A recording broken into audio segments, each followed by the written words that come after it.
nights are long, trying to understand a life of words unspoken. How all of her hopes, all of her plans, told so much of what I meant to be. How some should stand, but I'm broken. Your love will help me so near. Never left enough space to hear how it tore me up inside.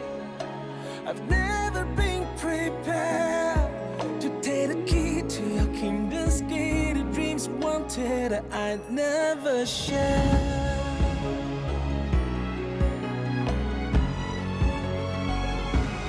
Break this song, I try to find my freedom instead. I fight it on my own road ahead. I've gotta find you, my soul, time to find my own demons. Just will never hold me back.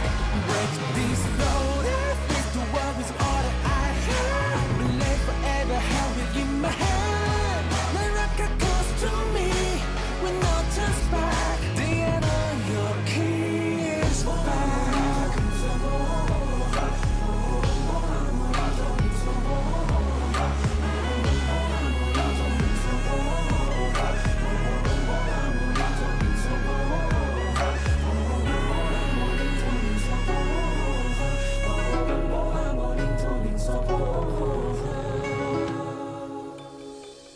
Deep down I know how you care. Only wish I had shoes your fears. In the flames I feel alive.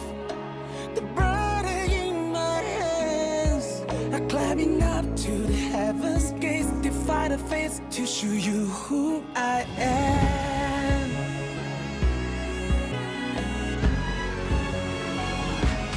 Break this road, now trade for my freedom instead. I fight it on my own road ahead. I've gotta find you, my soul, time to find my own demons. Just will never hold me back. Break this road, now face the world with all that I have. Live forever, held within my hand.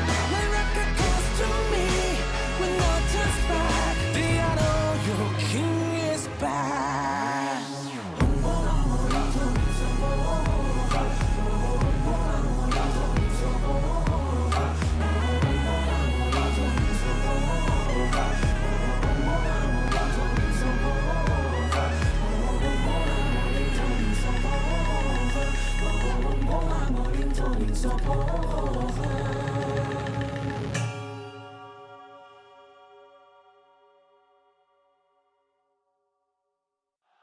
现场所有的街坊们，让我们一起恭喜2024泳界无界世界冠军赛单排冠军欧游记麦。逐鹿三江，名扬四海，恭喜狼队获得2024泳界无界世界冠军赛总冠军。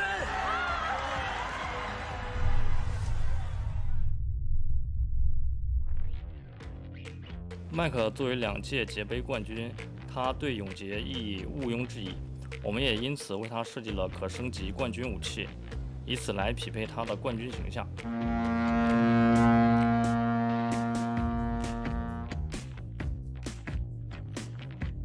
我一开始想的就是加一个异色皮嘛，暗红色加一点紫色，我觉得这样是比较有说法的。因为一开始呈现给我一个草图嘛，就大概这个是这样的，我就感觉是这个风格，包括这个外形我都挺喜欢的。当时是看到它那个颜色，它一开始是有点紫色调偏多的，后面就是跟他说调整到暗红色调嘛。因为之前美工那边问我，就是说肯定在冠军要加入一点个人元素嘛。一开始想的是这个签名的话，在刀上可能会有点看得怪怪的，我们就选了靠近刀柄那一块地方。左边有字儿，右边没字儿，可能就看得不对称嘛。然后我们在右边也刻了一行字儿。我当时想的是就是无双嘛，天下无双这个意思。刀身刻有无双2个字，这个创意是由麦克提的。蓄力时会投射麦克的一个签名特效，这是一个隐藏彩蛋，也呼应了皮肤无双最大的一个特点。我们采用红色作为主色调，红色不仅是电竞的代表色之一，也代表着一种电竞精神、热血、兴奋和对抗。武器的造型上，我们采用了尖刺和三角形的设计语言，增加了武器的锋利度和攻击感。整体轮廓上，我们也特意做了一个取舍，做的比较简单干练，避免影响手感。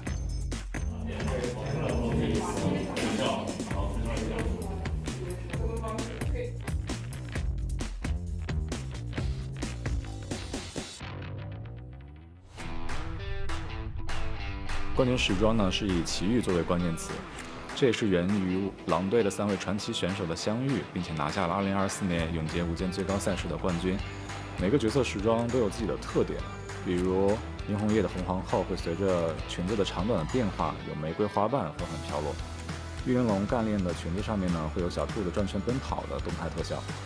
那无尘的肩膀上呢，我们也加了一只灵兽，大家不妨可以猜一猜它和哪一个英雄有着关联。因为吴晨特别像一个魔法师，所以我们选用他头上的帽子和扑克牌作为主要元素，舍弃了原皮中的水墨风格。吴晨奥义最大的亮点呢，是我们把最后的大剑攻击换成了一只幼年狐狸扑向地面，窜入地下。发动 V1 的时候会有一只绿宝石眼睛，然后作为它的气眼坐标。当发动传送时，地面会出现一个魔法时钟，然后四周围绕一圈发光的扑克牌。当时间一到，就会表演魔术传送。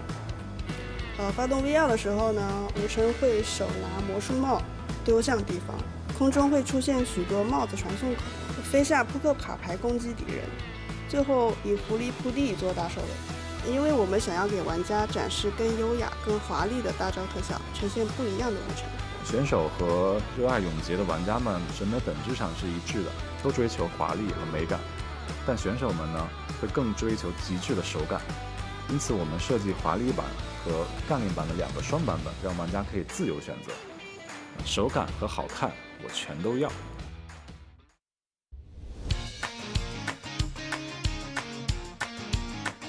嗨，大家好，我是西西鱼。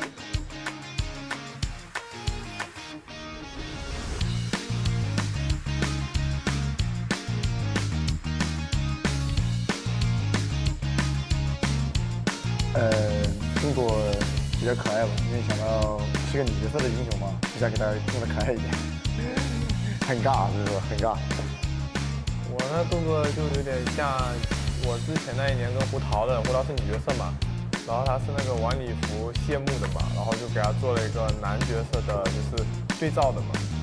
我的动作的话就是有个小裙子嘛，就女性的好看的舞蹈吧，我就刷视频刷到的。因为以前都是官方自己弄，这一次没有抢过来，把我们喊来让我们自己做动作，就有一点可能肢体不协调，会有点羞耻感吧。希望我不会笑。嘿，好，回去随便和你一起哈 ，peace。受力点还是，然后再拖过来，拖过来。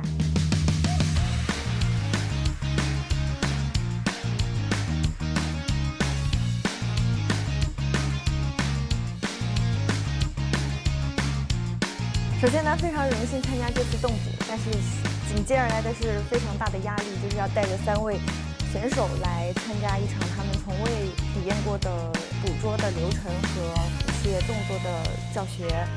首先，我会先评估一下他们的身体素质、协调能力和一些对人物情绪的感受力，然后会做一套校准操，然后松一下骨。大家的身体都活跃起来，热一下身。最后是教具体的动作的同时，再抠一些小细节。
粉彩创烧于清代康熙晚期，是在五彩的基础上发展而来。胡人骑骆驼俑，是唐代中外文化交流的鲜活见证。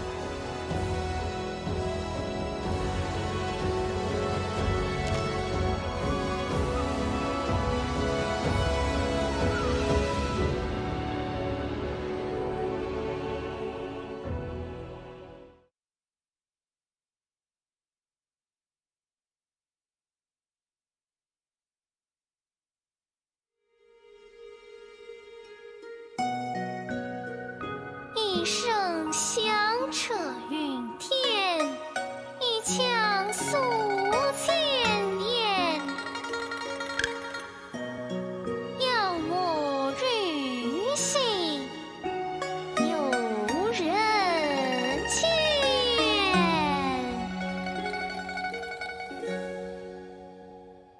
听雨落江南，情意温转，白皙睁眼，抱里托摇篮。谁折柳如梦，木炭听畔，青丝缱绻，春光惹人怜。望平生长畔，晚蝶远山，且抛君拆散在同窗书畔。花儿便就掉，天地心宽，才子佳人花蝶同游偏舷。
且敢来此处狂欢？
nights alone, trying to understand a life of words unspoken. How all of her hopes, all of her plans, told so much of what I meant to be. How some should stand, but I'm broken. Your love will help me so near. Never left enough space to hear how it tore me up inside. I've never been prepared to take the key to your kingdom's gate. The dreams wanted I'd never share.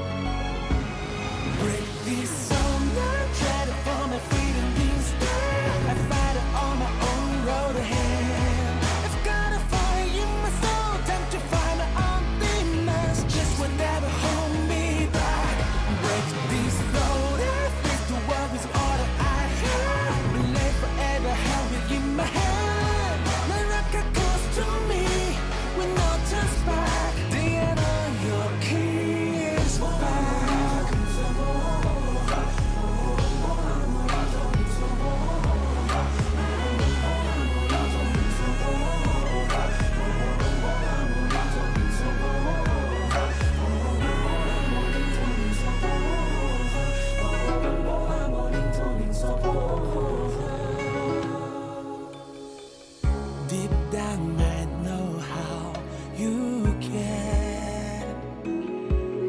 Only wish I had shoes your fears. In the flames I feel alive, the burden in my hands. I'm climbing up to the heavens gates, defy the fates to show you who I am.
现场所有的街坊们，让我们一起恭喜2024永军无界世界冠军赛单排冠军欧游记麦。逐鹿三乡，名扬四海，恭喜狼队获得2024永杰无界世界冠军赛总冠军。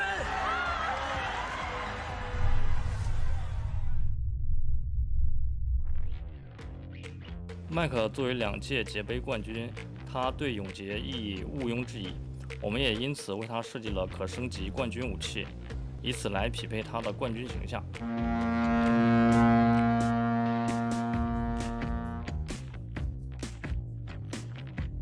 我一开始想的就是加一个异色皮嘛，暗红色加一点紫色，我觉得这样是比较有说法的。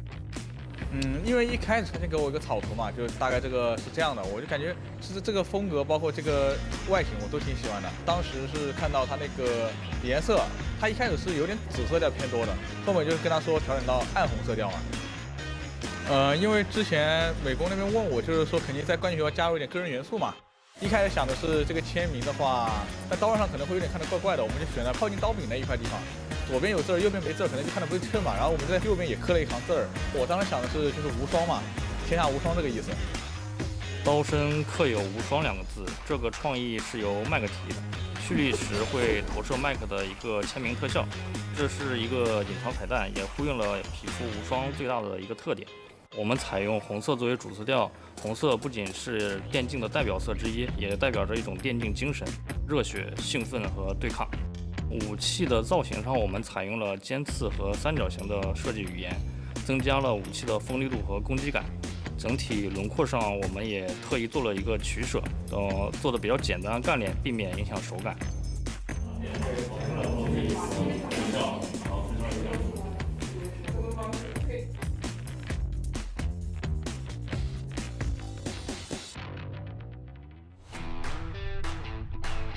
冠军时装呢是以奇遇作为关键词，这也是源于狼队的3位传奇选手的相遇，并且拿下了2024年永劫无间最高赛事的冠军。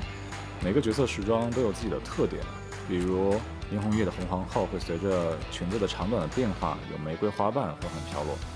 玉玲珑干练的裙子上面呢会有小兔子转圈奔跑的动态特效。那无尘的监狱榜上呢，我们也加了一只灵兽，大家不妨可以猜一猜它和哪一个英雄有着关联。因为吴晨特别像一个魔法师，所以我们选用他头上的帽子和扑克牌作为主要元素，舍弃了原皮中的水墨风格。吴晨奥义最大的亮点呢，是我们把最后的大剑攻击换成了一只幼年狐狸扑向地面，窜入地下。发动 V1 的时候会有一只绿宝石眼睛，然后作为它的气眼坐标。当发动传送时，地面会出现一个魔法时钟，然后四周围绕一圈发光的扑克牌。当时间一到，就会表演魔术传送。发动 V2 的时候呢，吴晨会手拿魔术帽丢向敌方，空中会出现许多帽子传送口，飞下扑克卡牌攻击敌人，最后以狐狸扑地做大收尾。因为我们想要给玩家展示更优雅、更华丽的大招特效，呈现不一样的吴晨。选手和热爱永劫的玩家们审美本质上是一致的，都追求华丽和美感，但选手们呢会更追求极致的手感，因此我们设计华丽版和干练版的2个双版本，让玩家可以自由选择。手感和好看我全都要。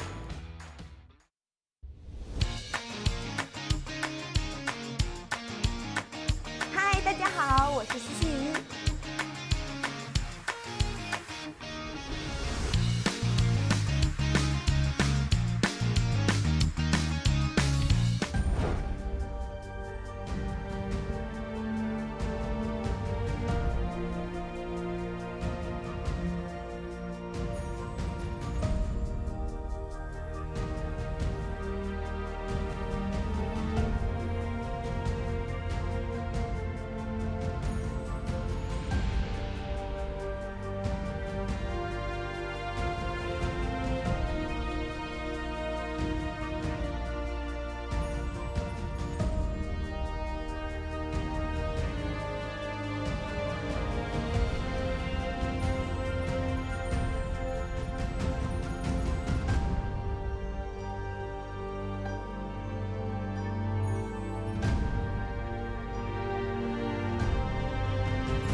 And ladies and gentlemen, we are arriving here for mainland qualifiers for the CN.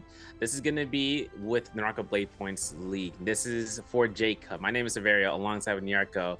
Excited to see what's going to be happening here, folks. This is going to be leading us into what we had 2 days ago with solos from day one. But before we kind of get us into that process, Nyarko, how's it been so far? I mean, this has been a season that just ended with a fall split. We just got ourselves another champion for Verse. He's got another dub. My man's catching them with no problems. But how are you feeling about these mainland qualifiers from what you've been seeing?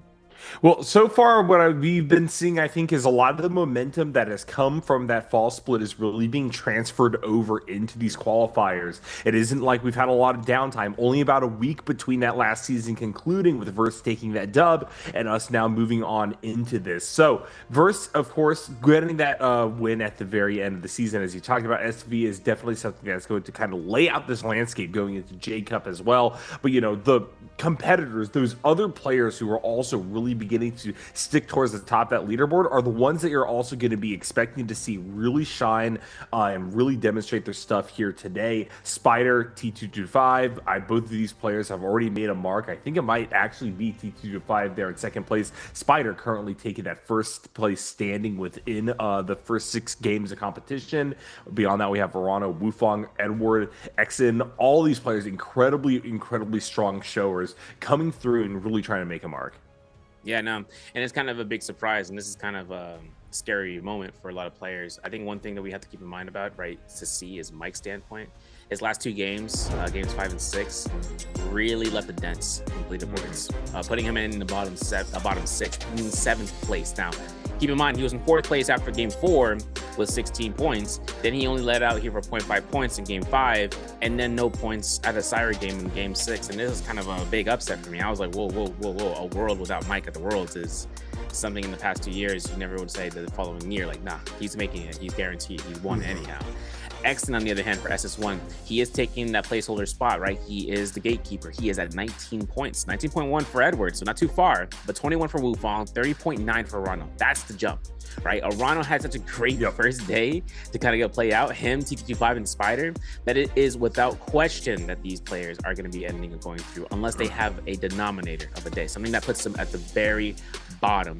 And the performance-wise, their drops have been supreme. They've taken a lot of standings from what they took from Fall Split. Back, like you mentioned, they took a lot of that, inertia that, they had before to then catapult them to the front line. But since Verse and Chen and XY, Xinyan, since it's coming down to these 3, have qualified. Surprise, no surprise with Verse. But seeing how XY was able to qualify out, and then Chen also, awarding himself champion points, those are the only 3 players out of CN's teams that isn't playing, because they already qualified for J-Cup. But getting us into the Verses, we're going to get ourselves into the martial artist solos. This is going to be the final one before J-Cup. All right, with the new changes too, right? Because J-Cup's going to bring us another version of martial artist solos, if you guys didn't know. But this is going to be, the storyline doesn't write itself. It's going to be Mike in the very first round pick selection alongside fighting Pace in his phase. This is going to be the determination for whoever wins in this versus, they'll end up putting themselves in the first pick phase. Same thing with MTF versus Exen, Spider versus Arano, Chisheng versus Edward, Wufang versus T225, and then Star versus HM. Basically getting us into this. Also the map rotation. Game 7 through 12. This is going to start at Padoria midnight. Game 8 being Hollow Rock Sunny. Game 9 being Morris Isle midday. Game 10 back to Padoria Morning Dew daytime. Hollow Rock Dust is for game 11 back to Fireflies, and alongside for the final games to lead us into Morris Isle night. Now, Nyarka, we're putting ourselves up in this little bit of a standpoint, right? There is no better time than now to kind of reveal any sort of ace up your sleeves. Obviously, character picks are one option. Play styles are another, something that players are kind of keeping to themselves. The verses might be something that we see a little bit of those, like, recommendations to see the play styles being evolved. But when someone brings something out, we might see a little tincture here or there. What I'm excited though is kind of seeing what the verses brings out, if the humor is there. I know a lot of people like having a good time. I want to see if whether or not these guys are going to be on a serious note, because this is the last day for some of them. Yeah, you would imagine that after a pressure cooker of a fall season where we had so many players clawing for those top spots that they want to be able to blow off a little bit of steam. And I do think that the current format that we have going on into J-Cup, especially on the solo side where we have those 1v1s, has kind of allowed us to see a little bit more of this more fun, playful personality that these pros have. One of the really unique things about the NBPL, I think, versus a lot of these other organizations or leagues that you see across the wide world of esports, SV, is the fact that all these players are super chummy with each other. There's a lot of really strong friendships that go across orgs, across teams, across the years as well. And it's not every day that you see after each game where everybody goes into the back for the reviews, for the practice, for the setup for game number 2, 3, 4, 5, and 6, that they're all, you know, hanging on to each other, leaning on each other, giving each other hugs, you know. And so I definitely think that we are going to be seeing a little bit of that fun come through as well. This is the place to shine. This is the place to express yourself. Of course, there is a lot of volatility in the rankings, and there's only 6 games left to make those qualifying spots count. But I'm really excited to see what we see today. Yeah, and we're getting in there, right? I love versus though. Basically in that 1v1 format. Updating it down later in the line, they're going to add some new mechanics to it, which should be interesting. It's in the test server, so we're still seeing those changes happening. But basically right now, on Mike's end, top 6, I mean, 7th place, well, the 6th place, it's only, you know, in my mind, it's a 2.5 difference. We got to keep in moment about the momentum that Exon would probably prevail with, where he's basically getting points that Mike has to catch up to. Unless Mike gets an 8-kill game, first place, then he's taking the multiplier home. He's going to be pretty sitting, you know, nicely tight. But Exon is a player that basically makes his name throughout this entire season. I mean, this is something that he came back as a storyline, right? Where he was able to come through, return to the NBPL under the SS1's banner, practically putting himself in a spot where we didn't get a chance in seeing where he, you know, what his offseason was looking like. And then he comes back into this mix. He played it out, you know, triumphantly when he came back, and guaranteeing a spot right now in Jacob for him would be the step that we would like to see in the direction.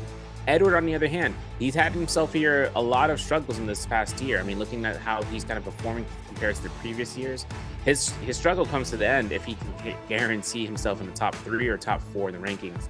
And same thing with Arano, where he's been able to kind of be inside of the champions ranking points. He's been high in the leaderboard.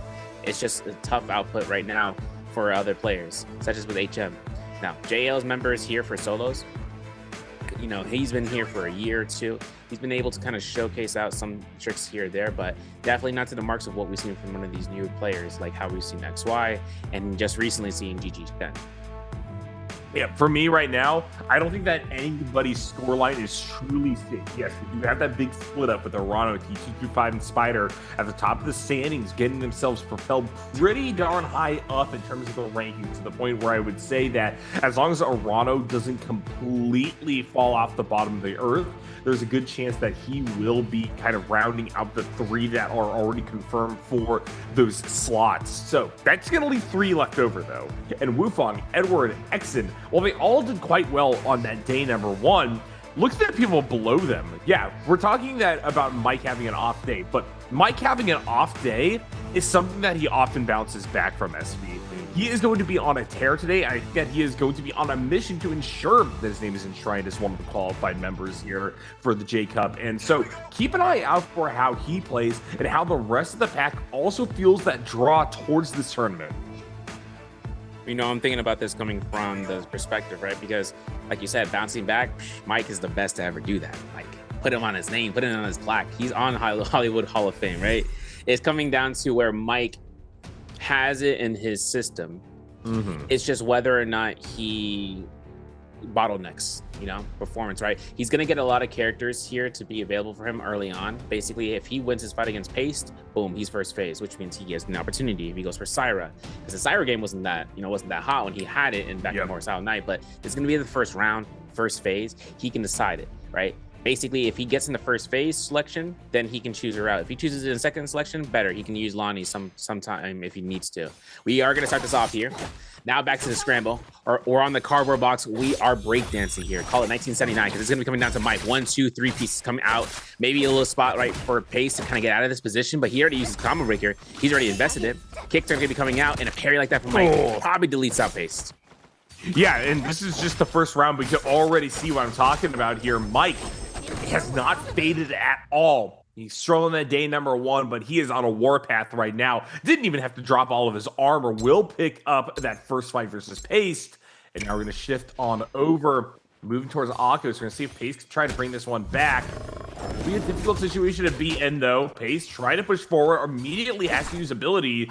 Mike in a very confident position to just continue to forge forward here. Baits out a parry. Pace in a little bit of trouble. Has lots of free trades coming out of this one. Now F finally being expended by Mike. Pace gonna try to follow through on the nunchucks. Does a little bit of splash damage. Can't quite get through the armor just yet. Finally, we are gonna see the break. Mike actually gonna be sent sprawling. And Pace has gotten his F back. There's the recovery. And now it's 1-1. This is going to be a weird upset, right? That's coming out from the Akos. Now it's Liam versus Syra. Nunnies on the Syra for Mike. Paste on the Liam. I'm believing that's a whip sword. Let me double check that. Yeah, it is whip sword. Coming out here. Nice tap dodge. Breaking out here for a parry. We're going to pick up the weapon. Beautiful. All right, look at this. My man coming out for the R&B. Looking for the LB catch if he can. Pace is going to go ahead. Take a little bit more chip damage against Mike. We like that because this is going to be coming out to an R&B holdout. There it is. Meter dump comes through. He has half the meter. He ain't going to get the full resend. He gets a nice tap dodge to reset, and then looking for a slap. Look at the bait. And that 1-2 is going to be coming out here. It might punish Mike. Yeah, Mike's in a lot of trouble. One touch scenario. Pace still has a whole lot to work through. Just needs to win one more trade. Can he find it? And he will. Unfortunate, Mike overplaying his hand after what I thought was a solid first fight. And Pace is actually going to be the one with the dub. And now the momentum going on into the regular series. I know MCF is going to be rolling out here for the dagger. On the Viper, no less, right? We've seen how the dagger is being utilized, and the scaling off of the F2 for the Viper is mostly to get that chip, getting that damage before the timer run out. Worst case scenario, he then starts to kite around. Once he does enough damage, and we get close to that spot. For Exon, though, on the F1 Liam, the R&B somehow does not want to go ahead and compute. The F2, though, comes out stronger than ever, and then a horizontal throw from Exon throws it at 1-2-3, grapple to catch, doesn't get it. We like the clinks off. This is going to be MTF, hoping to see whether or not he can get an R&B release, which he does. F1 is going to guarantee that knockback and consuming the skill. Yep, MTF gonna play keep away for the time being. Good little scale rush off that low column. Isn't able to find anything. Exon continues to play at range. Wants to be in the driver's seat for this fight. Gonna lose a little bit of health on that trade, and now it's very much neck and neck. MTF forging his way in, looking for contact here. Will he be able to find it? No, will lose his armor for this fight. Exon now gonna try to force forward. MTF down on a one-touch scenario. Dashes back, up against the wall. Nowhere to go. Nunny's coming out, and now once again, Exon finds himself confidently in the driver's seat, and with nowhere to run, SS1's representative will take that first fight. Yeah, chip was going to be necessary there. If he scare rushed away, he would have lost the chip off, and it was just going to be a mad dash effort for a scare rush, or rather for a stagger. We are seeing MTF running into a fan versus Exon's Flying Eye Syra. Having this to be said, right? Enor 1 is going to be the play here for MTF, and then having to see about the F2, there's the catch. Let's try to see Exon off of that blue focus on the R&B for the fan is good. The 2.0 hold check coming out from Exon gives a beautiful tap dodge opportunity to catch this priority, and he might check it out here for the 1-2-3 vertical, or horizontal, I should say, because now that he's going to be a horizontal, the mix is that the damage is going to be extended, but he catches another neutral prio. MTF just feeling like he's hopeless in this situation, going to lose it 2-0, and now we move on to Arano versus Spider.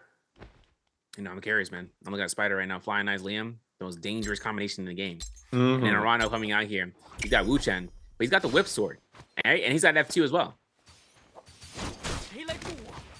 Both of these guys trying to prep at range. Of course, the whip sword able to fight a little bit against Flying Knife range. Unfortunately, in this situation, not quite going to pay off here. Spider gets all of this fight to start things off. Arano in a lot of trouble. Sent sprawling, almost loses the entirety of their armor. Will do so after a great little dash back. Spider takes 2 trades back to back. May try to go for the perfect. Finally loses to the uppercut here. Spider coming in, will get his Flying Knives back. I thought he was trying to finish that on the fists, but no. We're going to leave that disrespect to maybe game number 2. You know, once he threw out the fist in that moment when he was holding blue focus, he was trying to go for a mix-up as he could for tap dodges. It just didn't work out. It was just a whole check game there. Spider on the staff onto Mulch, having a run on the Liam on the Flying Knives. Nice shotgun burst coming out there. I'm looking for the 1-2s, catches up here again and again. Nice slap. Okay, we're going for it twice, and then we're going for a third time. Doesn't connect. This might be a punish, not going to be the case. It might be a little bit of position right there for the grapple. Ooh, gets a chance of not getting caught. My man got the throw in his hands, and he's throwing it. Yeah, Spider with a little bit of an overconfidence play there, trying to go for the grapple hook. Now going to have to be punished for doing so. Trades up, blue focus, is unable to find anything. Arano, really good movement into this one, is continuing to kite back and making this incredibly difficult for Spider Semi to do much. Little Sandstorm going to come out. Contact being made. Arano now all of a sudden caught in the midst of a blender combo. One touch either side. Who's going to be able to take this one home? Spider charges up yet again. Good play for Arano, working off the position here. Will dash back, knows that if he loses here, he's going to lose that spot, lose that position. Spider somehow intercepts midair, will win 2-0. Oh man, you know, I'm looking at this from the corner side. I'm like, yo, you got to go ahead and work perpendicular. Just run through the pillar, don't get caught. And he just crosses the line. This is going to be now for rounds. This is going to be Chisheng bringing us up here. This is going to be with Fist Plates Temi. Different mix-up, not a staff, which is strange, but we are going to see Edward here on the flying knives. Looking for the catches on blue focuses. I already see the vision with the Tumult Jeff, right? That's where we're going to see the Fist Plates come out here. Beautiful parry, though, from Edward. This means Fist Plates can be picked up immediately. They're looking at Edward, throwing another blue focus. Couldn't mitigate it long enough, but he still's got F, and he still has that combo breaker just in case. Oh, a little bit of the stagger off the clink there. Chisheng still on the back foot. Edward going to play at range. He's going to work super avoidantly. Good scale rush. Chisheng didn't see it coming. Will lose his arm for doing so. Nice movement here. Edward continually trying to just get out of the way of the fist blades. Blue focus, good trade up. Back up to the flying knives. Edward makes contact one more time, and Chisheng now, off that parry, is going to lose that first round. Great stuff. Edward just in the driver's seat for that whole fight. Is now looking to just take a quick 2-0. Yeah, taking all those parries, taking any advantage he can. Edward on Whip Sword, Tumult. I swear, man, we're looking at new mix-ups here. Beautiful parry as Chisheng has nunchucks on the Liam. We're throwing all the blue focuses, Chuz. Wow. This is coming out from the concise effort, dude. He's got to throw it out there. Blue focus, that's guaranteed, by the way. And now we're going to see Chisheng getting a blue focus, and he's going to go ahead pick up those nunnies on the back end. And here we go, Edward doing the exact same thing that we saw last time, trying to play avoidantly after getting the health advantage, letting Chisheng overextend in the run-in because he knows he has to try to equalize the health pool here. And look at that, great play off of Vision and Column. They didn't see that charge happening. Edward in great position, one touch. Chisheng trying to force his way in, will get to the backside of Edward, get a little bit of damage off that one, but Chisheng needs to continue to work through and do this over and over again, and on the nutties it's difficult, especially when you're getting zoned out. Edward happy to play at range with the chain sword. Now it's one touch. Edward falls back, loses his armor. Might not be enough, though, for Chisheng to actually make much of this situation. F front on either side. We're gonna have to do this old-fashioned way, and all it's gonna take is one interception. But Edward maybe played too defensively here, shelled up a little bit too long, and he may lose his opportunity. Now he's just gonna wait for the timer to tick down here, launches to the sky, continues to delay off the F, will be able to pick it up. Yeah, that's going to go down, man. That's going to be up to Wufong, T225. Next one's up. This is going to be up to both Flying Nines, both Liam. All right, T225 running the red robe. Wufong wearing the blue one. It's like the red pill, blue pill, you know? It's like, what is real? LMB comes out here. I'm hoping to see Wufong looking for this combo breaker, but that was real. That was mad early. And now it's going to be invested here for a full extension. Yep. This extension is going to last for a while, too. Wufong going to be in a scround position on the wake up. We'll try to blue focus. Just going to be traded back T225. Two back-to-back fights is the reason why this guy is currently second in the standing right now. Wufong struggling, trying to keep center stage here. Fourth place player wants to get a small advantage to see if he can work his way up the leaderboard right now, but he has very little health with which to do so. T225 still hasn't lost his armor. Finally, Wufong gets a footing, tries to get the extension off the combo with the grapple bump. Will be able to continue to put the pressure on. T225 all of a sudden finds himself even neck and neck, and Wufong still remains in the driver's seat. Another blue focus. Wufong now to his sliver. T225 gonna dash around to the far corner of this fight, but they're gonna use this opportunity to use their healing berries. Here comes the approach. T225 almost leaves the vision of Wufong there for a second. Tries to use the column for a vision play. Still even. T225 gonna charge up. And the timer is now becoming a main concern as well, but he won't need to use it. T225 beats Wufong in the first fight in a neck-and-neck contestation. Dude, that was crazy. I'm looking at the combo breakers, and both of them are timing themselves out and thinking about, okay, his combo breaker's up. What's he doing? Down's going to be T225, Wufong, both Tumult, both Staff. Mirror matchup times 2. Hoping to see about the LMB catch up here, but, you know, Wufong knew this LMB was going to burn out the combo breaker. This is T225's opportunity, right? He has this in his hand. Only problem is that Wufong still has his F. Okay, now what's the play? R&B comes out. We double tap dodge. We get caught by a little bit on that purple focus. Obviously, for the T225, he's looking for the slap. He doesn't take the bait. It's going to be a yearning for him against Wufong. Gets caught to the restand. Got grapple bumps, gets a blue focus for the pitter patter, going for the jump LB afterwards. We can't do that. R&B, yeah, that's the good mix up because that's going to be the next read. Wufong now investing his wisp. It's going to be on cooldown in that 14 seconds. Yep, T225 just trying to find the correct angle here. is able to sit back, relax, wait for the approach, catches it. Great parry, and it's over as soon as it started. Great stuff there. One of our top contenders. As now we move on to Star versus HM. I'm thinking about this coming up from Star. Dagger Viper, we're not getting it. Akos, though, for the Fist Blades for HM is kind of diabolical as a combination. Guys, this is the last fight here for the versus. I'm looking at the purple focus throwing out here from HM. Look at this confirmation from a distance. And that's a lot of chip, but he's got to tap dodge his F2. Otherwise, it'll be all for naught. Looking at HM. Gets caught the grapples for the scare rush. Horizontals avoided somehow, some way. HM looks to the sky again. He's going to be going ahead for cooldown. He's looking for his F2 to make sure he comes right back up. And I know that's going to be a blue focus spam from the Soul Break. For Star, one thing's for certain, once you get caught by another F2, they don't stop in this train of damage, man. This is going to be all to HM. Look at the chip. Walk away chip. Walk away chip. My man looking like a back Fritos, bro. Yep. Choo-choo all aboard the damage train here. HM finally going to get intercepted. Barely takes anything for his efforts, though. As yet again, Star finds himself in just such an awkward position, especially as the F comes back up. HM going to clean house. Picks up that first fight. Yeah, everyone's looking at it too. Like, there's no way. there's no way you got away with that. Yeah, last fight, everybody's eyes are on this. Nobody's stressing it out because they've already gone through their best of threes. And so now, this is where the pressure's coming on in. We talked about Star quite a bit as a player with a lot of potential here. Can he rise to the occasion and bring it back versus HM? Good job with the flying knives. HM getting even out the damage right now. Star, of course, trying to mirror them then, at least in terms of that weapon. Unfortunately, HM getting the better of the situation to start things off with controlling the Siren to perfection. Big dash back combo breaker being invested. Can Star capitalize? As HM didn't actually get the space he was looking for off of it. Yeah, Jump Elam's going to come out. Slap's going to do the chip damage. HM can't get this free. He has no combo breaker. That 1-2-3 horizontal going to go crazy. Oh, he's going for that 1-2-3. This could be a lot of damage. Hey. We're still Star here. able to even it up on just a sliver of health too, but that shows staying the course, not giving up, can do wonders as now he's tied this best of 3, and we're on to our very final round.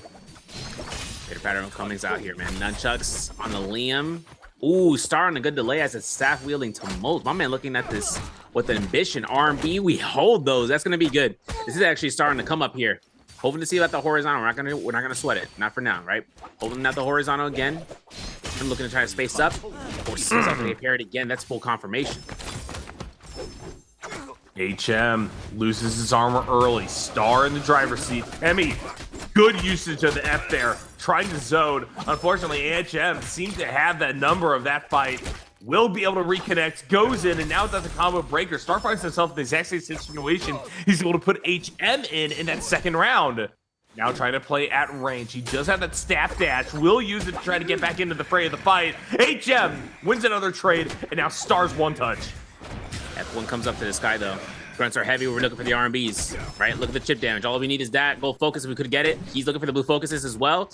He knows this is a 1 HP situation. He knows he can space by the pillars, and all he needs is the 1-2, and that's HM taking the dub, making himself first in that phase selection. Leading out to our verses. Here we go. I know there's going to be a spotlight right now. Once we get to those clip and highlights, I want to see what's happening with HM, rather, just to make sure what we saw. But more importantly, just seeing what was going on earlier. I mean, noticing that fight between Paste and Mike. That was a fight I need to go into the clips and highlights for. The Star, my man comes out here with no strings attached, but HM just said, no, I'm taking the dub here. What's interesting is the weapon selection, though. I was talking about that beforehand. Just having the opportunity of looking at those staples, it's still ever evolving, right? We're not looking to cement one option. The Faceblade Akos is a really good choice. I like seeing that, but seeing how the Tumultuous have been kind of rocking around here, Whip Sword being utilized here, obviously since one of the newer weapon on the patches, and then seeing about the Fistblades as well as an option for them, really just goes out to like getting real quick, using that wild sweep, and then backing off and going right back in. Then again, the Liam flying knives is a staple. It's just, you know, seeing the changes to the flying knives, it really put a dent in terms of its combination of just getting early catches and then connecting it for a full combo pretty much. But once those opportunities got patched away for a bit, you see some of those, dwindling away, those methods in the past. Yeah, happy to see Fistblades come out there in those 1v1s. I like the fact that we are still getting those shifts in the meta, even as format has kind of solidified over the course of the fall split into now. These solos, man, are just such a good representative of what's to come. Of course, it is possible to come back from dropping those, as this is only really for draft position.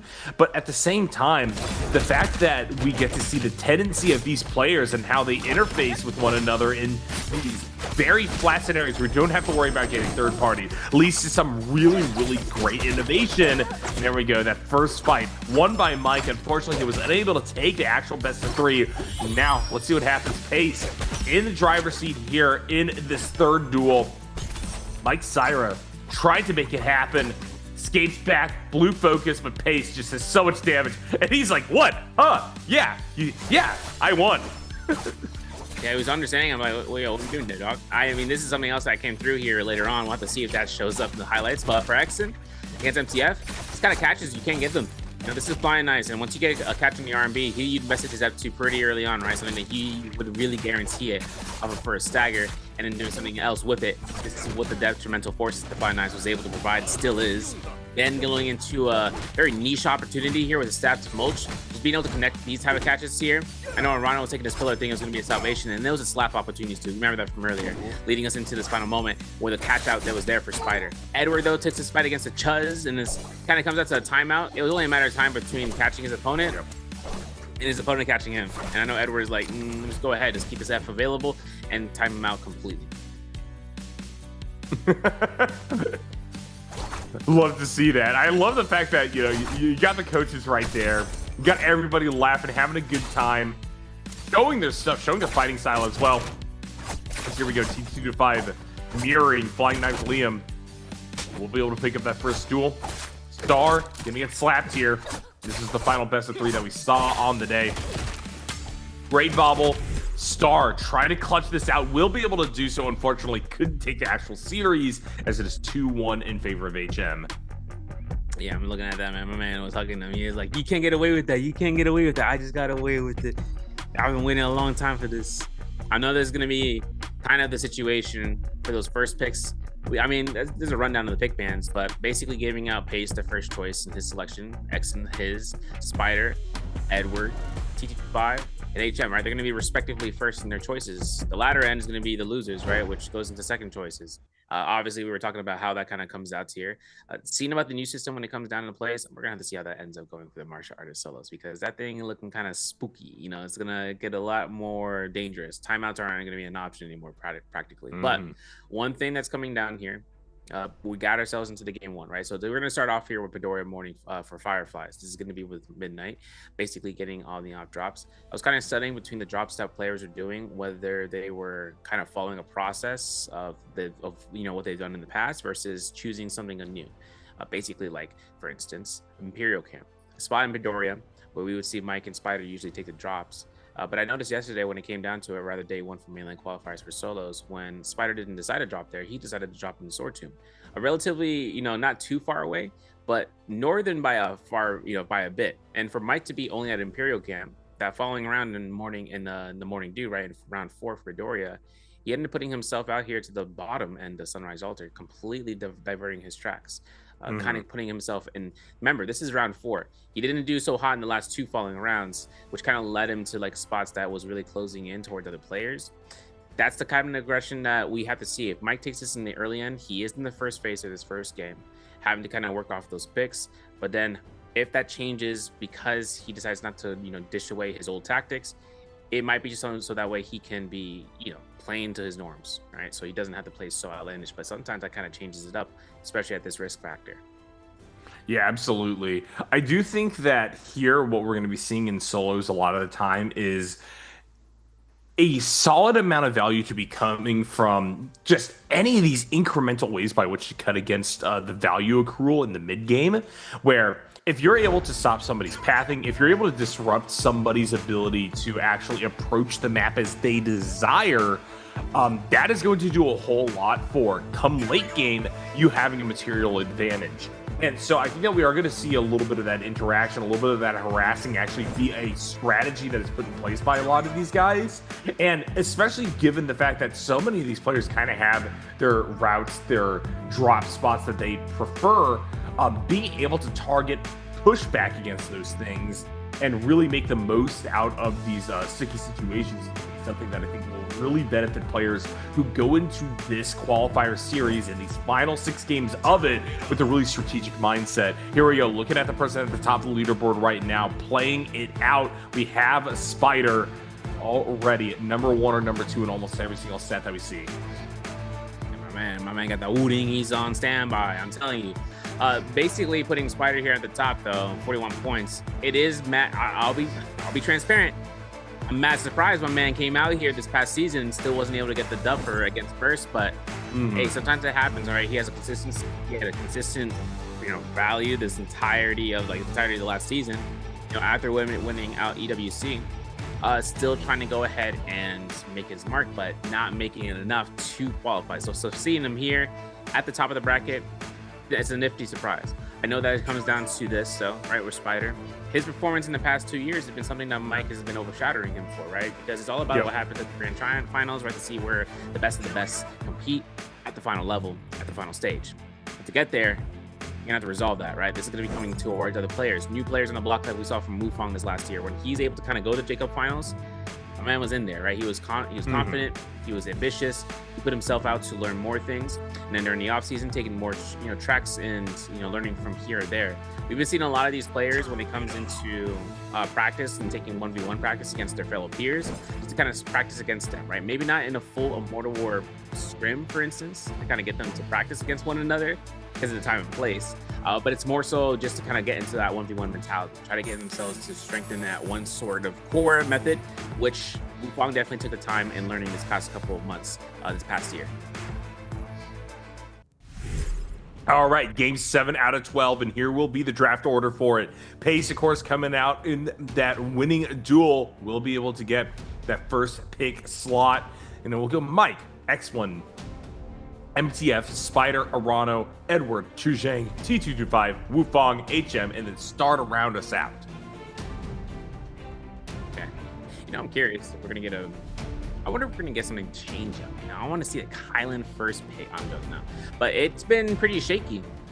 After we got to that new patch, everything has been practically changed up, because when Akos got that buff, I knew it was going to be, when I saw it was 10-10 patch when we had Grand Finals, I was like, no, this is Akos gameplay now. This is taking the top rung of the ladder. Players who need to take advantage of that the moment they get it, keyword comes out here for the first 2 phases, is Mike, right? Because Akos is his predominant pick, he can choose it now to choose it again later, because he's going to be in phase 2 no matter what. But it's always going to be dependent, right? Pace takes that first pick for Syra. It's up to Mike now to kind of create this pattern. If he wants to choose it, he could. He's going to take Lonnie. Even in her state, she is more valuable than any of the other characters on the bottom 6, at least to kind of be selected this early on. Always the case. It's just whether or not that can come back to bite him, because he still has that Akos pick phase 3 or phase 4. Phase 5 and phase 6, he's gonna have to give a Yorohime, basically. It comes down to that. Yep. Here we go. We do have the Syra lock-in, followed by the Lonnie, and then we will be able to get that Kylan there for Exen, the 3rd slot. Akos coming out for MTF here. I'm liking this. Pretty much kind of what's expected, maybe a little bit of a bobbling of the exact pick order, but certainly a focus on the characters that have traditionally been strong, especially coming into this new patch. Yeah. I know basically right now the Enor 1 early pick is my surprise of the day. I mean, that's a really early pick. Basically being here something in the first 5 phases. Even Romano's probably looking at that, thinking about it. In his coach slash mentor slash girlfriend, he's probably like, wait, we're in the first. Who chose that? That's kind of going to be the mix-up. That's going to be something that throws him off for a little bit. Yorohime, though, still on the table. Still got a chance. Justina's going to be something he's going to pick up this early on, which comes at no surprise for Fireflies. It's just basically we're throwing things out of the ring. This is coming out to where the next pick could be, it could be a Yodo, it could be a Tumult at this point. Yeah, these are some mix-ups for sure. Justina, they're going to be in the 6th slot. Now it's up to Edward as to what he wants to lock in. Always representative here finding himself in a comfortable position there in the 5th spot right now. Just needs to try to stay the course. We'll try to do so off of Shiolei. Yeah, Shiloh's definitely a better option, but yeah. I was kind of superior, you know, superiority. You don't even see a Liam in the first couple of phases here, which is kind of surprising. Not at all, though. He's a lot of counter actions right now with the V1. I know it's going to be coming out here for Yoda Hime because Chuz knew the opportunity to bring him out was going to be there, but I'm looking at this opportunity for the Smolchen. It's not showing up here. There it is, T55. Thank you for confirming my suspicion. But Wu Chen, Fairy Shen, basically having those remaining choices. The Wu Chen changes I want to kind of succeed in seeing more of. I don't know if Wu Fang wants to take that risk out here. He still has his variety picks can be coming out here if he wants to, but he wouldn't want to take that opportunity in phase 5. Basically having Liam is going to be his safety net. He is going to bring this up, which is a huge surprise this past year. The entire time we saw Liam in the first 2 phases, no questions asked. Yep. And now seeing him in 10th phase, bringing Lead into the ringer. This is going to be where the last 2 characters to be chosen. HM picking the Valda, and Star get to choose. Yeah, this is kind of a oh no anyway scenario for me. We've been seeing so much Liam over the course of the past 2 splits. Finally, the fact that we get a swap up where he isn't this dominant force is going to be something that I'm looking forward to. Of course, Wu Fang can still put in work on this character for sure. This is a guy with a lot of capabilities, right? He's 4th in the standings right now for this qualifier. And Liam can definitely still pop off, but he has been reducing quite a bit of capacity here. And so he will be passed around kind of the bottom of the pick order, I think, for everything that we see today. Yeah, and I know the Valda pick is going to be something that we'd see in that bottom phase 2. One problem that comes into place is that he ends up going up against all the odds. All the odds means that his op drop wouldn't be so great. He'll probably get like a great sword and a pole sword. And then all of a sudden he's going to take a fight against Halberds, and then it's going to be a whip sword fight, and then all of a sudden it's just going to be a bad scenario. But Valda utilizes a lot of her strengths, a lot of her weaknesses to her strength, for instance, being pushed to the brink to be able to pop ult. That only depends, right? If he gets into Volpine's Essence, that's going to be a nasty surprise. A nasty surprise. Basically coming into Padoria, getting the Volpine's Essence, the Red Jade, and then Arcadia. If he's able to get that, one thing that comes out from that Jade is that if he takes the first from Yang, he can take it with him, and he can take it out, right? He can bring it with him in there, and if HM wants to kind of bring it in there, he's going to have to contest in the first place against players like Always Edward, who is notorious for taking any opportunity to get that Volpine's Essence. So for him right now, we're going to take a look at the skill selections. Basically putting us in here for the last choice. Start picking out Tessa, though. Be honest. It's a viable pick. I agree. Pick for the new Foxfire effect. I'm just thinking about the fact that it's going to be where he's going to have to overperform on this character for sure. Mm-hmm. Yeah, a lot of expectations riding on Star. He kind of rose up the rankings and really defied a lot of the kind of naysayers there near the end of the fall split. Kind of back in a position where he's going to need to really lock in to make the most, though, of this qualifying session.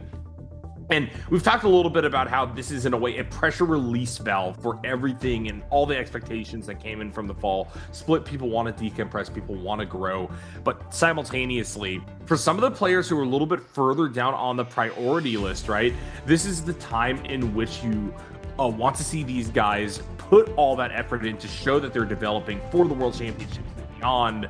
And we're going to see whether or not we will be able to get characters and players like Star up those rankings if they can in fact get to the qualifying slot. But virtually speaking, SV, even before we go on into today, it kind of feels like there's only 3 spots left because the top 3 have that huge point gap that we just saw in the standings.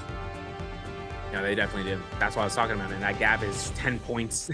And you're talking about 10 points across now 6 games to kind of be, it could be an even lead, right? Ronaldo's going to have to keep it going. I'm wondering where HM is spying him. I'm going to be honest. That's what I was talking about. Oh, there he is. He's underneath Edward. And that's exactly what I was saying. Like, he has to take that fight at the entire area of Arcadia because he's also up against Shishang. He's up against Star. And basically getting north of that is going to be Fireflies. They have to go into the zone and come right back in. They're going to have to get some gear. Might take it into the Ascension Forum. He's up against Pace for round 2, but practically for round 4, really, because after the verses we saw in martial artist solos, it is between both of these players. They're both in the same phase. Seeing Alani here for the Syra. It's going to be a notice for Mike. He's going to have a spear. Fist plates onto the pace. He's looking to hold this out for the wild sweep.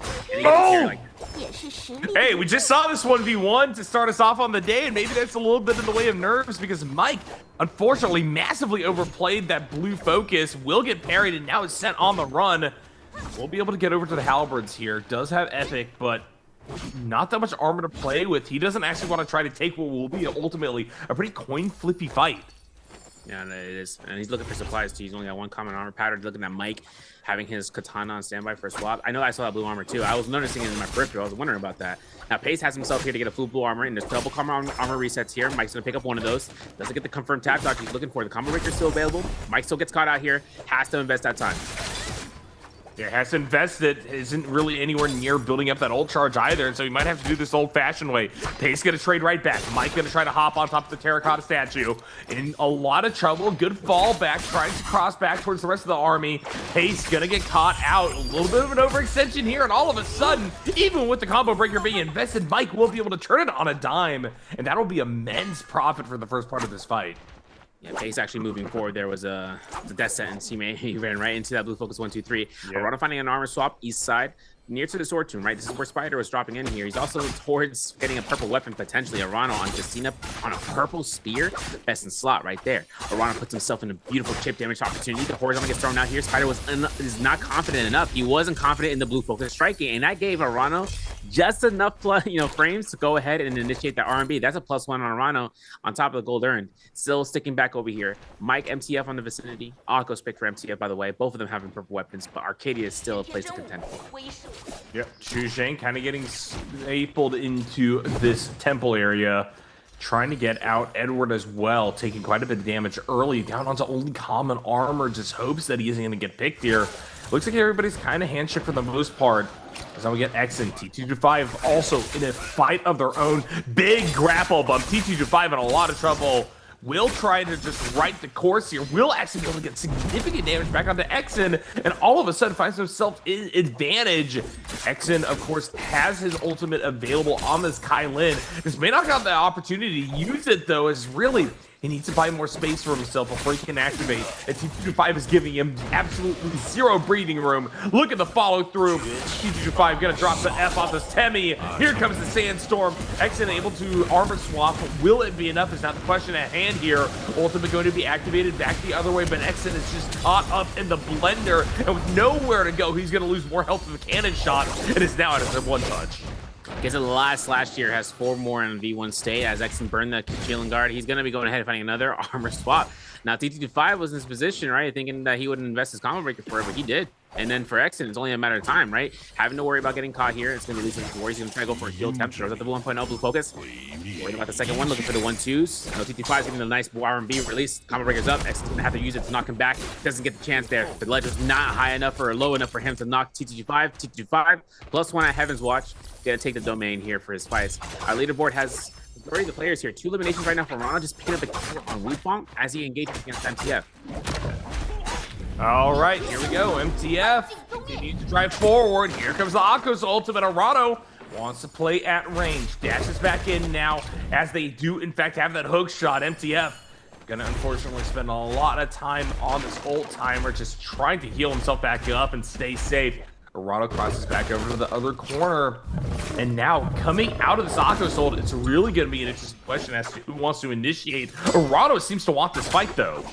Yeah, no, his F2 mitigates that Justina dash. In case he goes through, he can spam F. It's essentially a soft combo to him to kind of utilize there. I know Arano's putting himself up into the trail. It's just another target here, Spider, putting himself where Arano is. He knows there's only one Justina, and he knows Justina's the same one that he bought earlier. He isn't Enor1, though, and he's got to be mindful. He doesn't know about this Akko's ultimate that's been invested. Basically getting a nice knockback. We're going to see a purple weapon. I believe purple armor actually picked up here for Spider. As he's kind of spacing up, the gold trove is going to be over towards MTF on the bottom end of the Hollow Worship. A lot of troves here that have been unopened. Beautiful pistol pickup is there as it goes. And Arano able to secure that purple armor, most definitely from a purchase on the shop, since he had the money in the first place. And he also has that 2 kills, right? So keep in mind, right, when the Mortar War happens, you get kills, you get money. And Edward, he looks like he's up against HM, but he is not looking so hot. Yep, Bubble's gonna catch out here. Edward trying to just get to safety. Barely any health with which to do so. Chuzheng here basically means that Edward's fate is sealed. The question is who's gonna actually pick up the kill. It will be HM. Now wants to try to continue this fight. Chuzheng up against them. Going to now push into the shadow. Both of these guys inside of Quicksilver River. HM trying to navigate up to the top side. Chuzheng follows through. Good movement by JL's representatives to get back out of the drain. Not exactly a ton of ticks right now, but still feels the pressure from that. And we are going to see other people enter close to this fight. We could have a third or fourth party coming through, but not if Chuzheng has anything to say about it. He can knock out HM here and now, which they will be able to do. Great footing found, as now Edward wants to take this fight even further. Yo, Edward took a salty res in the zone, and I'm like, yo, my man's running this bad. He's got himself out here for an ultimate. Shy ultimate's about to be coming up online. Chuzheng just invested the Yodo, and that's when he realized he could have this advantage. No one has Volpine's Essence last I saw, especially coming out here for Chuzheng, but he is going to have the Yodo F2. He is going to go ahead and try to heal within it. Doesn't get knocked back, gets that armor peel. That could be the death sentence, but the shield blocks are available, and look at the distance. This isn't an advantage for Chuz. He is going right back into the face of Edward, trying to break his ankles, and the distance is only going to be enough for the shield throw when he's in point blank range. I'm looking at Chuz. Doesn't get a chance. Scare Rush comes out. Second shield block is invested here. Edward finds it, and now no more rebirths. This is gonna be a death sentence right down for the LMB. The clink off when it comes out. Oh, 1 HP. I'm looking for a pistol shot. My man needs to throw that. Okay, he just threw the shield, which just gave Chuzheng a little bit more time. Yeah, and there we go. F gonna be dropped, trying to play off this corner. Chuzheng actually trying to get a heal or something right back. Edward all of a sudden gambling his livelihood on getting this one last bit of contact. I don't know how Bowder's representative has done it, but he has continued to keep himself and his dreams alive here, and now he gets the armor swap. This isn't even close to over. No, it's not. This is going to be up to Edward right now to start running away, because that Firefly could have been in the vicinity on that wall. I know that Edward is thinking about it, and Chuzheng is actually, I think he was able to pick it up. He goes in the Yang. He's going to have that up against Mike, is his opponent, potentially, man. Look at Mike's stats, man. He's got himself a purple katana and 2 halberds. Basically, with purple rarity low, I mean, this man is going to be the most stacked player in the Yangs. I mean, even without specialty Jades, he's up against Pace, who is that Syra again. Round 5, it feels like. Purple staff on the mix up here for the Syra. Now it's going to be up against Mike's endeavor to get his second elimination or initiate that Yang depletion on him on. All right, immediately quick swap over. Mike trying to do what he can to stuff Pace's approach using the bow and arrow. Counter hit trying to be pulled out here. Unfortunately, Pace smart enough to actually get the counter right back. And Mike is getting read like a book in this specific matchup. What is happening, SB? Oh, I don't know, man, because he just early parried on the Scare Rush, getting read out. That's going to be a Lionel. And Pace knew it. And he's going to look for the orb here, right? Oh, look at the teleport, though. The goalie stands good. He's going to be coming out for the kickoff. I think Mike is going to be getting a heal off, but the dodges were necessary. Goes down. I know I cast a curse here. I was going to say he's going to go in Yang depletion potentially, but it's happening regardless. It's TT5. Next fight, second realm Yang room. Basically going to be hit up against him and Exon, and Exon's on active ult usage. TT5 already invested it, but he is full health out. And look at his armor. His man's maxed out. And as for Exon, he's getting a reset pack, basically. All right, here we go. TT25 waiting on in. Exon in a lot of trouble already after taking that negative fight right off the back of the wall being dropped. Now, without any armor available, TT25 is happy to just kind of sit back and let this run its course. Unfortunately, sometimes that breeds complacency, and TT25 is actually going to get brutally parried right there. Exon, though, couldn't actually find damage off the back end of that one. We'll try to force forward here. TT25 just happy to toss out the spinning blade, and that was an incredibly one-sided Realm Yang fight. Yeah, you know, it's kind of rough out there as the whip sword is multi-hit, so it's not really a huge damage spike like how the longsword 1.0 being. We are going to see Vajra Script. Golden Onions picked up here for it as it comes down towards 65's way. Stardo taking his initiation on Tessa, getting a Rano, no armor, Justina, and that R&B was kind of clean, but Yang completion on the star, right? And since Arano's in this position to go underground, this is a chase game I don't think he can take. The Scare Rushes off the spears. And that's a gold, I'm not mistaken, that's a gold whip sword being picked up here. Arano finding a blue armor, getting off that trove. Pretty nice. Reasons are going to be coming out here, not to be coming through, not going to confirm. And a parry like that from Arano could potentially seal the deal. All right, Star in a lot of trouble. Arano. Yes, just so much solid 1v1 pressure, man. There's a reason why Arano has been a top name here in the solo side of these fights for so long. and he is currently sitting pretty in the second position. I believe actually was able to get up over T225 off the back of 4 kills, leading the pack here in game number 1. That was a nasty confirm. We've seen this like time and time again these past 2 days. Now it's gonna be up to Exton. Up against Mike here to try to look for this one R&B. If he can't catch a stagger, Mike is on that store, right? Look at Exton too. My man's on the same boat. My man's looking to just get the scare rush. He is out of there. As for Mike, man, he has no money for armor reset. He can't purchase one is what I'm trying to say. It's up to him to find one out on those outskirts and these walls. If he can get one common armor, he can extend his fight. And there it is. Looking at Mike, looking at the R&Bs. Exton's going to charge out blue focus here on the purple dagger. Can come out. Combo breaker doesn't get utilized here from Exton. He is confident in his tactics, and now it's a third party. Yep. Mike looking to just make the most of this third party. Unfortunately, here comes Exton dropping down from the sky. The follow through is great. Wufong up top knows that Mike has skipped over to this area. The question is who wants to actually try to chase? Third party could easily turn on a dime one way or the other. And it looks like it kind of will be a handshake. And now we got a massive melee down here. Center of the map now. Haste, unfortunately, he's going to get pasted to start this fight off. 4 people left in this one, as we do have those Vermilion Birds Mites. Last one still there for T225. Wants to make the most of the 60 seconds on it. Tries to chase down Spider. Wants to take this 1v1. Yeah, Pop Lightning and coming out of the Sign Fang is big for T225. He drops it to a player. They could get that set up. And now Rano, man, my man's at 5 kills. And he's also going to be looking at here. He's going to be looking to ambush this up as Mike is looking to try to pick up T225. Oh no! The pull sword, the scare rush, the solo yoink. That is not his. That is not Mike's. He's got a minute on the clock right now. This is going to be his Lonnie pick game. And if it doesn't work out, he's going to find a blue armor. Perfect. It's maxed out. We love that. But for Exton, right? Look at him. He's trapped in under the burrow, right? He's in the catacombs. I know it's going to be coming to Exton to make this great, but the ghoul. I know it's going to be coming out to the LMB R&B. And I know the combo break is going to be utilized, but if once Mike pops his ultimate, it's all over, right? He knew he couldn't go for that blue focus. He knew the combo breaker is more important to stop the scaling on this Kylan, and now forcing out his ultimate. Yep, Mike trying to make the most of this. Unfortunately, still caught in a little bit of a weird 3-way fight. Gonna launch himself up top. Still desperately looking for anything better than common armor. And he's gonna have almost half of it taken away here by Exton with a big dash up top. Exton now going to be caught by Pokeball. Mike, though, isn't able to cleanly make it up for the follow-through in the cleanup, though. He's going to take a lot of damage from projectiles on the back end of this fight. Just going to have to round the corner as try to hand off, and hopefully Exton will be the one that people chase down. Here comes Wufong. Wufong, of course, just with a big material advantage here, means that Mike, once again, just has to go on the run and play conservatively. He wants to try to pick off Exton here, but Exton, yet again, is just able to kind of ring around the rosy and pull other people into the fight, which gives him the distance necessary to try to find a way to balance this back out. He will have combo breaker back up. The question is, what can he do with it? It seems Exton on this 30 seconds, man. Just that Voldo speed, I felt that, right? On the tail end. And I know it's coming on to Exton to try to get himself to Mike Sobel if it hadn't been picked up, but definitely had been, right? This is up to Exton now to go for a reset, having 20 seconds on the clock. Ain't no way he comes back out here to try to go underground. He almost caught the flank there on HM's behalf, but that Voldo ultimate being done doesn't mean it's over, right? Exton still is an available option for a combo breaker as HM scales out here on that fan, on that dagger, or the fan, I should say.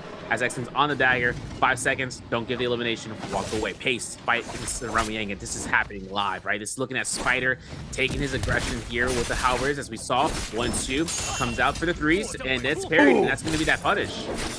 Yeah, Pace has been doing so well in 1v1 so far today. Unfortunately, his run could come to an end here. Spider is just so good in these situations. That being said, this was a very fast ult activation. And now, I do think that in this position, with Cyrus just being right on top of Spider, and Spider having nowhere to go, this Dazzle could be enough to just put it home. He might not even be able to eat our ult in response. We'll be able to finally activate it here, and now Pace has to play keep away. Yeah, look at the spear throw, though, man. I'm looking, you know, I want to see that Bolt take spear. Look at his weight out. Just let me see a throw. Let me see a jump R&B again, because you've been doing it all over the place here. Spider, we're gonna need a K confirm one, and there we go.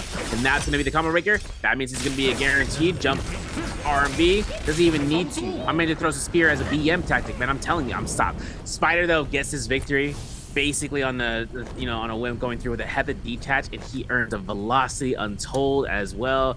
He is stacked. He is extremely stacked. He's got a pulse sword of gold rarity too. He can utilize that the entire duration of this game. Fang gets it to the floating platform though. We are going to see these roam winners between him and Bauda for Spider. And look at the Jades here, right? We got the Stick of Yangs, and I'm practically certain that we saw the chance of here if he had nunchucks. I'm going to see it. Chisheng was waiting out the Vulpine's essence, and he was hunting down Edward early on the red reset. You gotta be kidding me.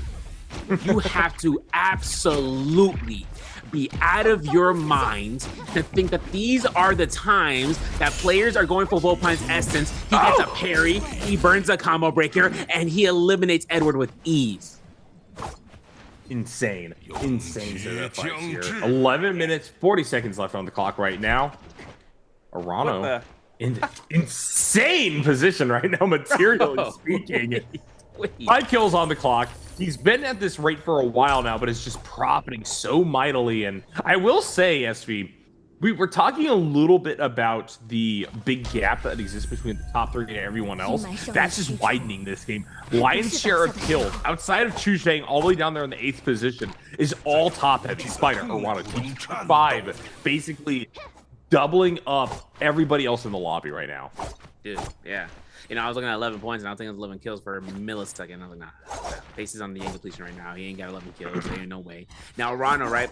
Having Arano here with the stick of... He has Merciless Havoc. He also has Sap. And he's just got that red longsword, able to secure it. And he's hiding in that chariot. He actually avoided the White Tiger's Prowess Hunters by sticking himself into that chariot. Brain power, man. 2,000 IQ. I don't know what's happening, but Arano's locking in here in 2nd place overall. 5 eliminations in this Justina game. Still has 5 of their opponents. And basically, since Chisheng is going to be on the Zoto Hime pick, right, this is also going to hard secure those endgame fights. So as long as he doesn't get focused out beforehand for the Yang Spearwell, we have to understand, though, that these Yang depletion, right, under 1 player alone for pace, means that they know that at least there's a Syra that's going to be aggressive here very soon. But the scaling right now, there's at least 3 gargantuan Titans.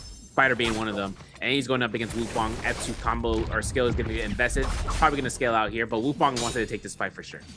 Yeah, Wufang taking this fight, though, is going to be a dangerous proposition. Unfortunately, he's just going to lose his first trade, and the material advantage is going to hurt so bad as he loses full armor off that play. Spider's on the chase down. Here comes the pressure. Yeah, I think Spider will be able to clean this one up quickly. Wufang just doesn't have the footing necessary to try to bring this one back, and Spider knows how to finish on the feet. Will do so here, and T's representative is gone from the lobby. Look at that pace. Oh, this is not good, man. Man, ready to invest the ultimate. Syra looking at this chance right now for the Orc to heal herself, and Pace has himself to the high ground. It's over. Anakin. I know this is going to be up to Pace not giving the elimination, but like at this point, they are going to chase this down to Kingdom Come. I know this is going to be up to what Arano's landing, and since he hasn't seen an ultimate, he knows it's going to be enough time to go ahead and get the kill. Right, so dash into an R&B, misses it. Okay, wait, I lied. Jump LB is all we need, right? We got the hit confirmation. Last hit comes down here. It hits T2 That's elimination 5 for him. But you can't tell me that he's going to get extended off because he already invested that in Wisp. Yeah, he's in trouble. Has ultimate available. And it does look like he will get the breathing space. So things going to slow down yet again. We got 9 minutes still left on the clock. And for as much as we've had action at the top, this lobby in general, by being so centralized, has kind of felt like it's slowed down quite a bit. You have your top killers, everybody else already knocked out, and now I think we're going to be handshaking till the very end. You saw that squirrel, though? No, I'm going to say violence. I only know violence. Listen, Arano is going to be putting himself up here. He doesn't care about any of the wildlife. Incredulous. This is going to be up to Chisheng, though, right? Look, tuning out. This is also the thing why I said there's Titans in the lobby, right? Spider, Arano, and Chisheng. They're going to have a lot of gear. Obviously, we saw Palm Lightning here. TQ5 also having tuna. He's going to be basically bullying up here with the Overlord and having the Cyan Fang. That's a mix-up Jade, but I think a lot of players, if they were in that group fight that we saw in Imperium, they would notice that that's Mulch has that type of Jade, has the, the aggression that he can provide with that Cyan Fang and just mixing it up. But is this going to be to those who are witness to it? As for Spider, right, 4 eliminations, Enor 1, basically stacked out of his mind, right, to be bring up the staff. But it's not the reason that he has a staff, right? It's also the fact that he has other Jades on hands. So getting us into the spotlight, right, this is going to be for Yang Spearwell. For the next 8 minutes, the game's going to be going through 4 players left alive. All of them going to be playing this out. We're going to be in a lull period for a little bit of time here, folks. So basically looking at Sony showing his gear, he's showing what he's got, what you working with, man. Oh, red long sword from the underground Emperor's tomb. What about you? Oh, flying knives of Imperial legendary quality. Okay. It's like a trading game, bro. You guys are looking around. Yeah, people just going to kind of be chilling right now, man. 7.5 minutes left on the clock. Nobody actually thinks that they have a good enough material advantage to take a fight off of nothing. It's going to require the motivator of a Spirit Well, like you were talking about, SV, for us to actually see a big trade. And here we go. Spirit Well going to spawn up. Chuzheng immediately taking the butt end of this trade. But can he keep center stage? Is anyone else going to come to try to interfere on this one? Yes, it will be TT25 looking for footing. Zhang loses all of their health off the back of that armor. And now here comes the follow through. Desperation F being thrown out, but now Zhang is going to be stuck inside of Temi, ult in kind. Staggered up, and I think this just could be a handshake. Both of the players on top about his representative going in looking for the killing blow. Arano with a big charge up. Here comes the combo. Zhang trying to recover. T2-5, not on legendary armor, could still be a target. And Bauda is trying to get over there for it. Zhang looking for the chase down. T2-5 continually moving towards the shadows. My man throwing flying kicks, Cyan Fangs left and right. You've seen these animations coming through, and you're like, wow, he can get away with that? Yes, he can. Now the Zhang can't even get an advance heal for his life, though. Here's the problem. Justina dashes, doesn't care about Yodo F2. His ult just ended. He's got 2 minutes on the clock, obviously, because of Yang depletion, but Spider, he's on it. He's looking for his F2 cast to make sure he comes out here. He can confirm it right now. He can confirm it right then. That's 5 eliminations coming up here for Spider. That means that we are tied for the top 3 in the lobby, top 3 in the game so far with 5 kills each. Could be looking for 7, could be looking for 6. We are looking at this capture the flag, though. As Arano staying put, TT25 holding out for the velocity untold. We saw that strike coming out here earlier. A blocking stream isn't going to work in his favor. Arano is probably going to be focused out here in just a moment. The Spider is probably seeing how low this just is. But I think TT25 can get this kill. Nonetheless, it's only going to be up to 2. Spider plus 6. Final fight. Solo pickup. LMB. Velocity pops off here. The flying kick comes out again for the Cyan Fang. And now the jabbing reveal comes out. Now Spider had this entire time, but getting grapple bumble is going to be denied. The torch head, man. Even when it's not on the player's heads, it's on the field of battle. Oh and my now gosh. the Spider, and hoping to not have to use One ult to mitigate this. Yeah, Spider still staggered, has the ultimate available. Will just need to use this as his calling card as T2-5 is doing work, whittling down this health bar. T2-5, one last touch is all that's necessary. Bane's Breath coming through. Spider keeping himself alive, moving back over to another Spirit Well. Will be able to bounce back with his armor. Look for the swap, and yet again, T2-5 can't wait all the way in. We'll just try to occupy Spirit Well here. Spider wants to come back, though, and he's looking for blood. He is looking for blood. Capture the flag comes out here. The Thunder God form comes out. We need to see that Voltaic Spear now. There's the bar and B spam. There's the throw. He gets the Thunder Mark in the zone. That's death sentence. That's T2-5 going down, folks. Oh, and he gets impaled out here with the Chi energy. That's going to be Spider's victory. 7 eliminations, calling it out here. First place. Even that ceiling a lot higher with that MVP. And this is so crazy to see, you know, especially early on in the day. I feel like I'm expecting a little bit more chaos, SB, but the top competitors that are coming through in this qualifier are the ones who made it happen here in game number 1. They're the ones racking up the kill score. And in fact, it was so top heavy that there's going to be quite a few people here barely getting any points on the board for this first game. Kill participation by the top 3 doesn't make it any easier. Putting out the major competitors out here, it's like you said, it's not going anywhere in the bottom. Keep in mind that we still have 5 rounds, but this first round, I mean, basically we saw 2 or 3 things, right? We saw the eventual Grief Edward putting himself out here to the Volpine's Essence in Arcadia, couldn't confirm it, and used zone tick, got outsended by Shishang as a Yodohime. Then, seeing what happened to Shishang at the end, right? It's like a mirror shard bond, you know what I'm saying? Like, this is going to be coming down to where Shishang gets caught up by the mix-up by T2-5, something you couldn't really expect to be anticipated unless you were in that fight, right? You noticed that it was going to be that Tumult that had that Jade, and obviously no one was there except for a very few. But then having these fights that kind of lasted out after the Yang depletion was going through, Mike was making dire straights happen, right? Off of Yang 1, trying to get himself into the middle of the fights to Lani, couldn't get any sort of preparation to kind of confirm the kill. And it's also about RNG. The factor is that he was looking for armors, X and found a blue armor, and then once he reached up to him. So having the opportunity of finding armors is great, but when your opponent gets it, not so great, right? It's like a Moonbane. It's cosmetic whenever you using it. One thing that kind of puts us up there, though, is the question for you guys in Twitch chat. It's going to be for the kills. How many kills did Arano get in game 7? Is it A5, B6, C7, or D8? Now, Arano went out in 3rd place. As a reminder, I told you how many kills these players all had at the same exact time in the top 3. The answer is 5. Basically, kind of out there in 3rd place as Justina. putting it up, right? It's kind of interesting seeing T225's aggression that led into Shishang's demise, and how it led into Arano's demise. I mean, we saw what happened. Cena gets caught out there between them, and then Spider was able to take the last hit confirmation and got the kill. He was waiting patiently. He also had that spirit well on the armor reset the entire time. So whatever aggression he puts on the T225, he said, I want to see what this player is going to reveal. I still have ultimate. He took a nasty risk though on that slope, right? That slope is enough for him to get caught by a huge, massive tumult reset with stand-up. But Nyarko, here's the standings. Break it down for us. Yep, we got Star there, unfortunately, alongside Edward and MTF, all with goose eggs on this first game of the day. None of these guys are able to get any kills, nor were they able to get any ranking points. And you can see that's kind of the case for a lot of these players, really desperate for either of those sides, unable to get a whole lot, as we have Exon, Mike, and HM, all those guys sitting around 1.5 to 0.5 points. And then it's just the lion's share at the top. The rich get richer here. Mike unable to catapult himself past the 7th place position. It means that everything is basically going to be staying about even from game number 1. It's now just more difficult of a mountain to climb here as we look at our top 6. Edward sitting there at 19.1 points, Exon at 19.5. Those are the ones that are reachable, but now Arano, T225, and Spider all feel like they're pushing towards the stratosphere.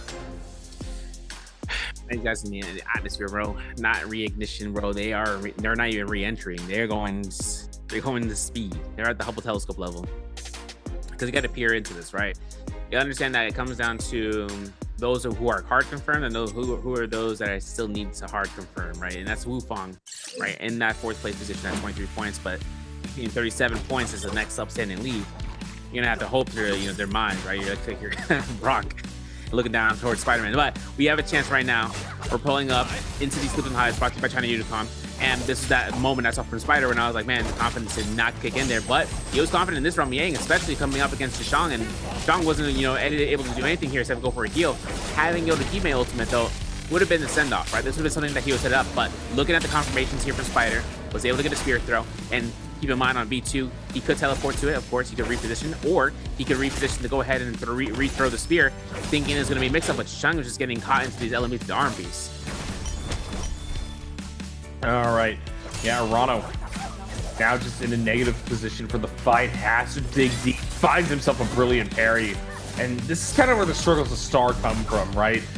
Gets a quick advantage and then just is unable to cash it in, gets a little bit desperate, and then from there gets red brutally. He'll get eliminated off the back end of it. Look at that Spider, man. I know it's going to be coming out to Liam, and this is why Liam is a 10th choice pick here, it feels like, because you see the reads, and the new glyph 4 changes doesn't make it easier for him, especially. Basically getting himself out here for the tap dodges. Spider was able to come through on top, and then the Yang Spear up against 65. Basically on a re-entry point, was able to come through with a Thunder Mark off that, and in the zone, which means that he was getting passive damage here practically, and confirms those tap dodges by anticipating it and reading it. Yep, and here we go. That's what I'm talking about. You see right there that finish bump at the very end there from Spider, taking it home on the inner wand with those brutal 7 kills. This is a guy to keep an eye out for. He is just absolutely monstrous right now in these qualifiers, and I don't know who can actually touch him. I mean, there is a player, right? But, he ain't up there right now, and it's kind of making me kind of anticipated. We're going to look at these stats, though, because it comes down to how skill and damage wasn't something too crazy, right? Pole Sword is 2nd, and his staff was 3rd, and that's basically because he was able to find it on the gold rarity scaling, which meant it was late into the Yang, too, and then basically having nearly 17,000 damage, not a lot, right? Was able to get a lot of last hit confirmations. We've seen, right? Time and time again, he was able to get those last hits, putting himself in the spot, and then walking away from it. And he was stacked up for any sort of parries if he came through with a Sap Soul Jade. And Ripple Phantom Step was definitely the upgraded format for him.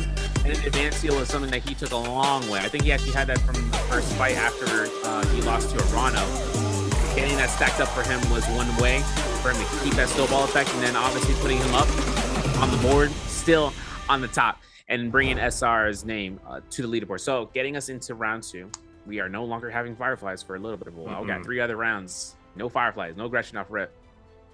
We should see that change up in the phase system for sure. Seeing how the system of the heroes that were chosen from prior is going to be changed up, regardless. But the testing grounds are here. 1 round down, 5 rounds left before we can conceive who is going to make it to J-Cup. But I think one thing is next, right? We have to kind of look over, right? So happily, you know, is the case where a player ends up doing what they've done to kind of come through in the strengths, then seeing how those strengths are no longer the way that it works out, you know. And that's why I really like to see the anticipation of the devs, seeing what the developers are kind of getting done with the balance patches. Because, for instance, flying knives, you are basically guaranteed one. If you guaranteed one RMB, one right click, one vertical attack, you can do so much with it. They removed that opportunity with a lot of changes with the connections off of that. And then you're seeing about Jades to be included. The whip sword basically being another thing. Now, the whip sword is a weapon that kind of got introduced with the patch to be played in the NBPL, but the players were already practicing it for weeks on end to kind of get prepared. And then on the drop, more things are getting found out. They were figuring out one to the next, one move set to the, what confirmation to the next. What we're seeing is when we see that grapple bump combo, usually we would see that into a 2-in-1 swap. We would get a lot of the, very technical stuff, but it's so easy now. Well, for the massive amount of damage and the control in the stagger from what they're playing on this patch, right? It's basically a grapple bump instead of horizontal into another horizontal into a blue focus. And I'm like, yo, we can just do that for free. And this is something that they can take advantage of rather than other players who are taking a lot of time perfecting, these nuanced attacks, kind of switching it up from the skill versus the skill gap.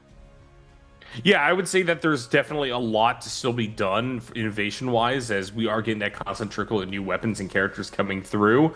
And a lot of these players, I think that we're at a point right now where they need to look back at combat as the means by which they're trying to forge advantages. As I've talked about it before, I think that this fall split has been a time in which basically you're seeing maybe 1 or 2 movement mistakes per game total out of these players, right?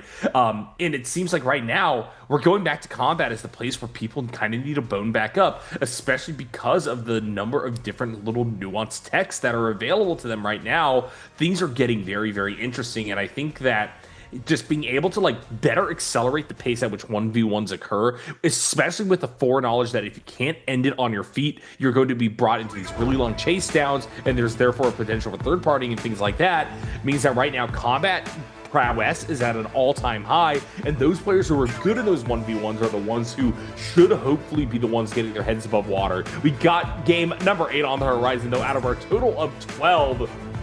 We're going to see who's going to be able to take this one home and where the scorelines will rest after this draft.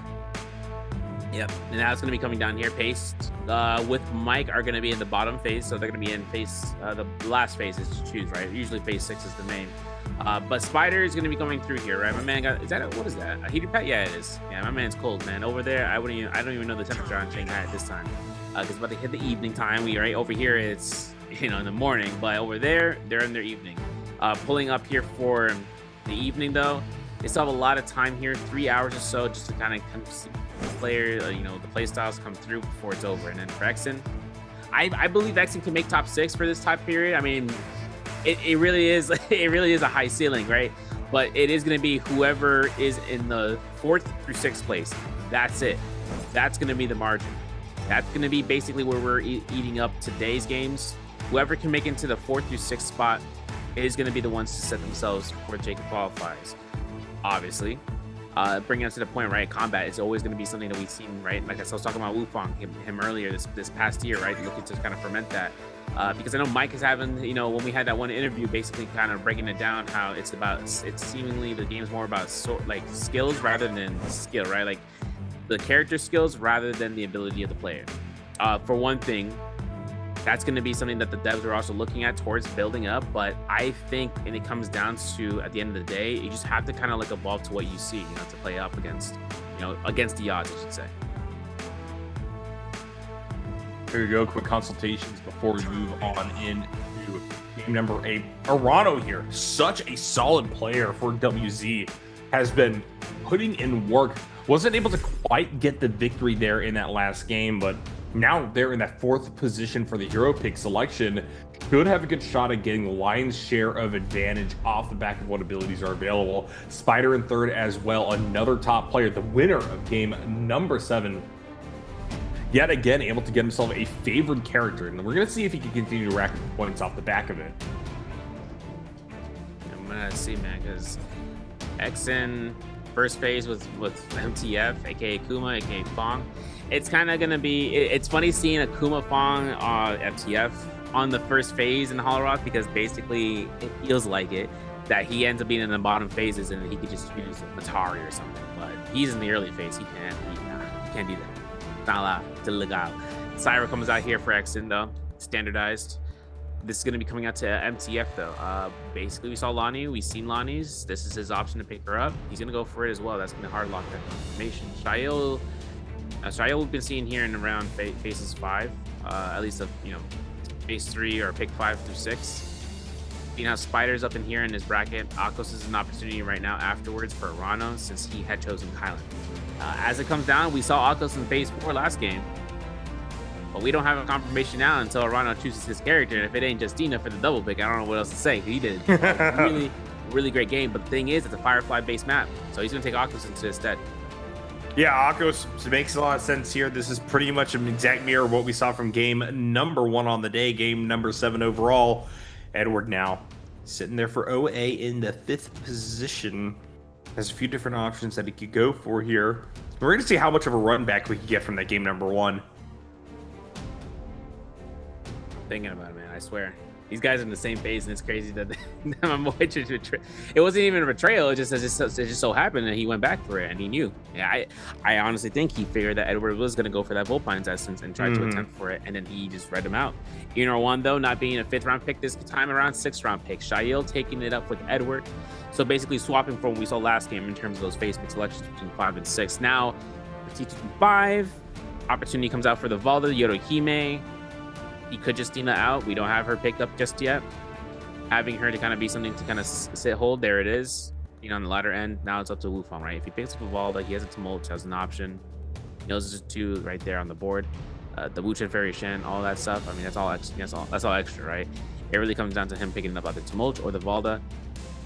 Or maybe even those, like the 3rd pick I was talking about. With the Fairy Shen. I don't trust in the Fairy Shen. Yodohime as well. It slipped my mind, because it's boggling my mind that Yodohime is a meta choice pick in solos, considering what she's been like in the past. But that's gonna be it. Bottom 4 picks. Yep, here we go. Bottom 4. And we will see what's going to happen. Liam bumped up 1 slot, was picked 10th last time, going to be picked 9th here by HM. Now it's on Star to see what he wants his selection to be. Out of things that are left open here, Tessa's still very much on the table. I definitely think that could be where you want to centralize yourself. But no, it's actually going to be Valda, 10th position. And now we're on to Paste.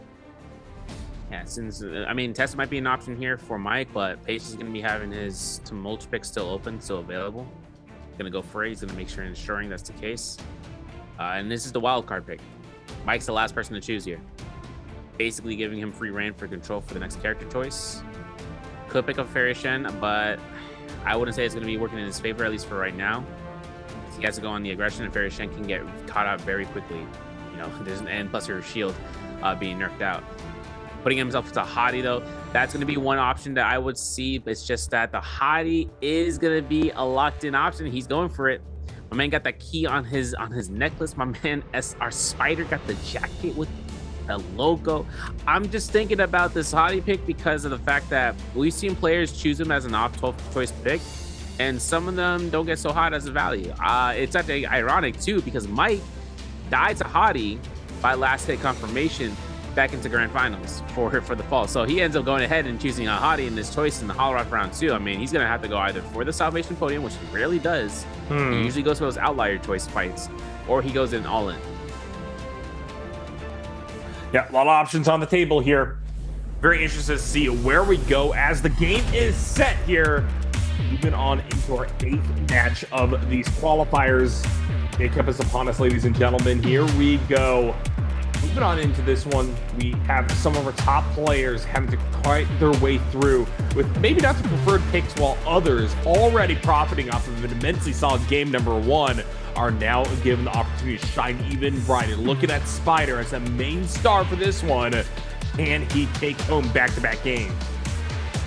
Wondering it out. We're going to have to see it out, man. basing it up to the skills, I don't think we've seen anything change up unless we see a V1 audio, which I'll be very happy and surprised, but it's not going to be the case. It's going to be V2 with the F2, of course, for the combo breaker. Sheng rocketing into the V2, F2 for the Enor 1. Akos is obviously going to be the same as it stands. Variables on the Liam isn't an option where we see V1 versus a V2, but HM's going to opt in for V2. Like I said, like Liam is double-edged sword character pick right now, I feel, just because of that preparation Glyphboard. The changes that were made, and then having the opportunity of just stat dodging and getting free energy pack is kind of something that's crazy for the players to utilize, and they'll definitely make more usage of it. But putting themselves out, it's all about these spawns. Looking towards where we're going to take these on drops, like I said, Mike's on a hottie pick, and if he goes for early game loot, it's either that or he takes a fight at Grizzly Rise. It's one or the other. If he takes a fight over there, because he's comfortable with it, he's going to go straight back over to Pinnacle Town. We saw this from yesterday too, but this time he's getting contested against with Orano. Orano's actually looking to kind of run it up. Bowda Shisheng is going to get the Salvation Podium fight potentially started either between him, Spider, or FPX Star. And then Jails is going to have Jails HM. He has all of Bloom Castle to his own. Every single time at Trenches, there's always a fight. It feels like it. Alliance is paced. SS1's Exon, YZG's TT5, TE's Wukong. They're all right there on the east side of the map to kind of basically be joined together.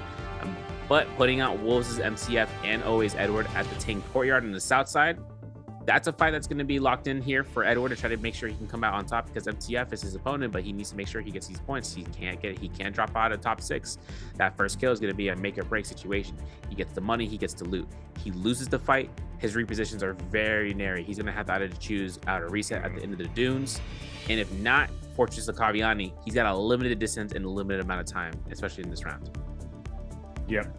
I think we're going to get a lot of action right off the bat here. In particular, really looking at that fight between SR, Bowda, and FPX's representatives. Bell going to be rung here by Mike to start us off to get image. Oh my god, that purple dagger off rip. Couldn't believe it.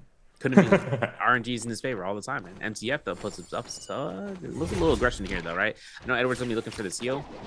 Blue armor has been picked up. We gotta open those trolls and hope for purple armor. Nope, not the case. Okay, well, we're gonna have to go start smacking. And that was a blue weapon too. He couldn't even pick it up. Edward's gonna be at a spot where he's like, okay, I'm gonna go right back in.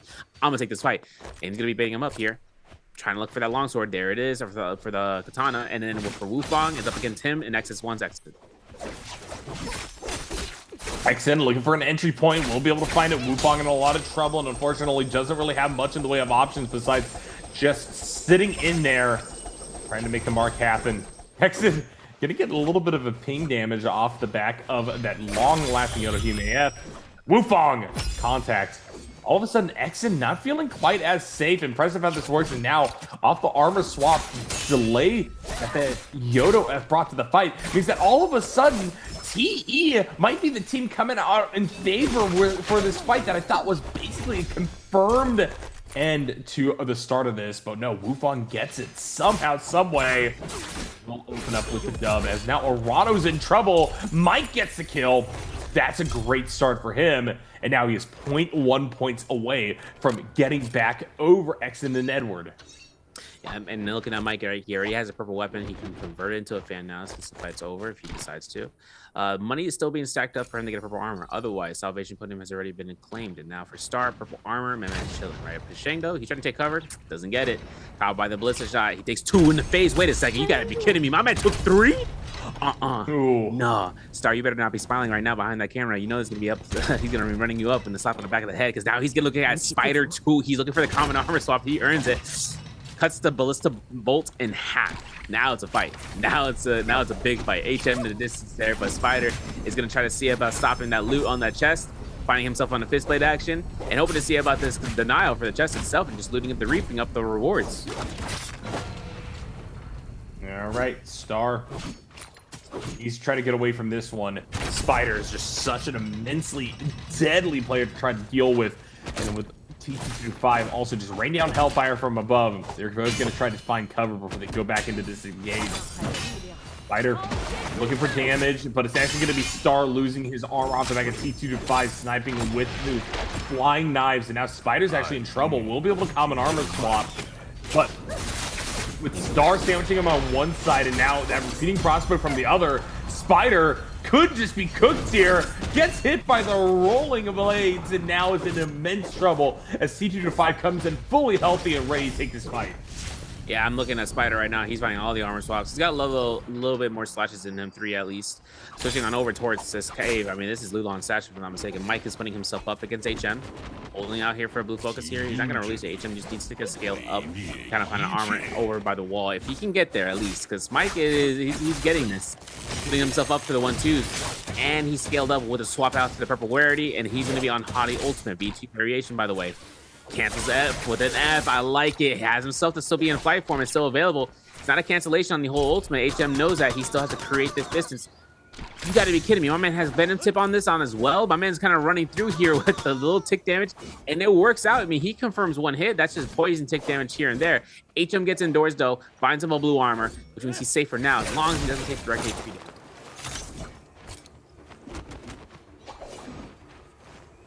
All right, Mike. Able to get up top here. Is still going to be chased. HM wants the smoke. Mike, though, able to get full armor revamps here. Gets, once again, just read like a book on this counter hit. Is in a lot of trouble. We'll have to try to dash back over. Scale rushes. Hard drop. Continuing to try to find a way to navigate back out of the sticky situation. And that solid movement that he's coached himself on is definitely going to pay off here as he's bought a lot of space between him and the HM. And with Chusheng on the back end of this fight, I actually don't think that HM wants to try to continue to force this. As soon as I say that, though, Mike picks the wrong spot to heal up. Almost loses his armor again, and he's right now in a very difficult position. Finally gets the restoration going. Mike will be able to once again deflect HM from the damage. But this Chusheng up top just waiting in the rafters for anybody to take a little bit too much damage. And so this is far from over. Really looking for the clinks off. There's the F2. There's going to be a strike right there. Mike's putting himself up, obviously, to kind of space up. And I know this is coming up to Chusheng, right? He's deciding between the targets, and he chooses HM. Incredible. But now it's up to Mike, right? Having the first Romy Yang to be thinking about. He's at 9,000 Dark Tide coins. A little bit of time here for that gold to be burned up, and that's going to be 11,000 Dark Tide coins. He can purchase an armor right now if it's still available in the shop. We will never know. But for Spider right now, purple halberds, purple armor, he is set. As the Kylan, he is more than set. Sure, he didn't win any sort of fights where he got a kill, but he is going to be stacked up here with fist blades and a blue pistol. As for Star, he is reaching towards the south side of the city of Tong. He is looking at this Yang portal to be his own. He's got that full sword. He picked it up after winning his fights off of the ballista shots, of course, but also just making sure he doesn't get contested. And then having a pole sword on Valda, pretty sad to see for anybody who gets to hit on the back end of that. Now, Tempest Kick is in Edward's hands. He's got himself out here for the Overlord as well. So basically having that with the pole sword, if he gets a full one Stormform proc, he is going to max out that release. Then looking at Mike at the shop, purple armor had been purchased. So he is good for that. T2-5 on that purple dagger on the Justina picks, having it up for a purple whip sword. As I said, man, whip sword changes and the damage spike that comes out from that blue focus and sort of follow-ups all in between is just incredible. It is going to be a lot to kind of worry about the combo breakers, right? We don't know when the players are going to decide upon using it, because if they realize that, that's a mix-up in its own, right? They can be baiting it for the combo breaker by looking at the blue focus. Then again, Mike is going to be going ahead with the whip sword on blue rarity on his end and hoping to take this Romy Yang as one of his second fights, potentially second eliminations. Rana, though, he has the cave. He knows he's going to be up to the deal, and I know this is T2-5 ain't going for the aggression like that. My man trying to get the first in the line. That's mine. No, it's not. It's mine, and that's going to be that fight happening later. All right, battle lines being drawn on 2 of the Romy Yang so far. We got JL versus OUG. And we'll be seeing Mike in the middle of this one, trying to fight against HM. Immediately going over to the nunchucks. Does what he can. Try to find damage, and HM currently is in an awkward position. Will have to ult early. The question is, what can he get off Pokeball? This is still where a Liam can definitely shine, even as he has been reducing capacity and power. Here comes the Hottie ultimate to try to answer right back. Flight pushing Mike over to the side here. He's looking for one more shot at our entry point in to actually try to follow through. Good damage being had. HM not fully staggered. Will have another release on life here, but no armor with which to play off of. Uppercut going to come through. Mike sent sprawling, and this is neck and neck. HM grapple bumped. Unfortunately, will not be able to bring it home. Mike wins the Romy Yang. And we're switching over to Star. Excellent fight. Ball on the immediate blow from Star. It's kind of a shoddy, I'm not going to lie. Being the first weapon he's going to bring up here. Scarus is coming right back to the face. No shunt. No, can't release it. Too much of a read right there. focus, and that's going to guarantee and a shot as well. That's a lot of chip. And we're looking at this from the scare rush position, right? Started looks at the pillar play. Avoids the scare rush as well. Looking to hit the stone form, doesn't get it, guarantees a combo breaker usage. That means that Exon's at the advantage, having Syra ultimate still available. And only a minute left on the clock here. It's going to be a determination. That was a risky blue focus. I felt that. LME comes out here, but for Exon, it's all about the catches, right? Looking at this, the blue focus release. He's trying to throw it up. There it is. Another chance here for the Valdivar now. And that ultimate comes out. Yeah, fight's being prolonged here. Star in a lot of trouble. Gonna have the ticks on his ultimate burned away eventually. Still has 3 F charges. Gonna be able to toss one out. Here comes the follow through though on the other side. Syra ultimate going to be activated and Star set on the run. Good job utilizing this pillar to try to deflect as much of the laser beam as possible. As Exon will use this opportunity to once again cross up. Star on a one-touch scenario here. Needs to try to find a way out, but as Syra descends from ultimate, they'll find one more LMB and that'll do it. This is going to be out now towards the City of Tong. Any winners like Wolves, SR, OUG, they're all going to have themselves out here. I know that Ron gets carried by TG5. Oh, this is terrain manipulation. We got this in the bag. There it is. Like explosive armor. You couldn't believe it. Couldn't tell you if he got another armor swap, but he got it again. This is going to be a grapple bump to the stairwell. We guarantee it again. Part 2, Electric Boogaloo. We're looking for the RMBs. Can he catch it? Catches it bad by the F2.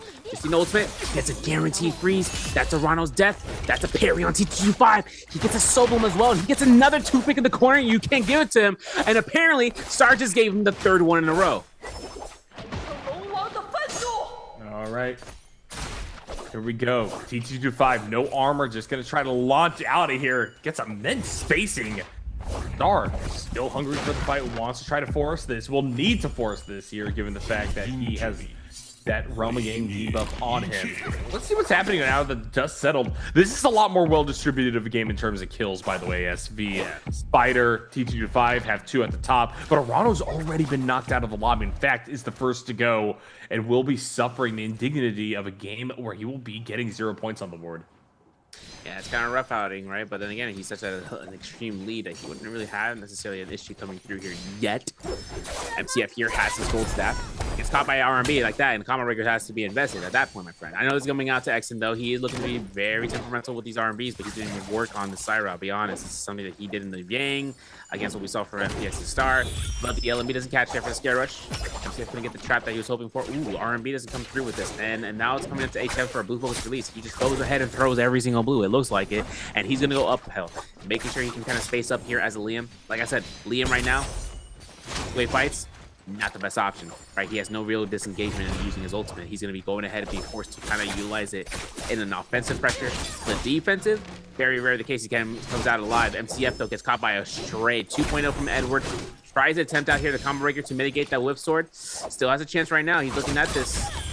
Let me see, but the RB, that's going to be Edward. That soul boom is going to be his as well. No, it is going to get yoinked, and Edward not cleansing. Actually, I lied. He did pick up the solo. He gets a reset. He gets 2 kills, now up to 3. And the only unfortunate part is that every single player that he has killed is a Sunwing Wielder, which means that it just resets the timer in this patch. Current patch, it's fixed. They reverted it. But in this patch, he has to go into his aggression.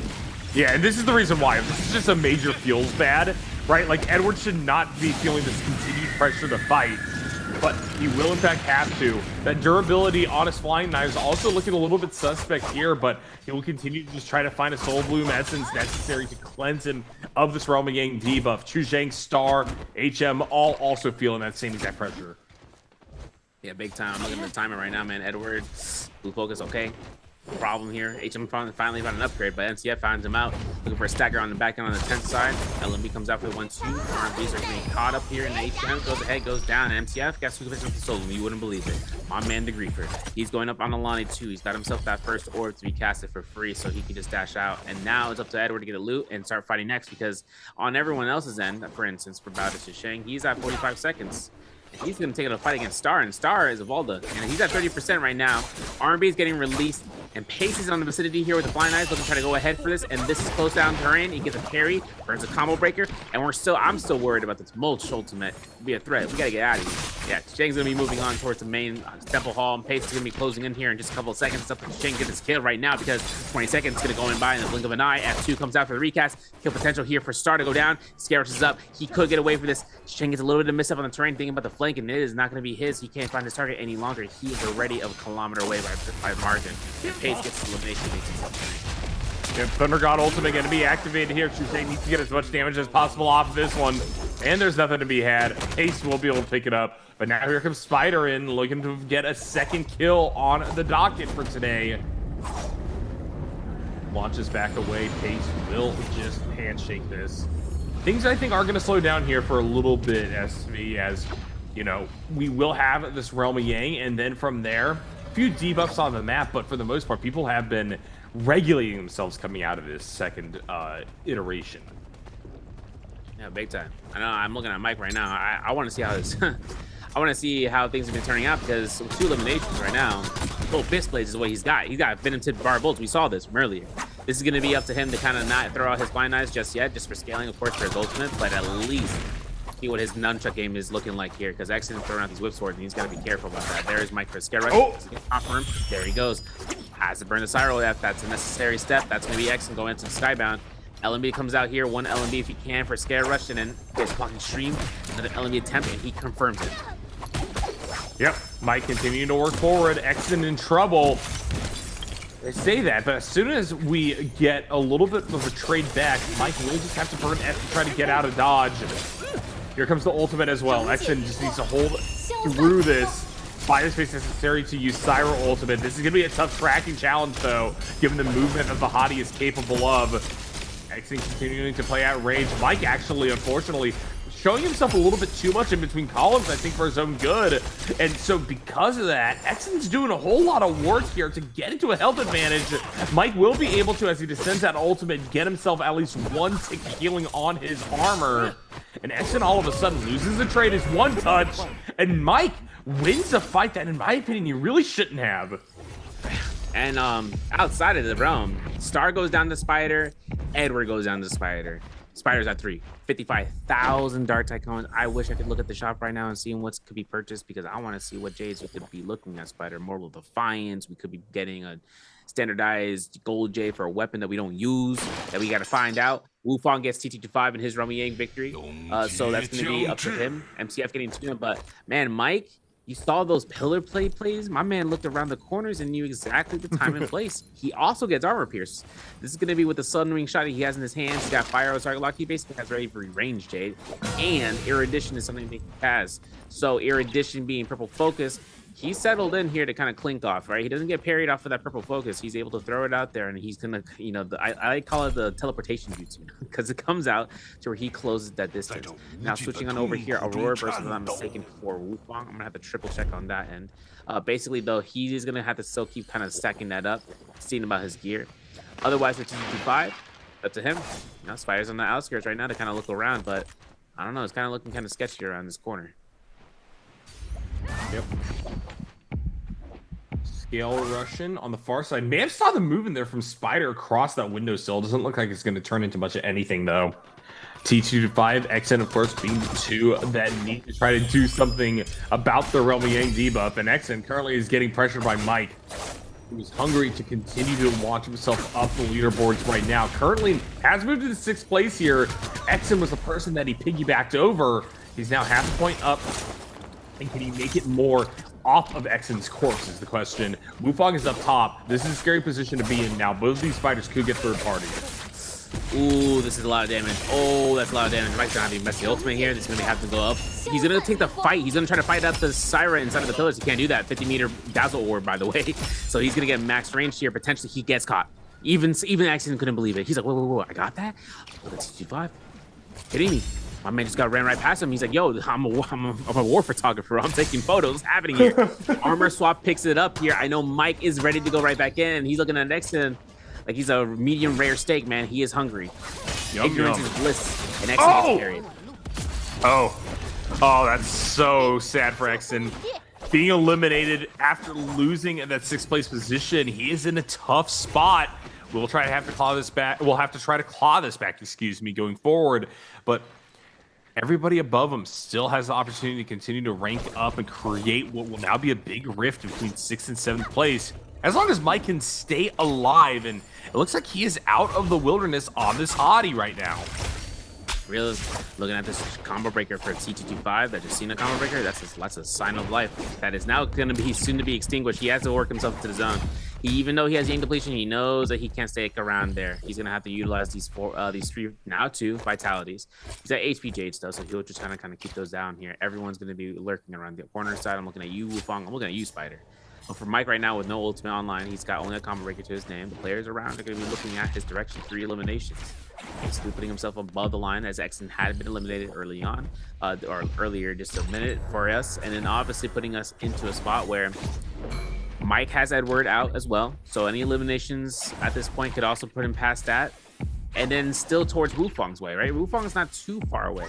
Mike still has 5 opponents in this lobby, including Wufang in the stead.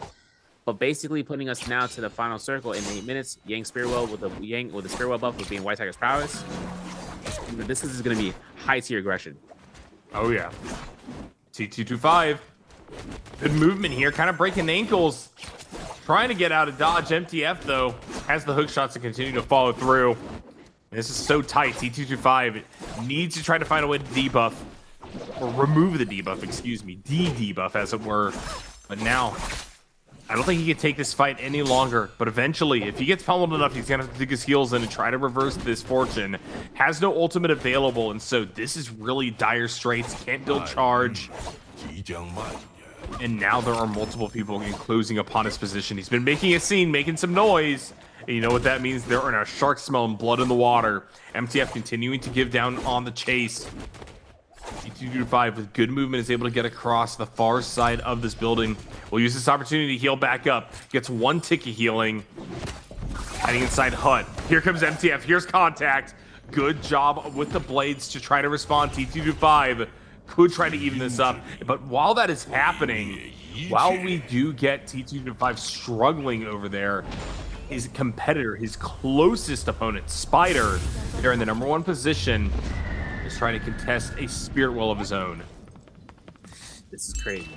This is crazy work right now. I mean, Spider's gonna be picking up the Zing Spirit buff. That's gonna be his Mortal Defiance, practically in inertia. For T225, I'm looking backwards now. Yo, 3D space, man. Put me on the Tesseract. My man got himself the Yang Tactical Flag for free. Ain't no way. 25 seconds. Wait a second. 22 seconds. He's gotta stay in it for 10. Yo, he's getting it. Okay, walk away. Walk away. He is avoiding this out with a combo breaker. He's at 80% on the rage bar. I'm hoping to see the scare rush there. He gets it. Okay, but who's there? The man himself that's going to be coming after the spear throw from Spider. Listen, gotta get him. I thought it was going to be Erudition coming out from Mike, to be honest, but it ain't going to be him, right? I'm thinking about that close gap distance, the teleportation. This is up to Spider to kind of get this kill for #4 on the board. Tumult Circle Wisp is good. The R&B confirmed the combo breaker. The ult tap from Justina. It won't be enough. Look at the tap R&Bs. That's all Pace needed to get. And that Solum is going to be confirming the cleanse, but look at the zone. This is a denial and a half if everyone is sticking around this area. Spider, for instance, getting a heal. MTF can go ahead and deny this to Tumult, who has no ult. The whole entire lobby knows this for a fact. And now it's going to be who is going to get the last hit, who's going to confirm the parry, and who's going to get that yoink. Paced all the way over here in a difficult position. We'll get spotted out. Good movement. We'll be able to cross through Shadow. Unfortunately, there's more than one player in this area, as now Mike is going to try to pass him back and forth. And now he is out of the lobby. Eliminated there, still stuck in 9th place after so many good early fights. Now Mike is in a lot of trouble. At 3, still with the debuff. He is going to ultimate here. MTF down below him. He's looking for an approach option, but there's Spider as well, holding steady alongside Wufang, both of whom are incredibly comfortable up there with multiple kills apiece, as well as full armor and health. And so that is going to be Mike eliminated as well. MTF launched all the way down to the 8th position. Mike barely holding on to his shot at keeping himself stable here in the top 6. as now MTF is fighting for his life, fighting for any chance to build back a little bit more in the way of points. That being said, while Spider is taking damage, MTF still very much the lowest, could be the target of everyone.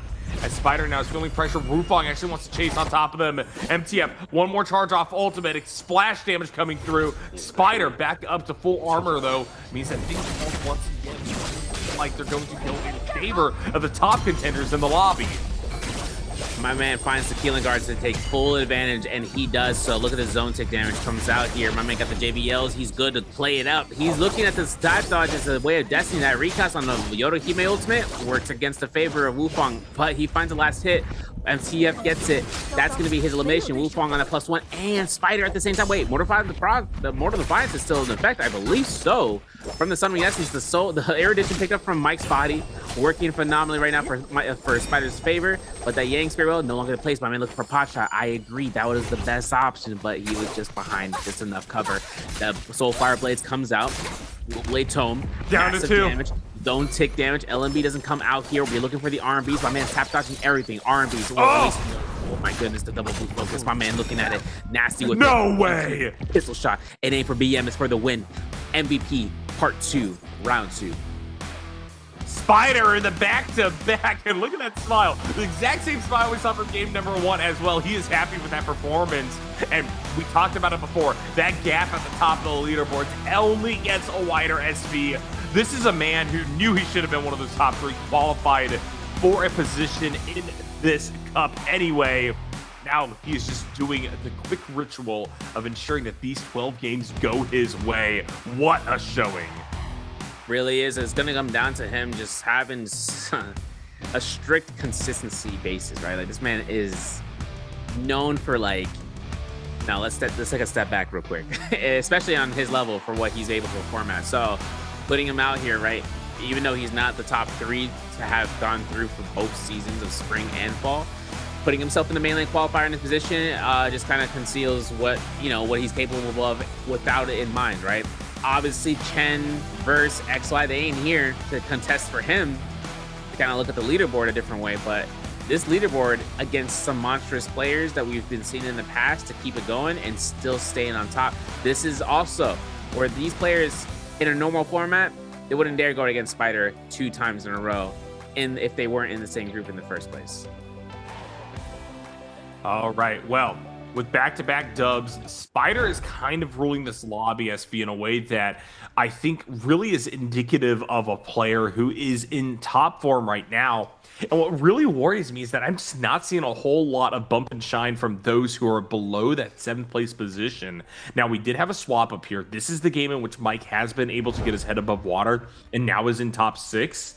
But I'm a little bit worried for what the future of this holds for that bottom part of the lobby. Can anyone actually jump up those ranks, or are we locked in for our top 6? Meanwhile, we do have a question for everybody here. Which player chose in or won for game number 8? Was it Spider, Mike, Chuzheng, or T225? Make sure that you guys spam that answer in the Twitch chat there, and you will be contacted if you, in fact, will win a fabulous prize. Hey, remember, you gotta keep those whispers open. You gotta make sure you gotta keep that through. But let's talk about how that worked backwards, right? So we saw how basically putting it out, Spider was able to kind of lurk, I should say, not just look. He was lurking around and making sure that he could catch off with Wufang. But one thing that led on beforehand, right, was that full aggression that we saw against T225, that Justina, right, seeing how it immensely puts Pace in a position of needing to go in the zone to take the fight, but it works out both ways. Now, the ultimate cast for that means that you're going to invest a lot, too much, when it comes into that fight outside of the Remier or outside of the zone into the zone. And when you're getting back up in that shadow, when it starts to close in, that tick damage just starts ramping up. Spider though takes a 5-kill elimination MVP, 9 points total, 5 points for Wufang in second, MTF with 4.5 alongside Mike, T225 with 4, 3.5 for Edward, Pacer 3, 1.5 for Exton Star, and Chisheng, HM Murano. No point awarded that round, unfortunately. But getting us into this leaderboard, it updates every round. And, it's a nail-biter when it comes into that bottom 6, right? Because obviously we want to see who's going to be able to catch up. HM at the bottom, but 21 for Exton at 7. 14.7 for MTF. 21 points is the beneath the gatekeeper, Scott, which has now been it's been overran basically by Mike, right? Mike comes out of the bottom 6, then take it to the top 6. So he is now at 22.5. not a crazy mark, right? Especially for X in here, right? It's only a point and so, but now it's going to be up to not the first day of playing. This is the second day. 22.6 for Edward is also the other point. That's going to be between these two against Wufang, who's at 28.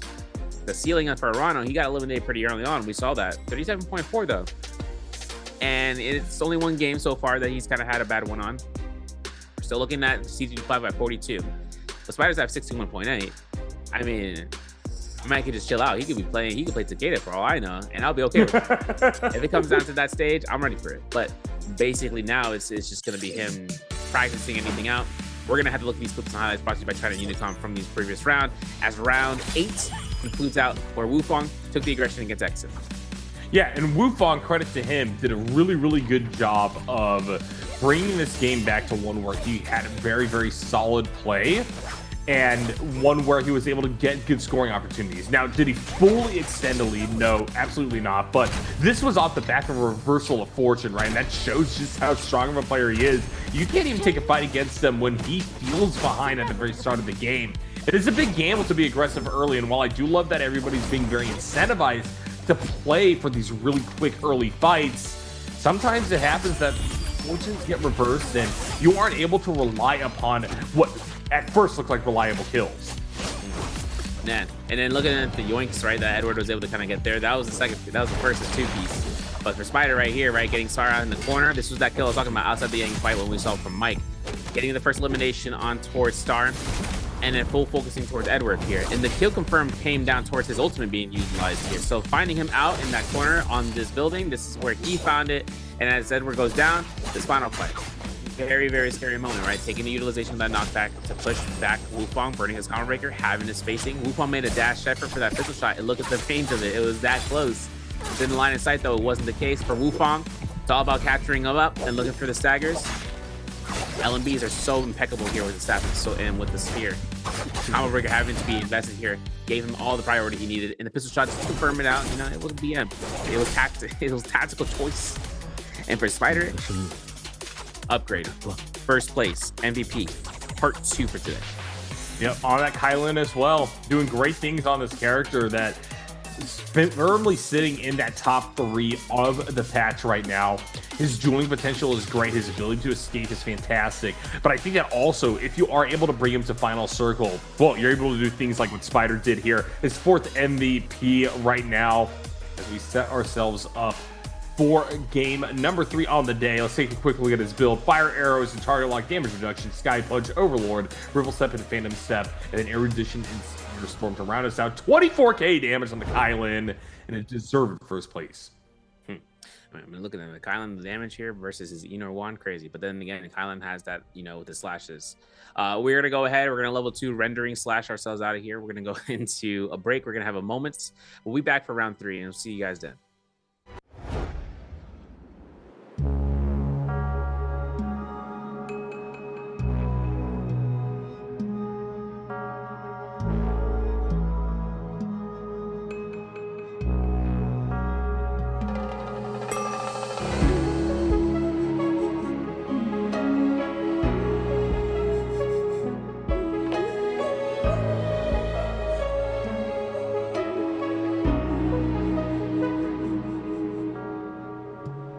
Nights are long, trying to understand a life of words unspoken. How all of her hopes, all of her plans, told so much of what I meant to be. How some should stand, but I'm broken. Your love will help me so near. Never left enough space to hear how it tore me up inside. I've never been prepared to take the key to your kingdom's gate. The dreams wanted I'd never share.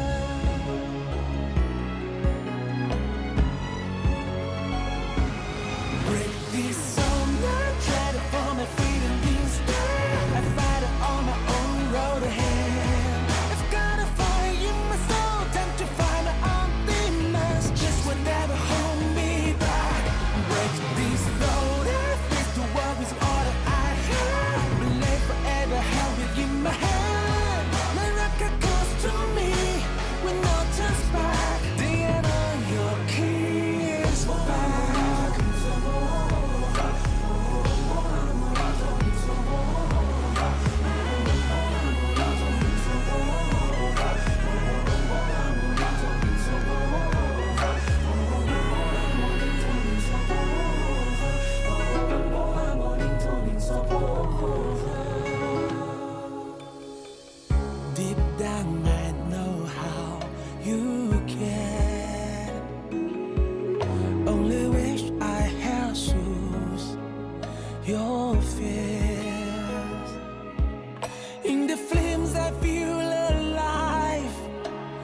to the heavens gates, defy the fates to show you who I am.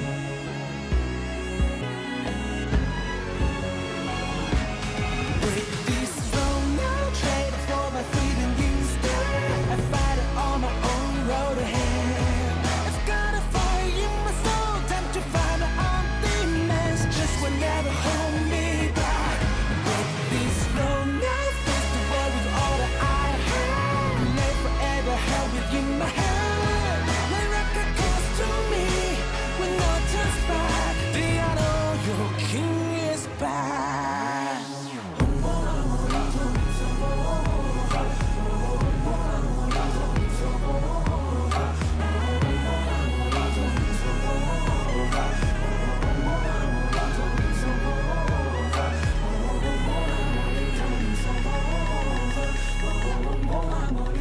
So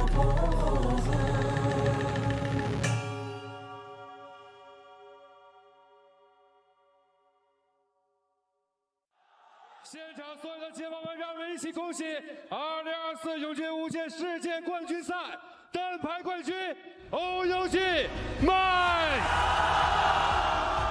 逐鹿三江，名扬四海，恭喜狼队获得2024。 Hello, friends, and welcome back to the NBPL as we move into a further fight here in day number 2 of competition for our qualifier season here for the China mainland side. We had 2 great games so far, SV, and while I do think that our top 3 for the lobby are pretty much set in stone, that leaves 3 spots still left open for that qualification for J-Cup and beyond. I've never seen it this close in before, man. Like, this is like how close what I mean by that is just how the opportunity turns it to the left, right? It's the opportunity of seeing how severe the lead is right now for the top 3, that it's not even about the top 6, it's about the middle 6, right? So the top 3 is guaranteed. It's whoever's going to be the remaining 3 spots. That's going to be the scoreboard check that we need to understand that in the next round. This is where that road gets a lot closer to its end. For any one of the players that are trying to make it, it's not about being one of the top 6 unless they get 2, 3, 4 pop-off games in a row, but it basically confirms, you know, someone to get knocked down from the top 3, and then them, like Arano, for instance, knocking on wood when I say this statement, basically putting him in the spotlight where if he does have a bad game, part 2, part 3, right, and that comes into the next couple of rounds, I mean, it's still a long shot, but it would have to result into MTF, Exon, and Mike all doing phenomenally well, like how we saw the top 3 already do in the first game, but basically putting them in there. Game 9 is going to come through here. That's going to be where we end up in Morris Isle. We are looking at this 3rd round, looking at the picks, the selections, still thinking about that formula. We've been seeing it from the first 2 games, right? The first 4 choices have been Syra, Lonnie, into the Kylan, into the Akos. Might be a change up. We'll have to see. Yeah, we'll see exactly what the lineup is going to be, but I definitely do think that at least top 3 are secured. Probably top 4. It seems like people are enjoying that Akos pick there to clear out our top 4. But here we go. Let's look at those scores overall. Average rating points, number 2. Average kills, number 2. And then number 1, of course, picking up so many kills, so much damage. We have Spider leading the pack. Great statistics throughout. Stats. I love the stats. You know, I was talking with Taki and on one of his streams and all that stuff where he's like, it's important to look at stats, like the kills, the damage, and all that stuff. But there's more to that, right? For consideration for the player base, or for not for the player base, but more so for the players themselves, the competitors.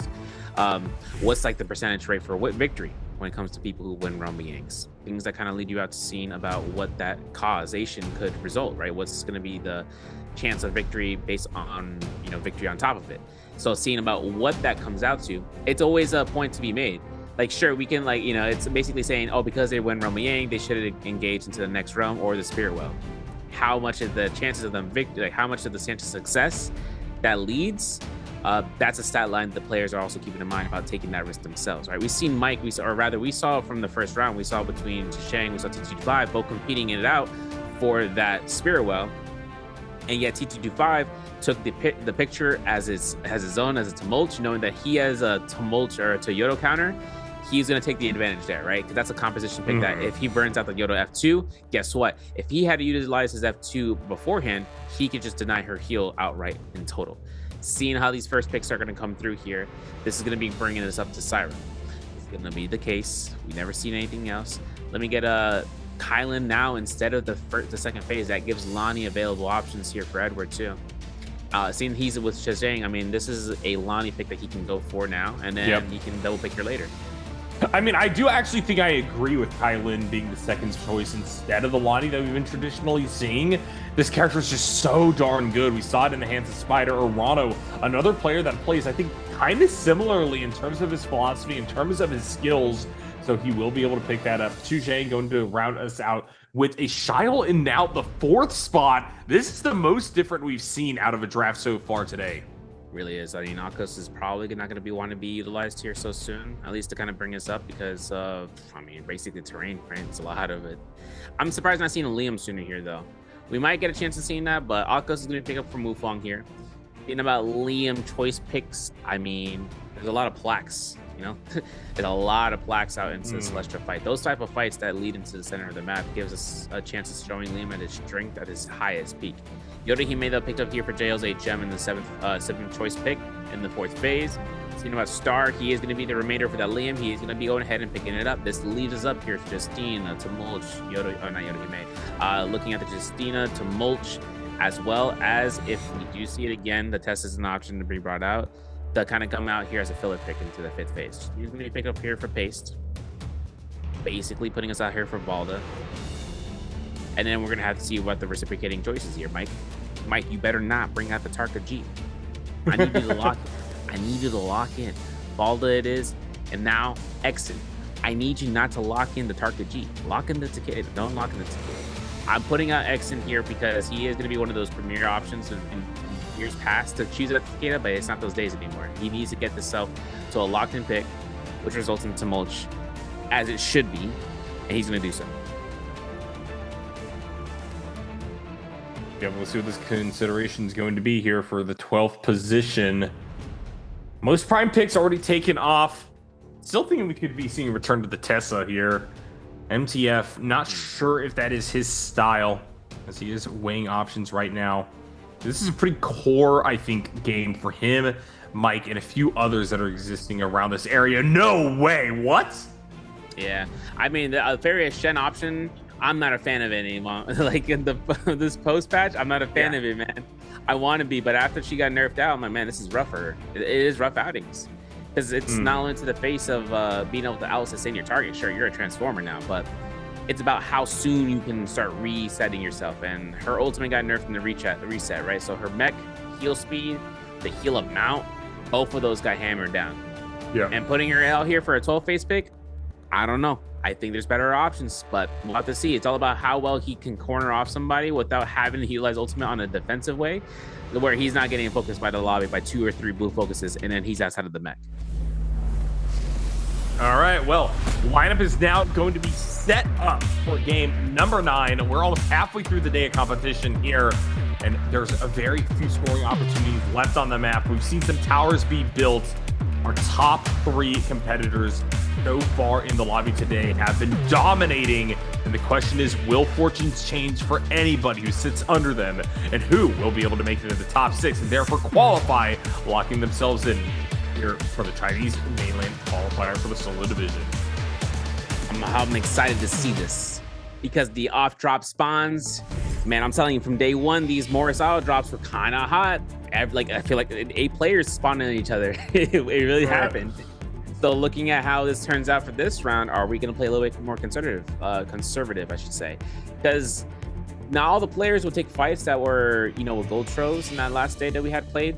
But it is going to be interesting if they decide to wake up and then, wake into the isolated zones, right? Taking their own fights in their own spots. Because once you start having these aggressive off-drop fights, I mean, it's 1 kill after the next, or it's 1 death after the next, right? You go ahead, you die out, you have to use 3rd party because a 4th party was there. 5th party is ready to strike them into the 6th party. That's exactly what happens. That's going to be the case right now in Servants Ground. So we are going to see 7 of the players here, and it's going to be between OUG's Mike, JL's HM. This is by the Artisans Grove. This is incredibly high tier RNG area that we just acquired. Artisans and Servants Grounds both of them hand in hand to have the high throw frequency, and 7 of the players are spawning in there. Bada's the Shang, WZ's Rano, pocketed spawn, Crow's Nest, and then overboard towards where we see Spider, or actually not Crow's Nest, that's actually the Sigma Mine. Crow's Nest has SS1's Exin, FPS's Star, and SR Spider. Mind you, no Fireflies. No one's taking the opportunity of dropping into the cave. They're going to take these fights out on the outskirts, inside of these 2 zones. Yeah, I would definitely agree with that. I'm looking right now at what we're seeing in terms of the density up north, and I do think that while that volatility is something that is oftentimes not super indicative of who's actually going to come out on top in the long run, we're seeing people leverage material advantages more and more, especially as gameplay develops and the meta continues to evolve and shift in favor of those who are able to keep a lead from early on. And so when you look at the top contenders, or you look at those players who ride on the bubble, I'm starting to think that Mike, for instance, is someone you need to watch out for. If he initiates early, he's doing so mostly because of his immense game sense. He thinks that he's going to be able to isolate and actually create a 1v1, or he thinks that he can profit in the chaos of multiple people being lightning rodded to your position. And so those kinds of dynamics are things to watch out for. Here we go, Pace. Finding purple armor right off the bat. We'll use this as an incentive to run on in, and then I think now this is where we're going to be seeing that swarm start up. Players are going to come back. Players are going to look to try to see if they get 3rd party, 4th party, 5th party this fight. And Pace got worryingly low off the back of so much armor, but it doesn't matter. It seems like Edward's in an awkward position, but here's that 3rd party I was talking about. Wufong now wants a big piece of the action. Common armor reset, bringing it up from Edward after he Pace yoinked that from him, the purple armor. And now it's going to be at the weakness of Pace. It's played to the triangle of action. That's going to be his elimination. Wufong gets it, walks away. MTF takes the fight against Edward, though, who's looking to go ahead and keep it going, right? Common Fist Blade, Lonnie ultimate about to be on the line. We need to look at the cast. There it is. Nice. Looking at MTF, he's going to have a lot of strengths here, right? He's at 0 eliminations, but a low health target create that snowball effect of getting a lot of good gear early on, especially because the gold and the dark tech coins for 2nd elimination, since there's only been 1 on the board. And then for MTF, I think he's got the grapples to chase that down. Over towards Artisan's Grove, though. Mike, HM, and taking a little bit of aggression as a Yodohime. Mike continuing to chase HM in a really awkward position. Will be able to fire off a combo breaking F from this Yodohime.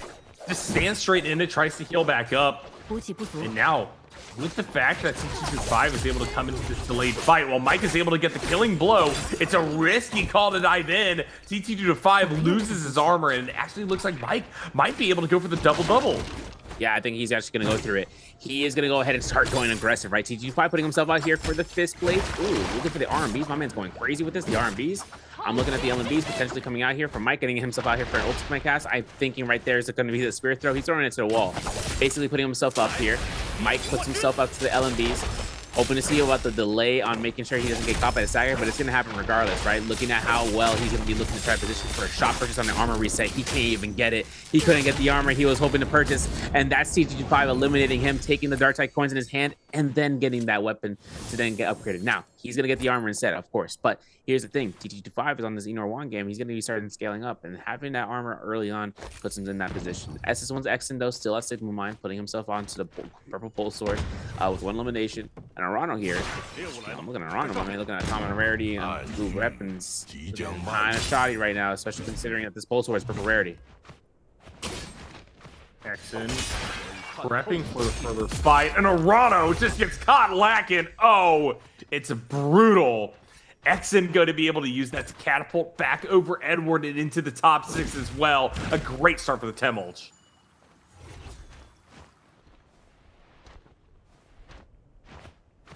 All right, here we go. MTF waiting in the wings here, realizes that we're getting close to the Realm of Yang fight, so maybe the case that he doesn't necessarily want to try to force anything now, especially as fights will begin to get a little bit more prolonged off the back of weapons not necessarily matching where we are in terms of armor swaps, and the hook shots also allowing for longer chases. But someone like Spider, who has kind of been behind the curve in terms of picking up kills in this one compared to where he has been in the past few games, means that he is still someone that can easily be targeted out here. Star sees opportunity to knock down someone with common armor, and he wants to take it. Spider going to be unfortunately knocked up against the wall. Has ultimate available, but Spider having to also use the F so early means that it looks like Star's just going to clean this up. He, in fact, has Pokeball, will try to get the Wombo combo, two fan throws, and that's it. Star gets solid pickoff, and Spider's eliminated. Top of the lobby, finally brought Crushing back down to earth. I think, though, even if you did have a perfect game coming out of T2-5 or Arano, Spider's still keeping the #1 spot. The problem is, it's just an indicator of things to come in the next few games. Stop, man. I'm telling you, man, this is where Liam shines, and he's a prime example there. Putting out Liam into this play, it's just kind of making sure that he's kind of communicating that, you know, to like say, yo, I'm a man. I got the stun. I got this on standby. I'm putting it in and bum. Done. 2 eliminations right now for starting the overall 2. So basically getting ready up for Rummy Yang. I see Mike out here getting outscored by HM and then putting himself up here. I know there's going to be a spotlight right now for this Yoda-Hime, right? But the problematic thing is that now that Wufang's here, Akos, the Forbidden Seal is something to keep in mind about. This Forbidden Seal, not too far away from this game. Still an RNG game, so we'll have to see. So, Swift going to be picked up here for Wufang as he has it, but no Katana, no need. Face plate is going to be the best option for Akos. We've seen it in the roam, we've seen it in the reverses, into the martial artist solos, basically putting Wufang in that spot.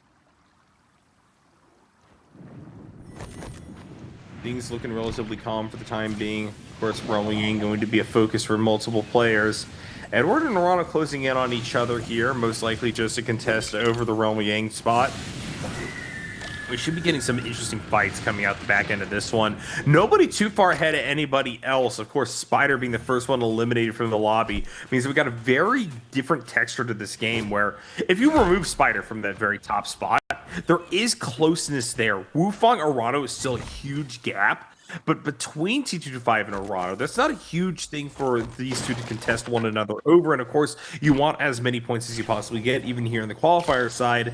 And Edward is so close to also trying to get right back over Exen there from the 7th to 6th spot. Still looking at Wufang's aggression though. And okay, I'll look at the block too. But I'm knowing that Wufang is putting his aggression into his hands, but he knows he can go right back to his portal now. Basically confirming this is going to be up to him to not aggress against MTF, right? To see MTF there. Bounty. Ooh, if you know, it's good. If he gets his bounty, this means that he can put a bounty scroll on the next Rummy Yang fight, potentially. But Shishang is going to be at the Scarlet Cave. Completely unfettered. I know that Arano is approaching this area. He's dropping Jay's frame 1, and you heard the grapple. Charging up blue, try to get in there. Boom. Zap Jade. So I'm going to take the assumption, someone correct me if I'm wrong in the chat. In Immortal War, the cave is looking to be a guaranteed Sap Jade now. So someone let me know. Basically putting us out here. I know one thing is for certain, right? Getting that Sap Jade nowadays is a must be, or rather, it's an Omni Gold Jade now, so it's gonna be the one thing. It's gonna be higher rarity. But the other thing is that it's also gonna be a Jade that guarantees that Sap for you, and then you know all your weapons. Well, besides range weapons, of course, but basically getting you set up there. I can see that's gonna be where those caves just start to come a little higher on the priority listing for the players. But first round fight, Mike up against T2-5. Purple rarity armor on T2-5 as the Enor 1. T2-5, I feel, has been kind of, for as much as he is staying in the top echelon of players, underperforming in individual 1v1s here. So we're going to see what he can do versus Mike, as the first time we're getting a real big focus on him here. Now, so far, Mike is winning this exchange. That being said, came in with a weaker arm to begin with, and so there's a little bit of breathing room there. Unfortunately, T2-5 just not able to utilize much of it as he's already lost his armor. Here we go. Ultimate going to be activated here. Now, Mike just needs to play keep away for the next few seconds. I know this is up to Mike to stand still. There it is. Tap dodging is a mess. It's like a siren bubble around the wall, but he got impaled. Around the corner here. Mike still has ultimate though. So chilling. Okay, we gotta find a causation, right? Yeah, there it is. Okay, there it is coming into play here. Now the Thunder Mark is actually reapplied. T2-5 is gonna deform here in just a moment. Has F2 ready to go, but still gets caught. And that's gonna be probably deletion here, right? Grapples onto the R&Bs, 1-2, horizontal 3-piece. Vertical instead. Jump R&B confirms. That's Mike's kill. That's elimination there on the other Roman Yang. Exen up against what seems to be MTF, who is getting dominated on for the beacon drop. It is utilized. Exen gets a whisk throw. He throws it completely in MTF's direction, but he knows he has to go for a 1 hour reset before the pressure is on. Yeah, and now it's just a matter of how much can Furia do with splash damage. The problem is that in a way, especially on that initial charge up, Exen is just like, hey, free vacation. Time for me to get a little bit of my armor and health back. And now things are looking dire for Furia when she descends from the pillar now. We're going to see what Exen is able to do, dodging away from this explosive splash damage. And the answer is enough to go for the interception. MTF in a little bit of trouble. We'll be able to clean back, as now we do have a blue for blue traded back and forth. Exen, though, just finding the angle time and time again with these little tap LMBs will unfortunately activate that ultimate, I think, a little bit too late. And with the timeout occurring, and neither of them are going to benefit from this. And as for Mike getting his chase down on his Rumyang victory, he's going to go ahead with the gold longsword, right? Having the opportunity of changing it to a whip sword ain't the case. At least for now, we're finding a nice grapple jump extension switching pace for a little bit, but Edwards takes his 2 steps forward. He gets himself in that fight, but he did a little bit of a sketchy move there, which is an LMB. That's going to give all the momentum and pace. Soulbloom picked up here. Reset timer. Or rather, delaying the Soulbloom in order for him to pick it up later on to keep the extension going. Now listen, this is in the outskirts of the zone. No one's really going to go in this area for it. And it's also a rage reset too tool. So if he ends up going back to that Soulbloom, that's 60% rage. Seeing how Mike is on this end though. It's caught by the whip sword. Okay, we know what's going to happen. The chain reaction again too. Okay, listen, Mike, you got to look for a parry at some point. He's going to pop ultimate instead. He knows how much it's going to be a threat. But if you can fire those, this is a rematch. G225 gonna have to enter ultimate. Good gap closer available. Can he intercept Mike? And the answer is yes. Even in the midst of this ultimate, there we go. First stab going to be completed. And now Mike is in dire straits trying to get away from this one. He really does not want to give up the ability for G225 to be able to cleanse out here. That being said, armor swap is going to go in his favor now. And Enor's ultimate is going to begin to wear thin. Mike just needs to hold on for a little bit longer. He said sprawling. T2-5 drops back down to the ground, but Mike, unfortunately, was unable to stand in time. One more touch, and there we go. T2-5 will be able to pick up the kill. Yeah, resetting the timer to 4.5 minutes. Now for Star inside of this area of the Mortal Temple. He's getting pushed out here between 2 players. W's at to run on the Kylan. He's Wufong on the Akos. Wufong's on victory, right? 3 elimination here on the Akos. Not bad, I like that. But what you're saying? I'm gonna take this aggression. Look at all that chunk, man. His armor gone. At least for a second here, he's gonna have to start spacing up. He does not want to invest his ultimate 8 gems. He's gonna make sure of that. And as for Juan, having to invest his ultimate as a Akos, Ronald, that's all he needed to make sure happened. I don't know what's up with 8 gem, but man, looking for all the smoke right here. He is looking to see it. Since Wufong cancels ultimate, he knows he's gonna go ahead. He's gonna see towards that Summoning's Essence to be picked up here. And the F2 to confirm anything left to go for a heal. As for Rano, this is an F1 combo breaker usage. That's a musket shot. Making sure he can look for the LMB. The shots are coming back and forth. This is dangerous, right? Look at this. Scare Rush comes out. He has to ultimate for that. Yeah, this is such an awkward position to be in. HM is going to be so vulnerable coming out the far side of this. It's just really a matter of what the setting is going to be like. Heals out, so it looks like things are going to just be a regular old handshake. But speaking of vulnerable people, Star's in rough shape right now. Has managed to pick up 2 kills, needs to try to find something though in order to get this Roaming debuff off of him. And the options are even slimmer now. Because you had that double death in the final realm of Yang, you have 5 people on the map with the debuff rather than just the normal 4 coming out of that first realm. And so that just means that because of the way that this patch works, that's less opportunity to do anything except for reset your timer. Exactly. Yeah, and lessening out the load is going to be coming through here for Exen if he does get eliminated by MTF. I mean, they're both going to be coming through here 1-to-1 on Yang depletion. I'm not sure what the timer is on Exen, but for MTF to stay, it's kind of sketchy though, right? This is where I was saying, using your ultimate defensively on the Fairy Shen is not the greatest thing in the world. Star goes down to Yang depletion on the back end. We are looking at this from this point of view. If Exen can get this whip throw, my man can have all the time in the world, right? The beacon had already been used, and the further the MTF goes out, right, the further he's gonna have that salvation beacon. He almost went for that dash. That was gonna work out, but the blue armor reset gives MTF all he needs. Combo breaker still in the hands. There it is. Whisk throw is not available right now. We haven't passed through the barrier. Exen though tries to look for himself out. Beautiful, beautiful, beautiful. Look for the whisk throw. Gets caught by the R&B spear. Who is that? TT5, the griefer. Of course, classic. What? Mid-air parry doesn't happen. The F2 from the Euro 1 connects. And now it's up to seeing whether Exen wants to give an elimination or continue this fight. And it looks like the answer is Exen's going to try to get the heck out of dodge once again. Press the scale rush over. Unfortunately, that is contact. MTF was able to get the hook shot on him before he got too far away. Now we got a tower juke fight, and I love these. We get so much chaotic action as people go back and forth on one another. T2-5 and Pace looking for a little bit of a nasty trade against one another. Exen in the back end just gets shredded down to 1 touch. Stays alive for the time being, but not long enough. Yeah, F2 comes out here initial on the wake up for pace to kind of walk away from that. The ultimate's still in use. The F2 recast still enough range for TT25 there. LMB gets charged out here. We throw the horizontal. We actually committed towards it. No parry on that. That's gonna hurt. Blue focus will hurt better, and that's gonna be for pace to burn the combo breaker. Having ultimate back up again. Look at this. Uppercut. 2, 3. Can't even get it. Oh my gosh! Oh. R&B of Destiny comes out once more. Pace gets elimination. T25's out. Mike on his hands up against a Shayo, who still has ultimate, by the way. Badish to Shang, taking his aggression on the active while the ultimate. Yep. Shang gonna lose his ability to work with that armor for the time being, but Mike is giving a whole lot of time for recovery. It looks like Shang not gonna actually use it, was just kind of on the run back. Now Mike could try to just take it home here. Unfortunately, gets bobbled a little bit.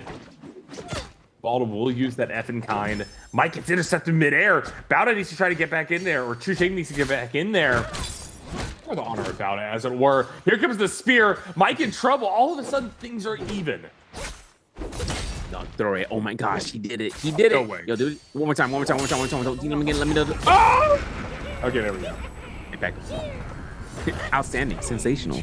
Yo, Mike. I was getting a little bit worried, SV, about Mike just kind of over telegraphing blue focuses and getting carried for his efforts.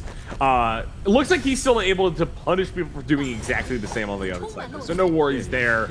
And so there we go, Mike going to come on out with the White Tiger's prowess, and he's looking quite confident to take a game that is fully in his name. He's moved up to 5th place position, and he's looking ever more secure for that qualification. Crazy, my man is holding off that 2.0. My man was double his dash roll. You gotta be prepared for that. My man was looking at it. Oh my goodness, you can't believe it. Wu Fang just has a 3rd sense. Saw every single bush there. I got ops with these ones. That dude doesn't get confirmation, so that's unfortunate. Combo breaker though, you gotta look for that for a run right now. Oof, there it is. Perfect. I saw the vision. R&B 1-2s, walks right back into it to kind of catch an LMB if he could. Almost got it. But for Wu Fang, it's all about chip right now. Now for Arano, he's turning it up for a parry. That's a jump LMB. Ooh, we walk away. No, we try to continue it off of it. Ledge like that. No way, Jose. That's going to be F2 investment for Wu Fang. He still has ultimate, though.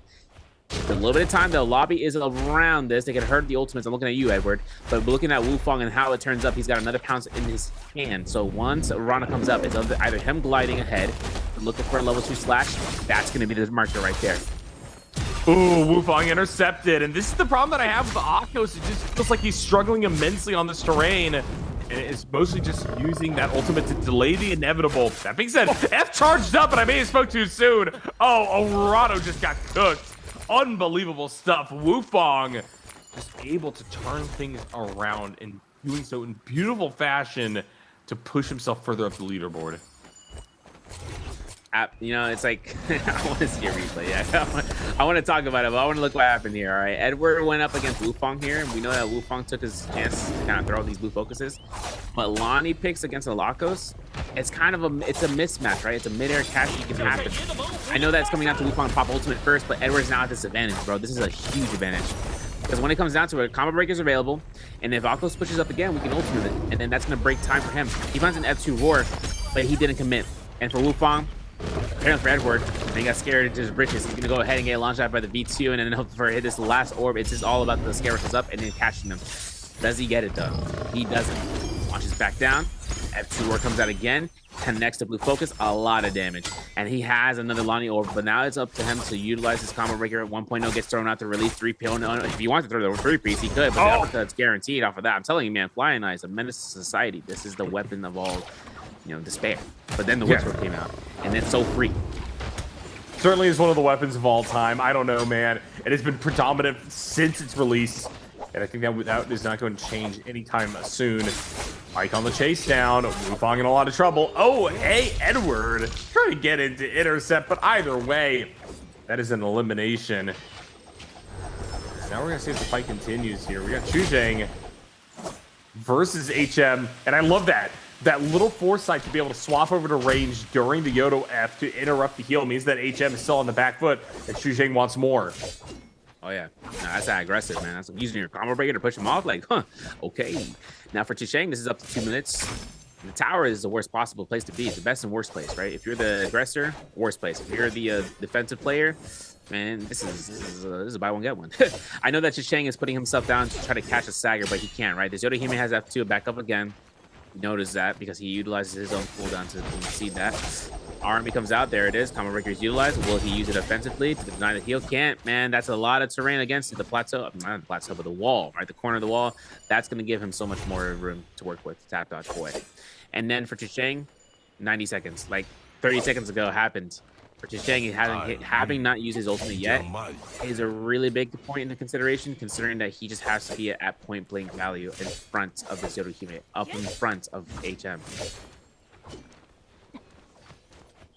Gato propelling himself to the top of the tower here. HM's still below. I talked about it before. These towers are just such immense means by which to delay games or delay engages.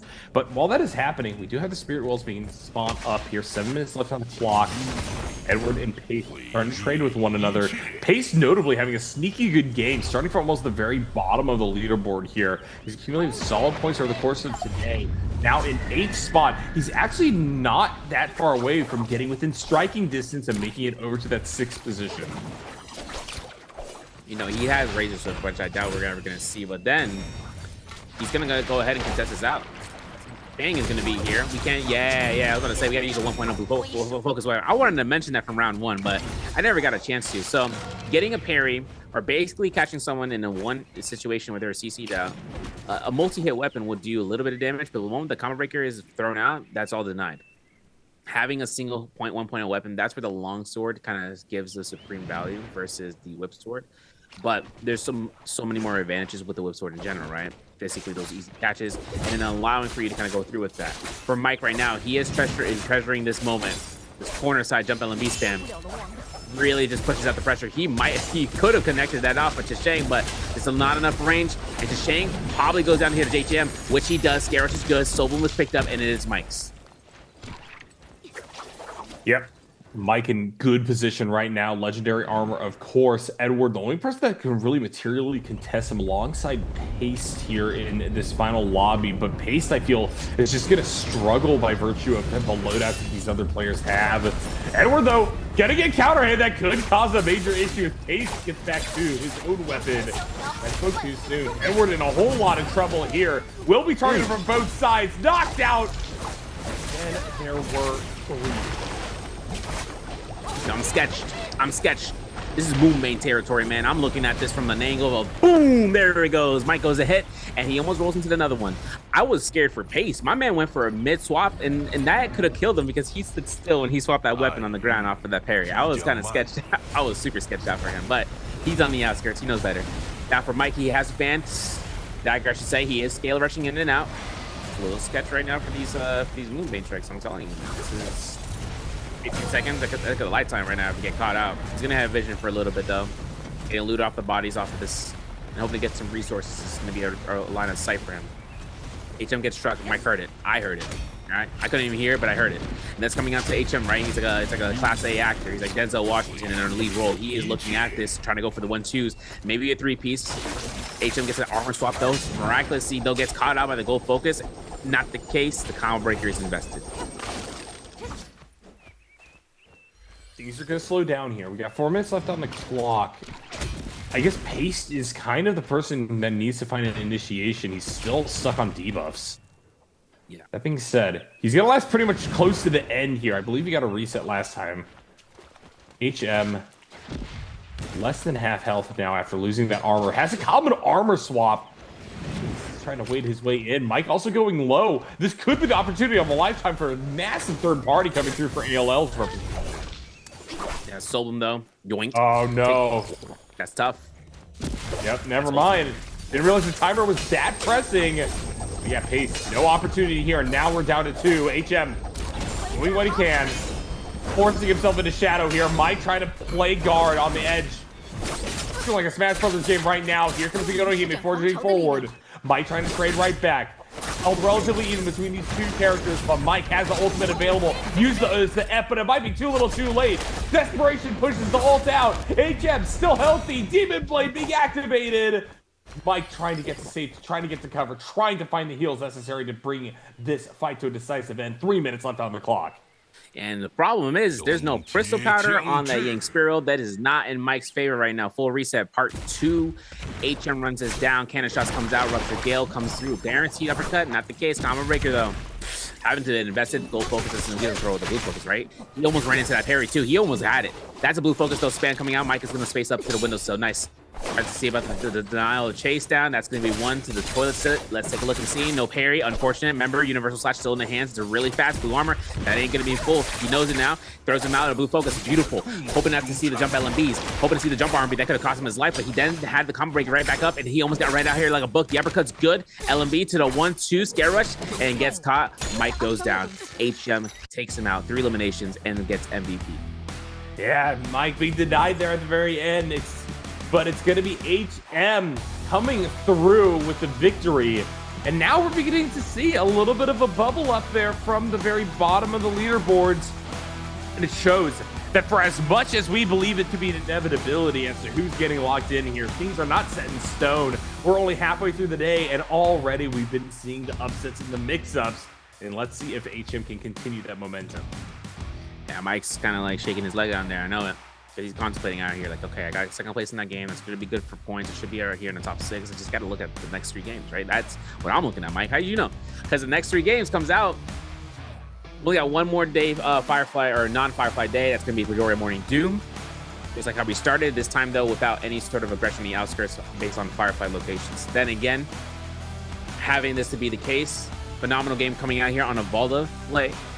For Mike, so 4 eliminations really set him up though for 6.5 points that game. That's going to be something that he's carrying on to get him to the top 6. Even TT5 like, hey man, I wish you wish you were at my position, but tough luck the first day. Am I right? There you go. That's crazy. But this is up to HM getting him his MVP, and this is going to be his first one, basically to give him out. Now keep in mind, HM relatively on the leaderboard at the lower end, but by taking his placement, he should be around 8th place, give or take, maybe even like around staying right underneath Paste. And then for him up against Exon, Exon's at 23 points. He's basically going to be in 7th place as the gatekeeper, as Edward is going to be right above that. So 27 points. That's the 27.1 points, hands in the air, caught. 27.1 points is going to be the threshold that we need to see for these guys. Yeah. And it's a decent threshold, one that a lot of people still have the potential of reaching. The thing is, SV, outside of a few members, like I said, bubbling up from below, it isn't necessarily the case that everybody is fully popping off and able to contest that mark. So we got a very interesting set of games ahead of us. But we also got a question for you all before we make it to those. The question is, who defeated Pace in the Realm game number 9? Was it Arano, Wufang, Edward, or Chu Zhang? Make sure that you answer A, B, C, or D in the Twitch chat. And if you, in fact, are the one who chooses the correct answer and are chosen at random, you'll be whispered a code, and that code will get you to your fabulous prizes. Yeah, big time, man. I'm looking at that. I need that chest. I need them prizes. Illusion gifts? Give me that. That's free chest. That's 360 gold. Basically for free. Listen, putting it out to your scoreboard check, though.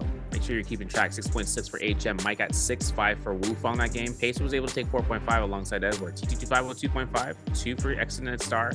Arana with 1.5. 1 for Chushang. MCF with 0.5. And 0 for Spider. Kind of crazy, right? But like we said, Spider's at the very top of the tippity top of the leaderboard. Putting him out here at 0 points, just 1 bad game, right? Basically on the off drop. But next 3 games, going to be considering it out for games 10 to 12. For HM though, he is on the cusp of like having out, at least remember what I was talking about, right? Like unless you had like 2 or 3 pop-off games, if you're on the bottom of the board, you could end up potentially coming through here, right? HM getting 6.6 points, best that he can get right now. Because considering now it's up to start at the bottom leaderboard, MCF at 50.2, but Exon at 23 points. All right, so you're seeing these values like 5-point difference between 7th and 8th place, and then a couple of decimal points there for 7th through or 8th through below.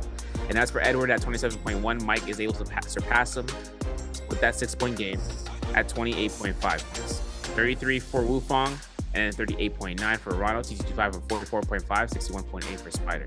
So we're still kind of chilling around here, putting it up. TT25 in a phenomenal spot in 2nd place, right? Doesn't really have that much of a lead. That's kind of crazy out there, but still to give Arano a little bit of placement to think about for him to get into 2nd. But as for Wufang, he is going to be leading out here, right? The next 3 games, just consistency on the off drops, and then maybe just having a couple points here and there just to concede top 6 for sure. One thing to note is that because that last game was so well distributed in terms of points, nobody was getting up to like the 9 points that Spider got in a single game earlier on the day, right?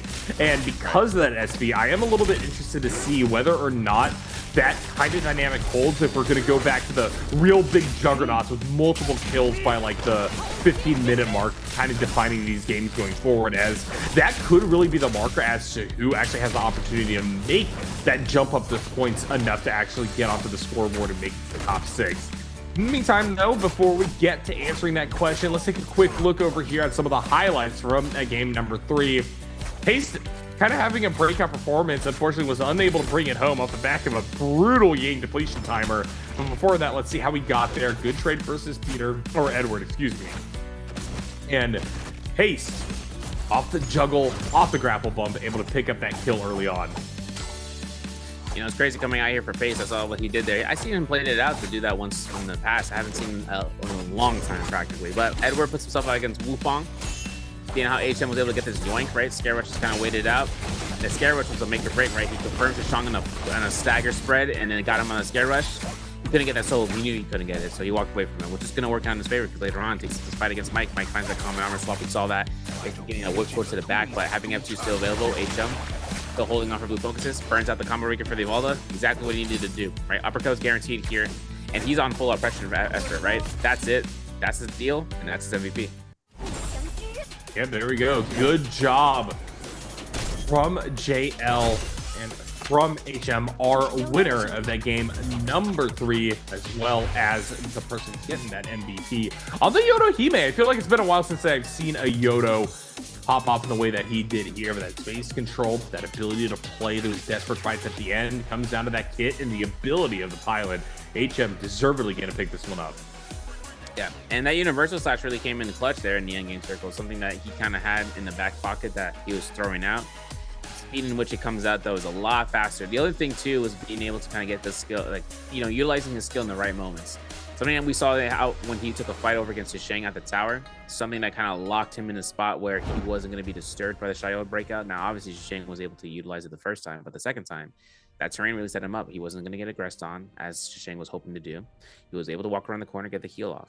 And then utilizing it against Shang again once more in that final fight at the council courtyard, where he was able to kind of force out him in a spot where he was airborne, re-staggering him with his own F2, and then giving Shang a run for his money, right? Basically getting him knocked out here. The Scare Rush to confirm the kill, walk away.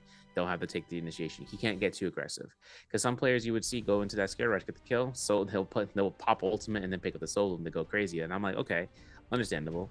But the problem is that in this endgame circle, right, you never know. Those factors of the players will come out, and then Yodo Hime can only do so much.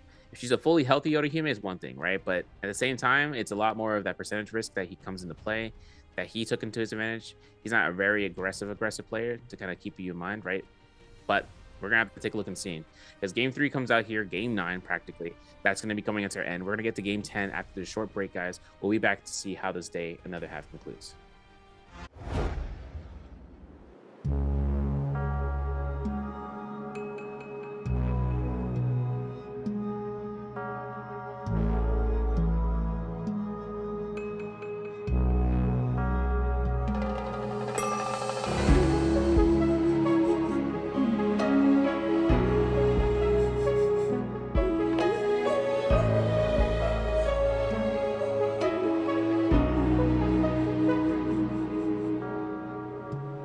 Nights are long, trying to understand a life of words unspoken. How all of her hopes, all of her plans, told so much of what I meant to be. How some should stand, but I'm broken. Your love will help me so near. Never left enough space to hear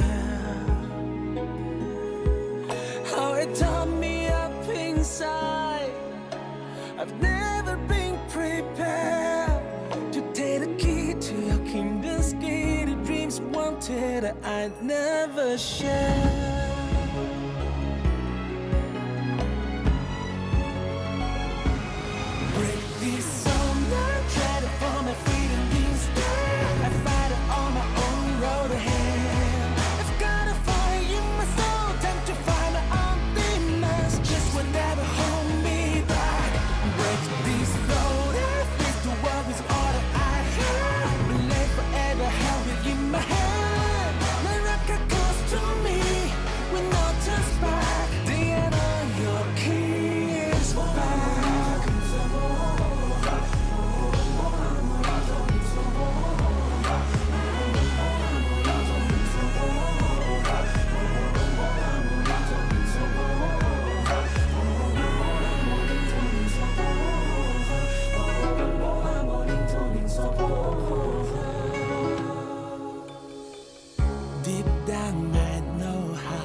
only wish I had shoes your fears.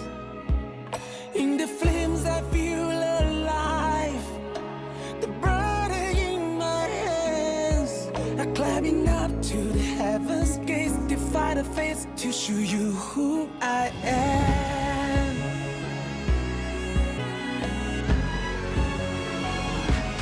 Break this road, now trade it for my freedom instead. I fight it on my own road ahead. I've got a fire in my soul, time to find my own demons. Just will never hold me back. Break this road, now face the world with all that I have. Live forever, held within my hand. NARAKA comes to me with no turns back. They are know your king is back.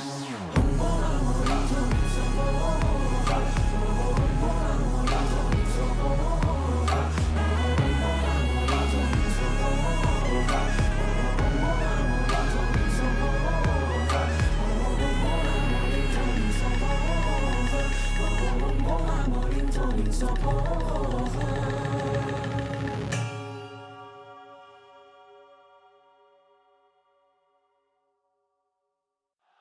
现场所有的解放们，让我们一起恭喜2024永劫无间世界冠军赛。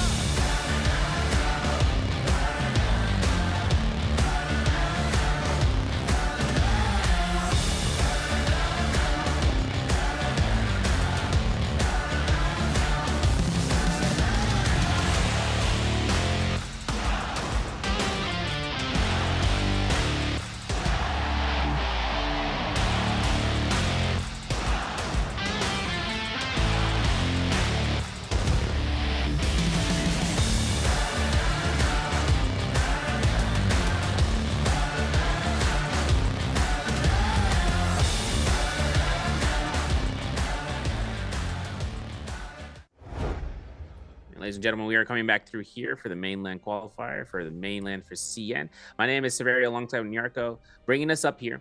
We are going to have a chance in getting to the latter half of the day. 10, up to 12 rounds, nine rounds have been played out. We are now at round 10. Basically getting back into Midori Morning Dew, right? Basically in a 6-round format in a day, we're at round 4. To get us into the last end, a lot of players have to make that final push. Top 3, basically secured if they have that same momentum, right, coming through third place and so on and so forth. It's really about the 4th, 5th, and 6th, hoping to see what's going to be happening next, because obviously a lot of the lines are about to be crossed here for the first time potentially. But Mike had a stupendous day, at least a stupendous game, game 3, game 9, Nyarko, where he got his Balda game out of the way, and it worked out pretty well.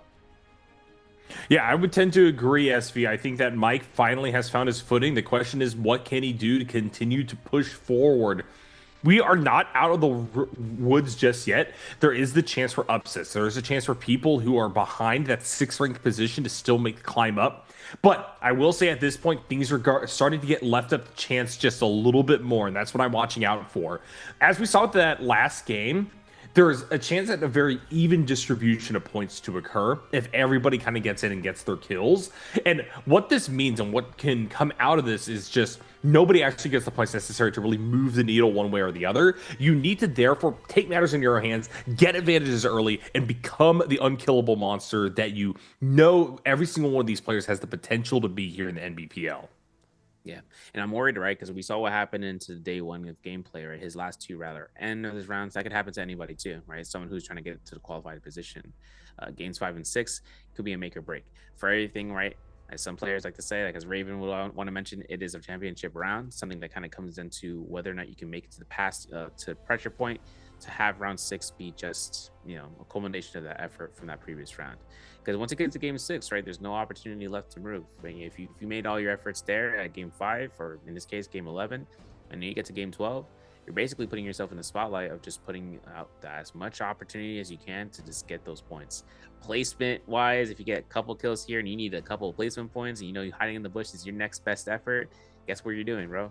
You're taking the camping tent and you're camping it out for a little bit until you get to the next objective, right? Whether it's a Roman Yang or if it's something more concealing like the Spirit Well, where you can kind of keep yourself ready to go on the striking end. You notice what things are going to happen here. You notice that the players are going to be looking to try to get that Spirit Well for themselves as an objective, but also as an opportunity for you to look for those eliminations. All right, well, here we go. As the song says, moving on into our 10th game. Halfway through today, we've got 3 more games left for these players to make a mark, Mike included. He is not out of that pressure cooker. I believe he's currently sitting there around the 5th position. Could be bumped down below if he can't continue the pressure. But another player that I actually want to talk about here is Spider, goose-egged on game number 3 after such an incredible showing, back-to-back wins in games 1 and 2. He's not in danger of not qualifying, but what I will say is that I do want to see him actually leverage these situations as learning experiences and ways to demonstrate why he's one of the best in the world. Let's see if he can make the bounce back happen. Big time, big time. I'm wondering though, for this next game, Edward, I'm looking at you. My man said, I'm going back to zone. I fight for my friends. I'm like, why are we going for Wolfine Distance? What are we doing here? Even Arano's crying about it, man. He's like, why are you doing it? Breaking my heart. Now, one thing that comes into, the objective gameplay of Arcadia is about that full pines, even to the extent that some players will hold their coins, drop them somewhere, and then come back for those coins. They'll leave them to some place so that they can confirm and as well deny that Volt Pine's being completed. Because basically, if another player is trying to go for it, they're playing the odds, right? They're like, oh, well, I can't find another coin, so I'm just gonna leave my coins right here. And then after that, the other player who has the coins hidden and stashed away, they go back for that. They might see some laying around and they might be able to confirm that. But didn't work out then. It doesn't work out now. We are gonna go into this Ecuador morning dude. Edward Tishang is gonna be the first choice picks. It's gonna get TT25 Wufang, second choice picks. HM Star, third choice picks for their phase. Hasten and Mike in the 4th phase. Exon and MCF in the 5th. And Spider and Arano in the 6th. Getting us into those pick choices, man. I know Edward had a strong Shail, potential for that game, but I hope he doesn't get a chance of getting a little bit too ahead of himself. He's got Syra available to choose. He should have a better time here now with the Syra if he's going to go ahead and contest for Arcadia. And that way he kind of puts himself in the spot, right, where he's going to get the top tier pick out of the way for himself and not throw himself amok. Yeah, one thing I will note is that this is the second half of the day, and this is kind of where a lot of these pick orders, I think, are going to start to favor those people who maybe have been performing as individually well in previous matchups. So what this does mean is that if you want to do something on a primo character and you're somebody who's sitting below that 6 bar, this is the time to do it. You have all the tools at your disposal to hopefully bring this one home. So we're going to keep an eye out for this one here very soon, but notably, you seem to be locked in. That's Kylan as the second pick yet again. Lonnie now being in 3rd. Syra, though, unwaveringly there, going to be in 1st place. This time picked up by Edward of OA. How's it the moment of truth? Akko's Wufang? Are we doing it? Listen, I mean, Akko's what we saw with, rounds win, but not necessarily what we saw last round. He's going to go ahead and pick it up because it comes down to him to get this choice pick out of the way.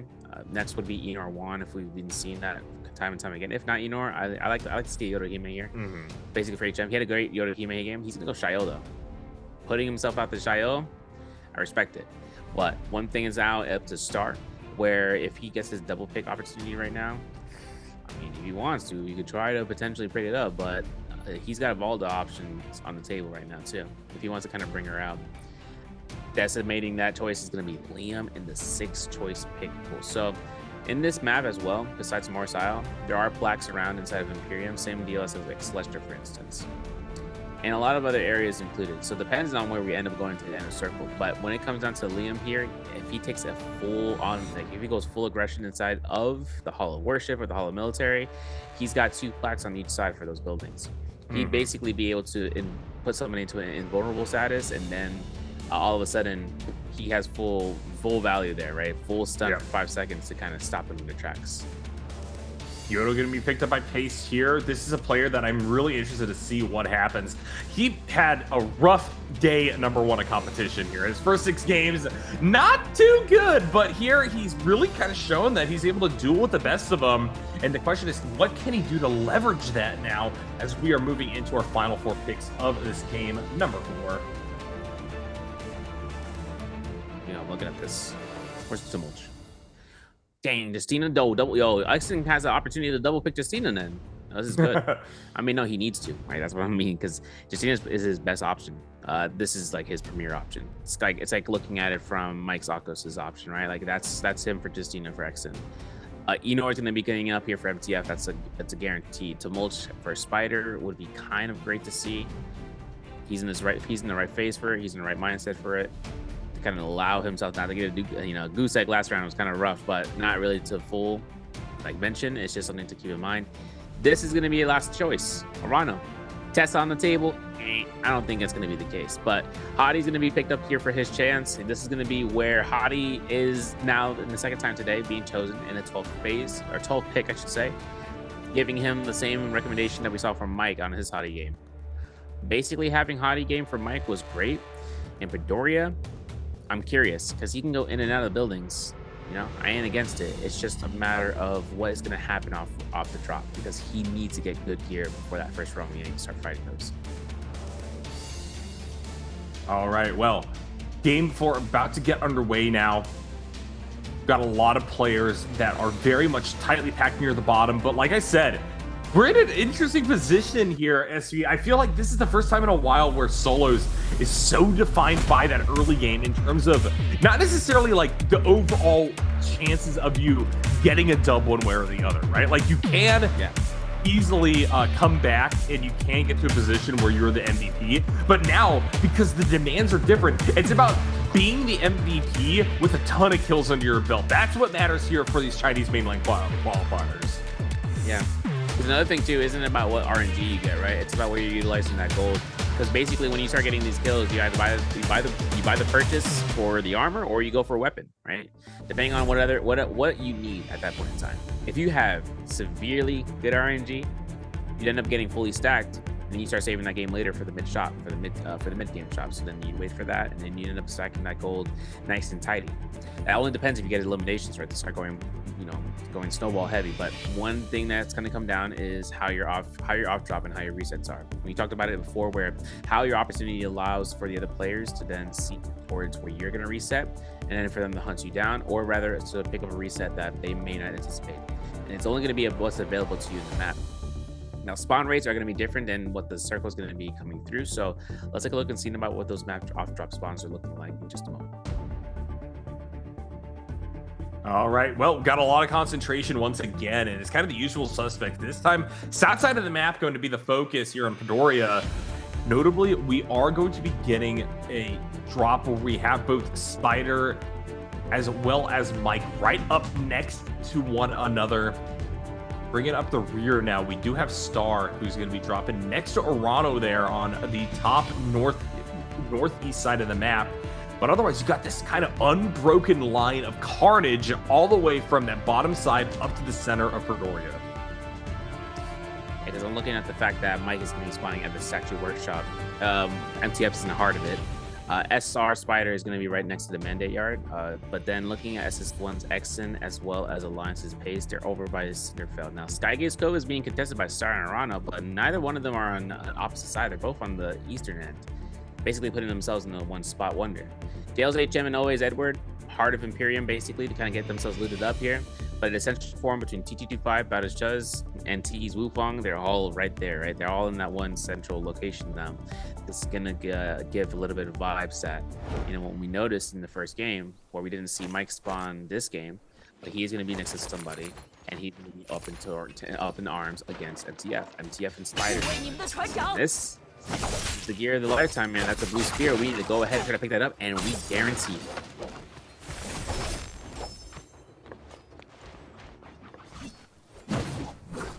Basically, it kind of comes down to this. I'm not sure if MTF puts himself out here in the spotlight to try to drop down blue focus. One thing is up for his face plates, though, is that he has no grapples in his hands. Yep, let's see here. Spider, just not getting any of that. I don't know how that happened. MTF still getting a run down and caught, though. Tries to get a legendary loot pile. Oh, and tantalizingly, there is rare armor there. Unfortunately, MTF just not going to fight it. And now we got Spider versus Mike. Mike trying to move out of the way. Spider just has so much in the way of resources here. Wants to try to hook shot forward. Mike has to make do with common arm. Already gets it broken. Gets a good trade back, though. Spider not out of the woods just yet. Mike Showing that dueling prowess, that 1v1 is now we have a third party possible. Mike gonna have to drop down to the low ground. Spider also kind of on the run here. Wufong wants both of them or either of them. Here we're gonna see who they get first. Mike will be the first one knocked out. Wufong staggered, but Spider still without armor is in dire straits here, trying to bring this one back and claw towards a second kill. Can he get it in time? The quantitative effort here, Wufong. We got a Dragon Slayer. We're throwing those, crazy. But the Spider finds himself a common armor. Now, if I'm not mistaken, we saw another one right there. An F for F cost.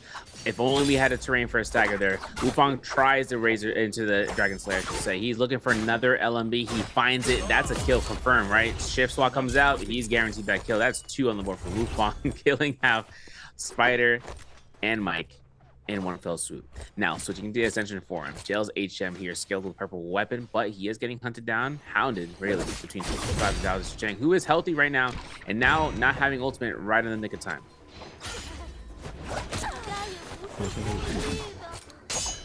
All right, T225 picks up 1. The question is, what can Chu Cheng do?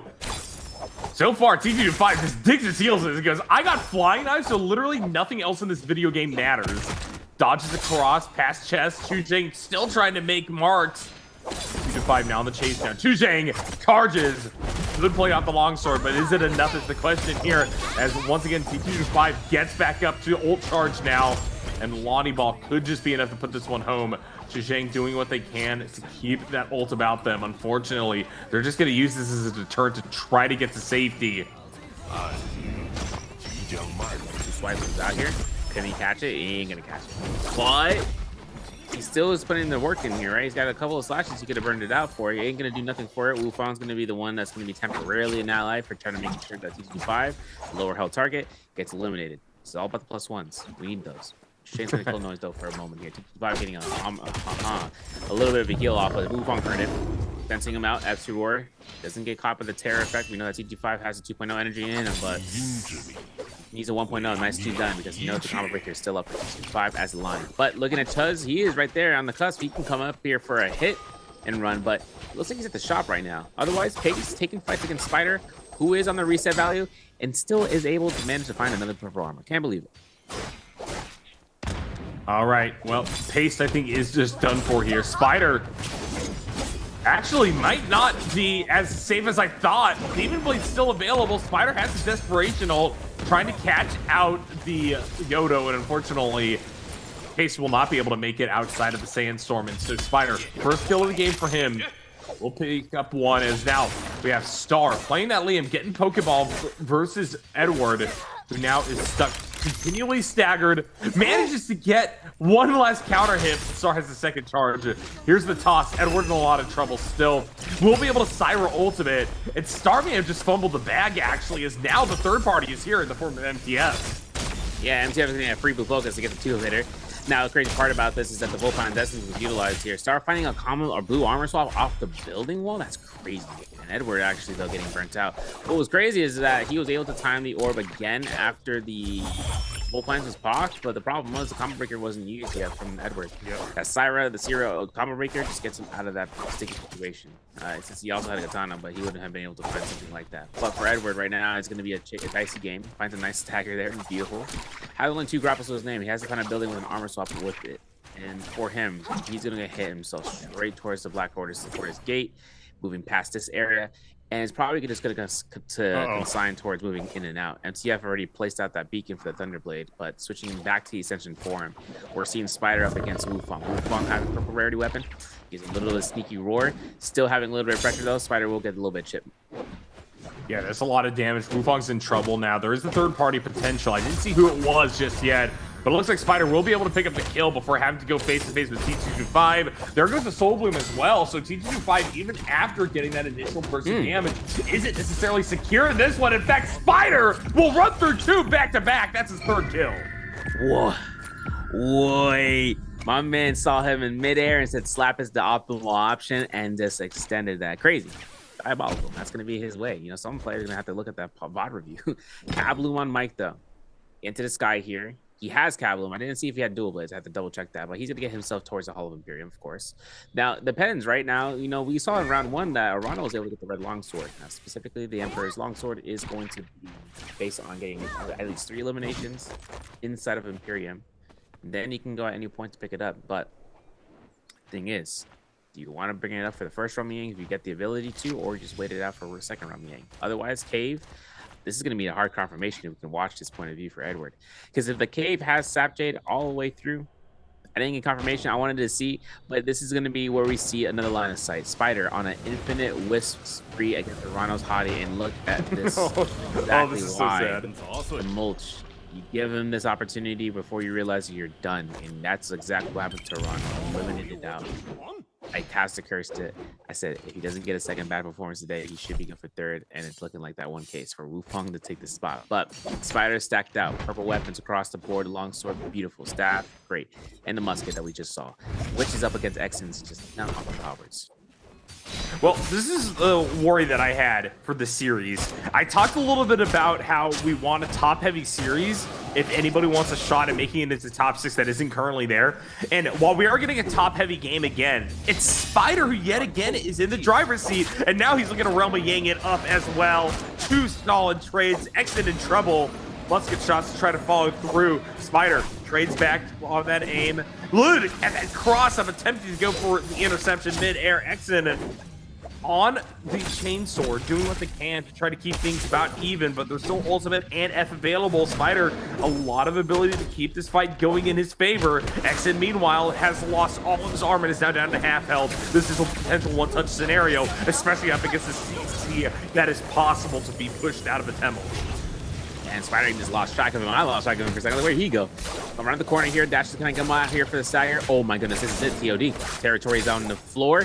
We get a nice carousel. We missed it. That's okay. I think maybe not. That 1-2 is enough to kill. The combo rigger had been used. The whisk throw anticipates this. It caught the Blazing Cyclone. Has F up again due to those changes, right? Spider is going to be able to drop into a jump LMB, protected by the pillar. R&Bs are avoided. I don't know if Spider's going to go for the scare rush. He doesn't hit that whisk throw. Garrett's from the corner. R&B comes out. 1-2 jump LMB. Oh my god! I saw him shoot the body based, and he just did it to end off for Exon. That is Spider right there. That is a classic moment. This man's coming back up with a gold longsword now, so he's definitely ready to go for this any outside fight. He is set to go for it. I don't know if Spider deserved that, bro. Not gonna lie. Like, yes, objectively, he deserved it. He won the fight, but man, what the heck was that? That's something I've seen with Paste and Wufong. Basically, both of those guys would do the exact same thing, 1-2 into the shot. And I'm like, oh my god, we're doing that. All you needed, though. Yep, true. Yep, T225 is now, you know that SpongeBob meme where he's like in the sewer and he's like terrified? That's his this is T225 subplot right now for this game. Definitely struggling. Edward is going to get on top of him, and I think this just could be an elimination. Yeah. T225 definitely deserving that second place spot. Unfortunately, will not get any more scoring opportunities in this game. That being said, his closest runner-up in Arano is already knocked out, so he has no worries about these top 3 shifts at all. The only thing could possibly Wufong at 3 kills may be able to move up into Arano's position here, but he will have to deal with the Realm of Yang debuff, as will Exon, Star, and MTF, the other players who all were unable to get anything done in that Realm of Yang. Yeah, because now look at Mike, right? Like, this is a Valda gamer with a spear. This is free damage practically. But I want to see how we got the spear. Look at some replays real quick. Unless Pace wants to go aggressive. If Pace wants to go aggressive, mind you, Pace lost his first life to for Spider, so he wins out, basically putting himself up. I'm wondering whether or not he's going to confirm a stagger, because Mike is getting mid-air dodges because he's staying in the loop for so long. Crazy. But now we're switching on to HM. Active ult, Shayo just procced it against Spider. Spider, like I said, demon time, right? Looking at the double dash, comes out here for a whisk throw. Puts himself up for a distance, so that way if the Shayo decides to go ahead and not hold blue focus, doesn't have enough time for it. HM running out a lot of energy right now. There's a lot of energy stamina expended, and Shang is going to notice this fight. He is going to take his approach. He is a Kylan, mind you, so he's going to have an ultimate cast that he can just throw out there if he needs to break it into Shayo's knees, and then you're going to see HM getting that reset. 90 seconds on the clock right now.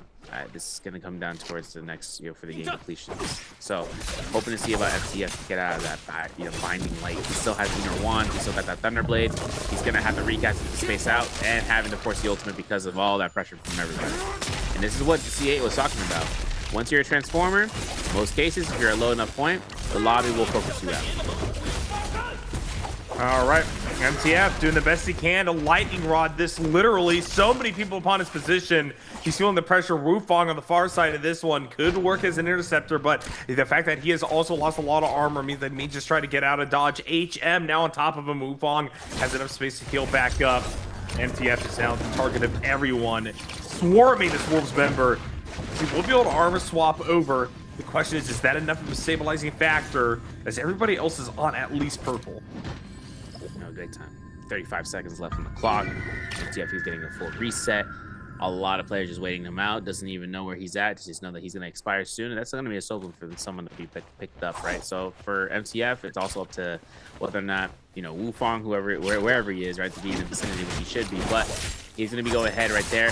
That's going to be a chase. Big protection on the clock. Star also needing said Soul Bloom. Has to go ahead and be on this body the moment it drops. It's going to be up to the lobby. There's a Terror. There's a Blue Focus. There's a kill. That's Edwards. That Soul Bloom has to be picked up between both these players. And it is going to be in the direction of Wufong. Wufong was able to pick it up. I was looking at the left side, and it's going to be Wufong able to go through. Star noticing that his timer is down as a Liam. Like I said, multi-way fights are not his forte. This is now not the time to be in the group fight if he's the lowest target. And Edward doesn't care enough. He is going to be able to catch up to him. Finds himself to get caught by a Sky Punch, surprisingly so. And then ordering himself out there for that Syra with a Combo Breaker. He popped ultimate, but wasn't able to get that orb. Otherwise, Wufong, my man getting melted right now. My man is getting sent to the Shadow Realm with his R&B, and that's it. Should be sent out. If he gets a skill solo from him, I'll be upset for X, to be honest. Because look at his HP, look at his timer. He's at 5 seconds. I need that hit. I need that solo.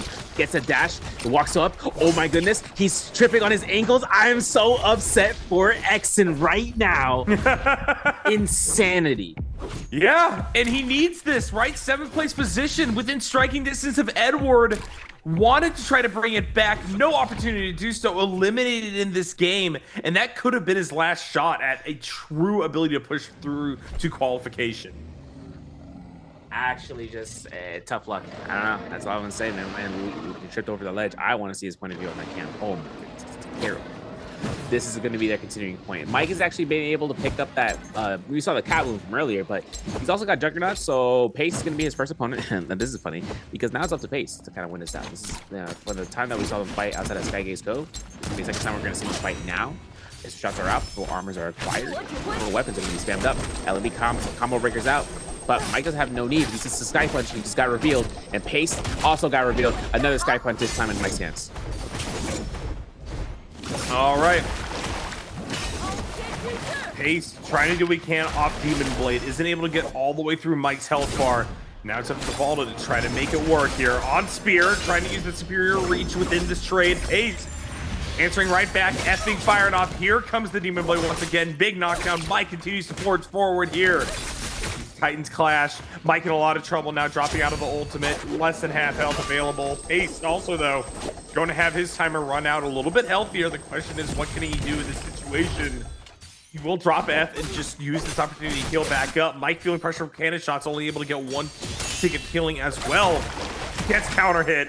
Oh, Mike, no, not like this. Mike, no, not like this. Oh. This round? The shenanigans round, bro. I can't believe we had it. We have it, though. Thunderstorm Staff, Advanced Seal picked up here for Pace, putting him up here for Telluric Crystals, and pulling this down as a Yoda Human. This is good for Pace, right? We need to see this.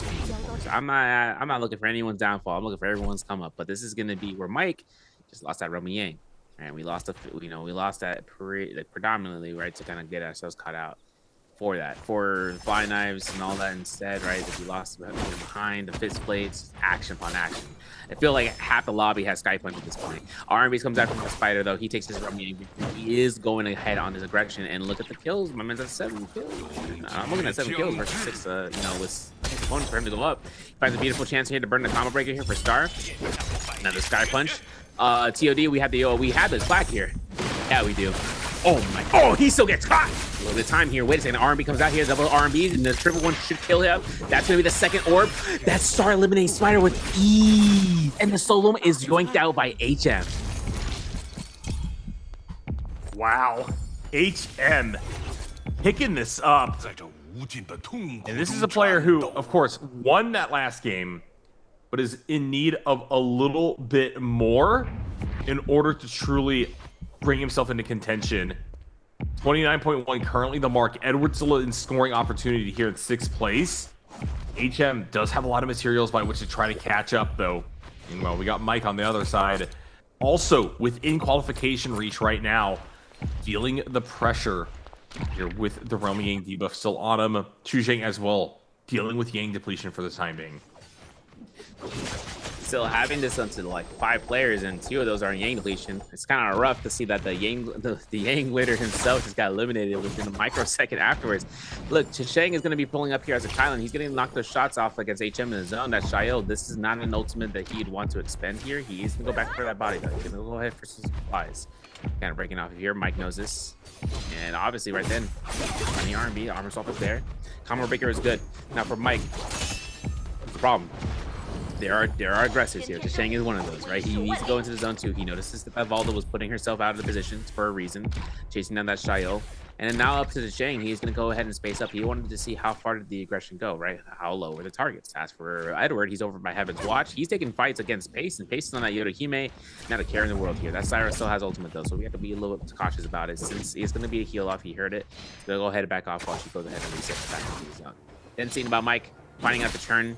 Blue focuses instead. Chuzheng finds a blue focus. Okay, we're going to throw another one. I'm looking at this. Catches out good, but he doesn't have the range because the terrain creep is on there. And now it's going to be the common breaker investing for Chuzheng, and the ultimate's still on standby. Mike charging up down below. Chuzheng trying to cross up. Will be able to get off the cliff face. Mike on the chase. Going to commit to Albert's. Unable to make the contact necessary, though. So these players just trading back. Chuzheng gets caught. Oh, this is a disaster. Mike, force it forward here. Will get knocked down. Needs to try to find this timer reset one way or the other, though. Chuzheng gets caught one more time. Contact being made off of the Kylan ultimate.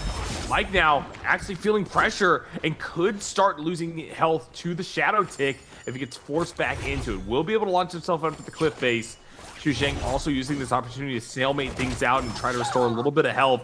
Both of these players still looking for each other's soul bloom. They want that prolonged chance at keeping themselves alive through the late game. We have 8 minutes left on the clock. This won't be enough one way or the other, but it's an important step forward to keep scoring opportunities alive.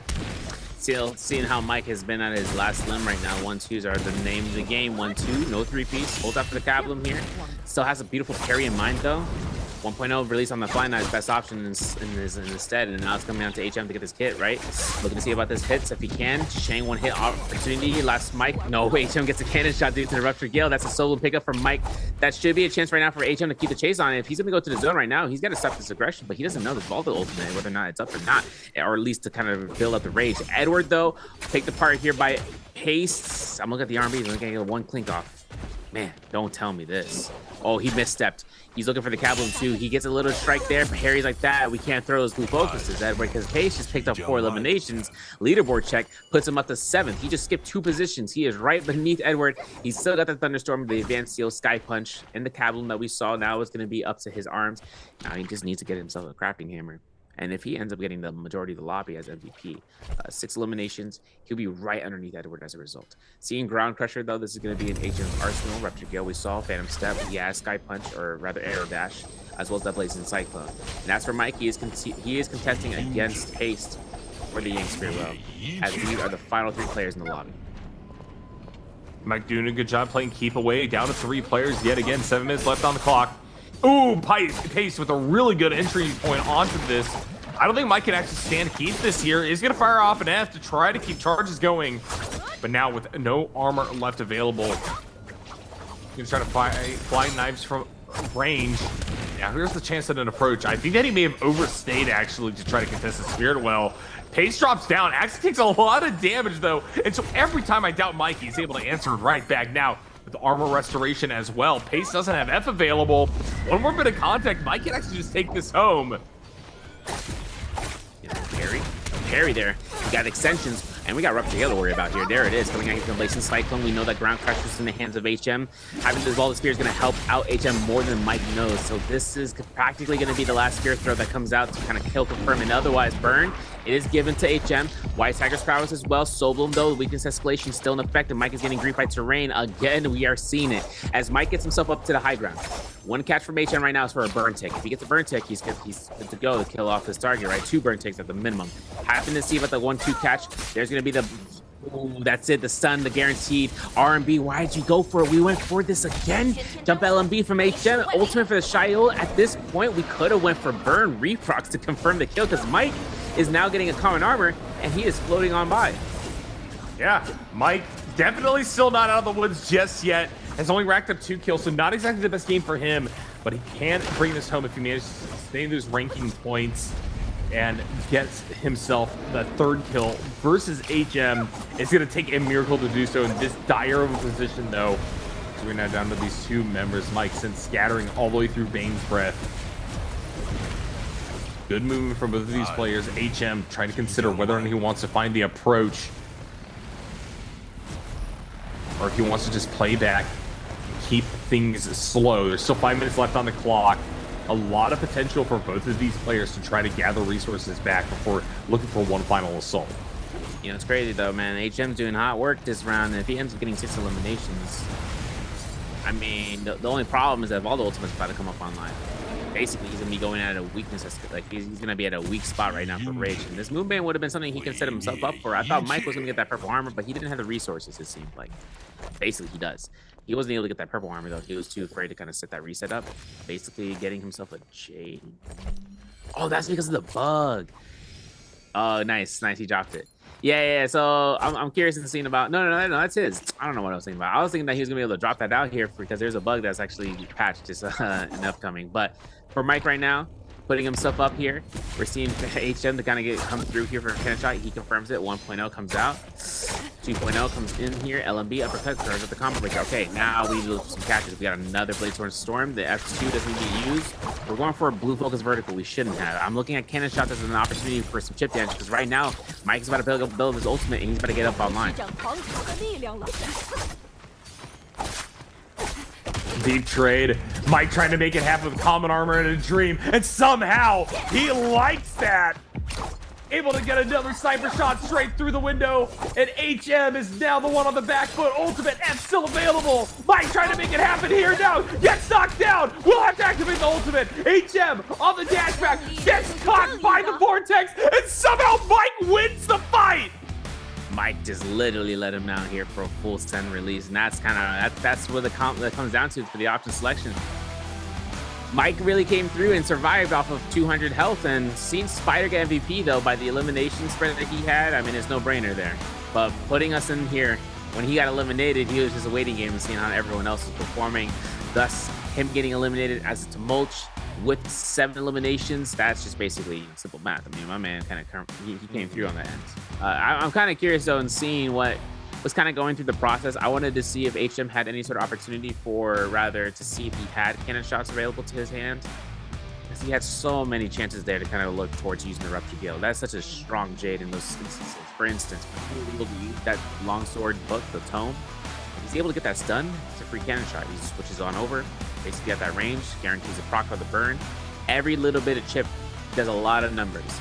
So for everything like that, he was also looking to try to get burned off of Blazing Cyclone. Difference is, you can't get the 1.0 release on that end unless it's like right there at point blank range. And in this case, Mike was a step away, and he still took advantage of that to space up with the F2, then working towards getting the armor swaps. He's been aware of those armor swaps, and whether or not they're spawned where he thinks they are, he is going to make the attempt to reach towards those areas. And that's why he just knows the game that way, man. This is just... It's just simple. It breaks it down, right? He knows exactly what kind of comes through as the flow of the game, where the other players, like HM, for instance, just wasn't prepared for that, even at full gold armor and fully stacked out. Yeah, and there we go. one more game in the books, 2 more before our qualifications are fully set in stone, SV.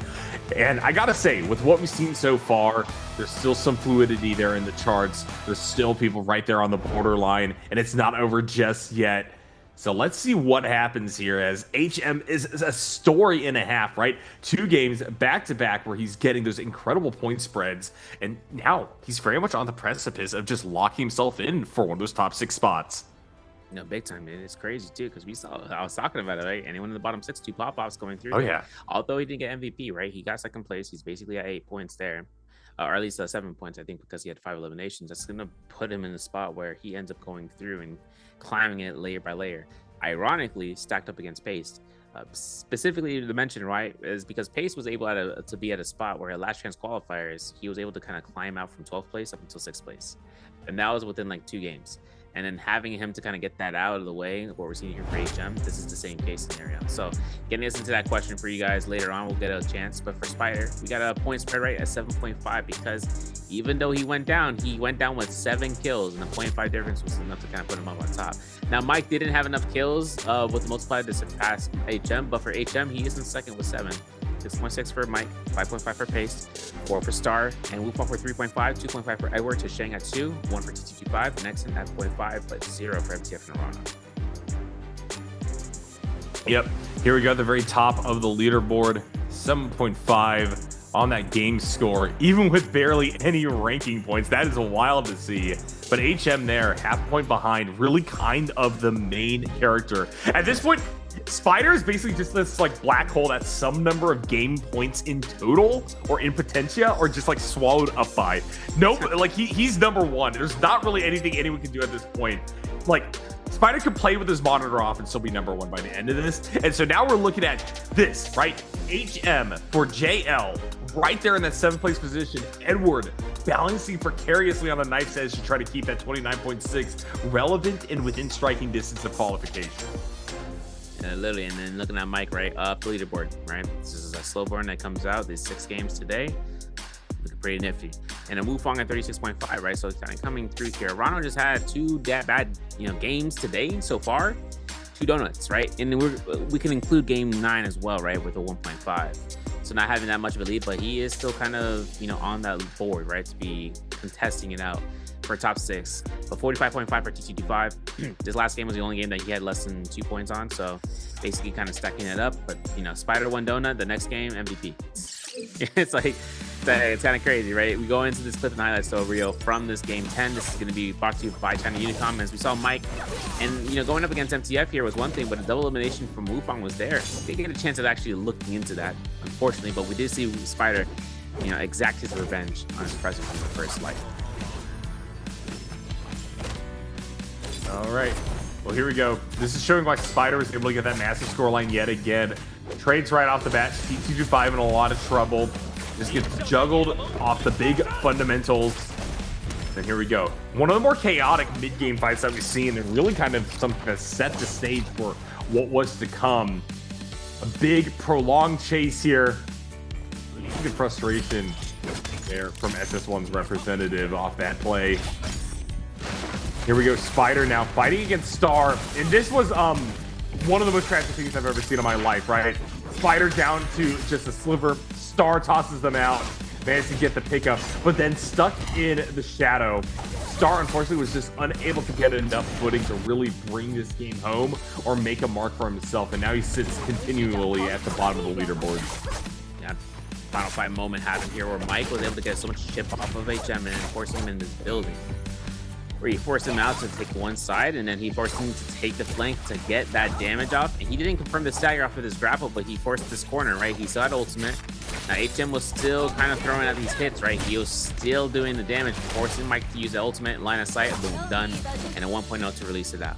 HM had Border Defiance, literally would have been able to come and confirm out that hit, and then obviously confirm out the kill. But we are going to get these highlights for SR Spider to conclude out here, as he is the MVP. This is going to be his most game and his 5th MVP in the mainland qualifiers.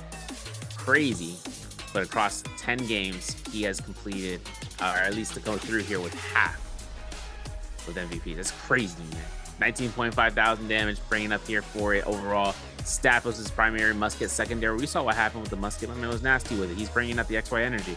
Dual Blade still was his third weapon as his option of choice. And although we didn't get a good chance of looking at him in the overall, right, HM was able to pick up that ground crusher from his body from what we saw, right, considering that we saw Star get eliminated from HM as a result, who was able to kind of confirm the kill off of Spider in the first place. And it was crazy, right, because we saw what happened with that plaque, basically getting him knocked back to come through. Before I talk more about it, which player killed SR? We were just talking about it. Dang. Which player killed SR Spider in Game 10? A, FP. I'm gonna tell you, it's A. I was already talking about it just now. So here's the thing, right? We saw what happened with Spider when it came down to him getting hit by the orb to then launching the plaque. The thing is, he had a delayed impact with the plaque. So what happens is that he got hit on the explosion, walked into the plaque falling. That couple of milliseconds gave Star the necessary time for when the immunity to the orb happens for Spider to get, reprocced for it. And then with the bind of the blue focus on the halberds that we saw, basically guarantees him that stand up for it. And that's where he got that second orb. That's when he completely eliminated out Spider. Yeah, Spider is a player who, at this point, needs to be stopped and needs to be caught early to do it. Because right now, as I said before, he's kind of the sink that points are going into. And if you're in the bottom 6 or so, if you are right there on that cusp, you don't want points going to Spider because that means that there's just less for the rest of the lobby to go for, right? Eliminations matter a ton right now. And in terms of how many there are available for people play conservatively, and people off of those early fights are oftentimes just getting to really dominant positions. And so if you aren't one of that group, your best hope is that somebody is able to knock out the very, very top contenders. And Spider, time and time again, has proven that it's going to take multiple people to bring him down. Yeah. And the opportunity, right? From the area of control, we were talking about it before, where seeing how JLHM was able to pick up the Liam there into that game. And obviously, we know how strong Imperium was. That's why he's dropped in there. He dropped in there with the always Edward. And then taking an opportunity of going back into Imperium where it always resides. Sometimes that's where players end up going, with buff, without buff, just to see where the other players are, to kind of get a chance of chasing down any loose ends. But the thing is the condition. We saw Star get a beautiful stun against Edward. He burned the Volpine's essence against Edward, right? And then that was because he knew the location of those plaques. And then this time again, he knew this position over by the Hall of Military. He knew exactly, this is the perfect opportunity. Once he burned out Spider's F, he knew exactly what was coming up next, which is going to be the catch. And then for him to kind of confirm off of a TOD if necessary. With the longsword, whipsword, if he basically goes for that raw uppercut, he'll guarantee it, right? Or rather, the toothpick into it. And then if he guarantees that, well, it's only a matter of time when that target's in your hands. He's got to look left and right, and knowing how far it is to that black, he can reach even furthermore to confirm the kill with a higher rarity weapon like those purple halberds that he had. Worst case scenario, if he wasn't at death's door, right? If Spider had Mortal Defiance or something like that, he always has the other side of that entrance because there's another plaque there and then on the gate on the southern tip of that. So he had so many options to Liam. And that's why we see, that's why Liam, I know you mentioned it, right? But not seeing him in the top picks is a reason now that we don't see him as often, because he's just taking a lot of lackluster moments, right, to get caught out by a third party, and then those things kind of stop him in his tracks completely when he's dueling on a 1v1 status. Yeah, for me right now, what I'm really looking forward to seeing is whether or not we continue to get a shift for him back up the pick priority throughout the course of today, because he started out right there rock bottom, right? But he shows utility even in his current state. It's crazy, man. And so as we are now moving on to Game 5's draft, let's keep an eye out for that Liam and where that man will be going, slotted on in with everybody else following alongside him. Here we go. Camera going right back over to HM yet again, and I can see why. He is the guy who has been in the driver's seat for several games in a row now, and I'm very interested to see whether or not he can actually transmit this into that push past that top 6 spot and into a victory for qualification. Big time. I see XS1, man. I'm even. And I want to make sure he's taking breathe breaths, right? He is over. I would honestly think that he's stimulated out, right? 2 other rounds. That's all he needs to get into that qualifying. Basically, what happened that last round, Like that's something he doesn't want to not even think about, right? Basically, I wouldn't want to think about it. Like the moment I saw the ledge grabs and how he preemptive dashed it, I was like, oh no, he just preemptive buffered before he catapulted over. That's unfortunate because then that's exactly what happened. And that soul bloom was exactly what he needed to get back into the game. Basically putting himself out, right? These are not the rounds you want to kind of make those type of mistakes on. And that's like also where if it's unintentional to what you desire, it's not what you want. This is going to be out. I think that's going to be where he's going to have to really make Hollow Rock dust his game because T225, Wu Fang, they're going to be in the first phase. HM Star, second phase. Paste, Mike, third phase. Exen, MTF in the fourth phase.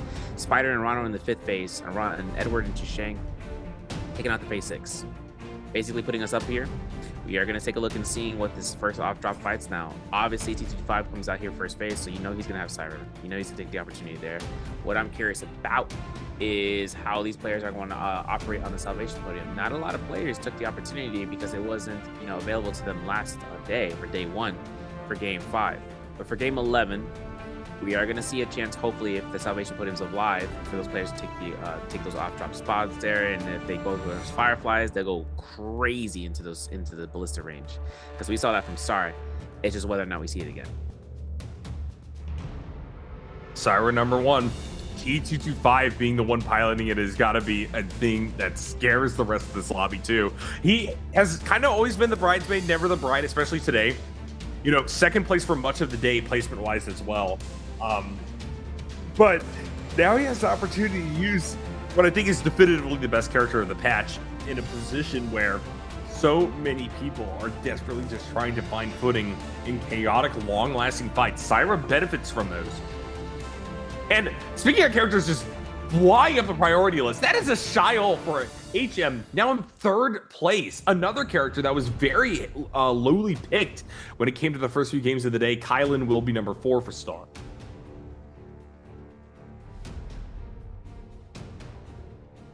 Very interesting to see what's going to happen now, as this is still leaving a few characters that we have been talking about in terms of where they are being placed going through here into the 5th spot. So we do have the chance at an Akos here. Yodo actually still going to be prioritized over even that for Pace. Pace has had success on this character in the past, and now we got Mike in the 6th position.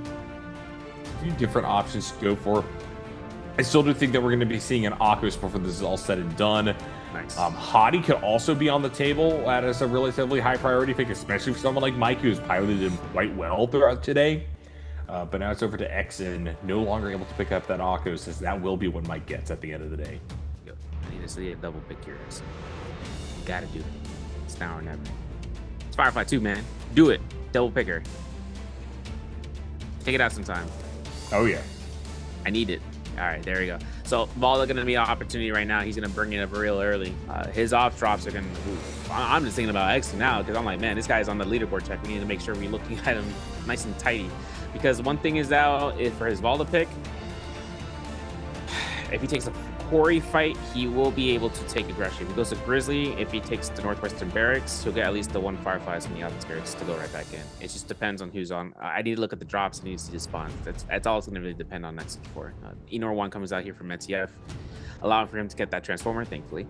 But now for Spider, I mean, Spider has he wouldn't double pick it out, but I'm pretty sure he would probably just work out Wu Chen at this point, just test him out, see how it turns. He's gonna go for Justina. Okay, I wanted to see his Wu Chen in the gameplay. I wanted to see if he was gonna bring it up because he's at such a, his lead is just out there. If he was able to bring out the Wu Chen, probably not the best option because Wu Chen also in this upcoming patch is also buffed again for his V2 variation. I'm curious to see how that goes. Rana gets his tumult game though out of the way after what happened last game, definitely, because he got caught in a terrible predicament there as a hottie. Then Edward comes out here to Shang. It's going to be the next, bringing out the 11th pick here. Edward will decide upon this. This is going to be opportunity for the Liam, so he's going to do so. And the Halroth, not bad. It's just there's very few places that you would take advantage of him. And then looking at Shang, that's been on the table. Better not bring out Tessa. Men's thinking about it. We saw it once and then never again today, I believe. But no, here we go. Shishang in the final position, pushed to the edge, will pick up the Tessa. Let's see how it fares here. I'm okay with it. I ain't against it.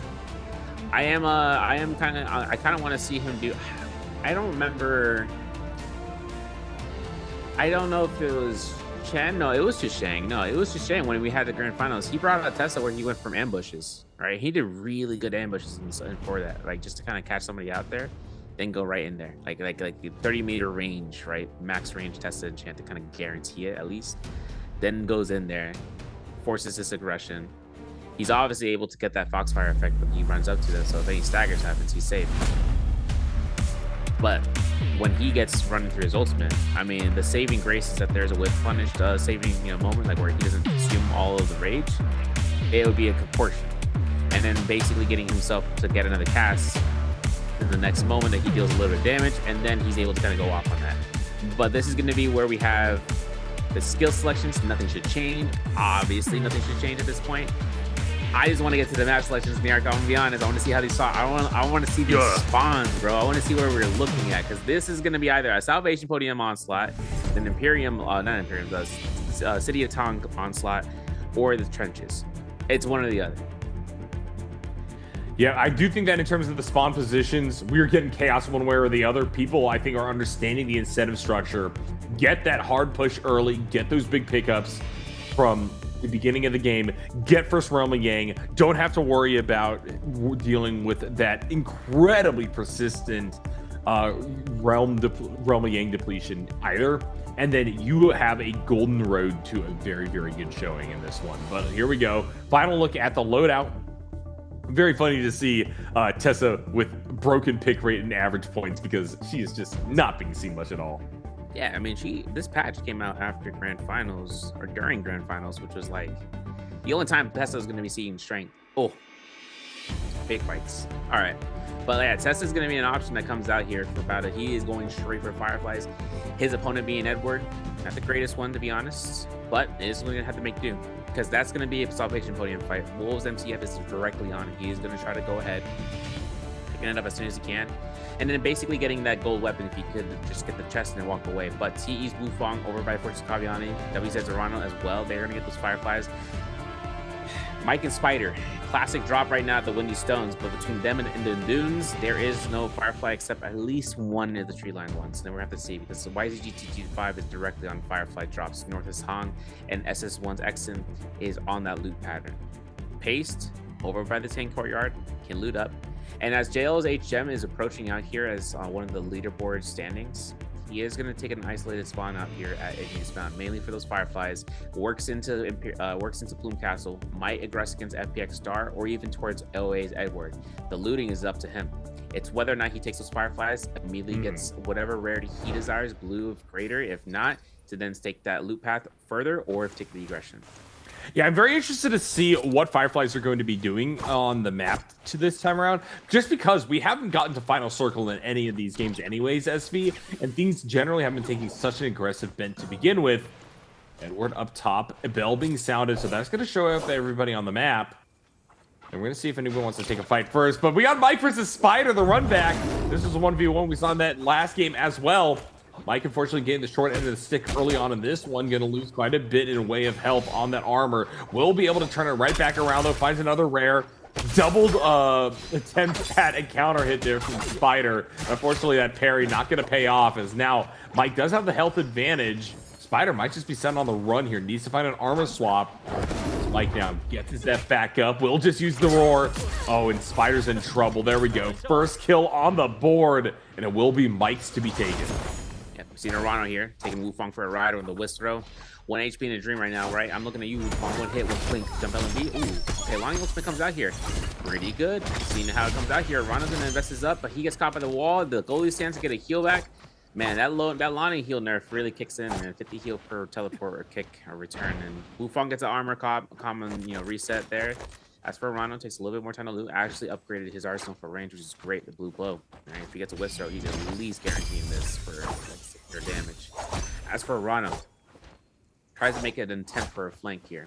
But basically looking at this from Wufong. Wufong doesn't have ultimate active any longer. All we need to see is burnout for the combo breaker, and then we secure the kill. Rano should be able to land this last hit. Wufong F's back out.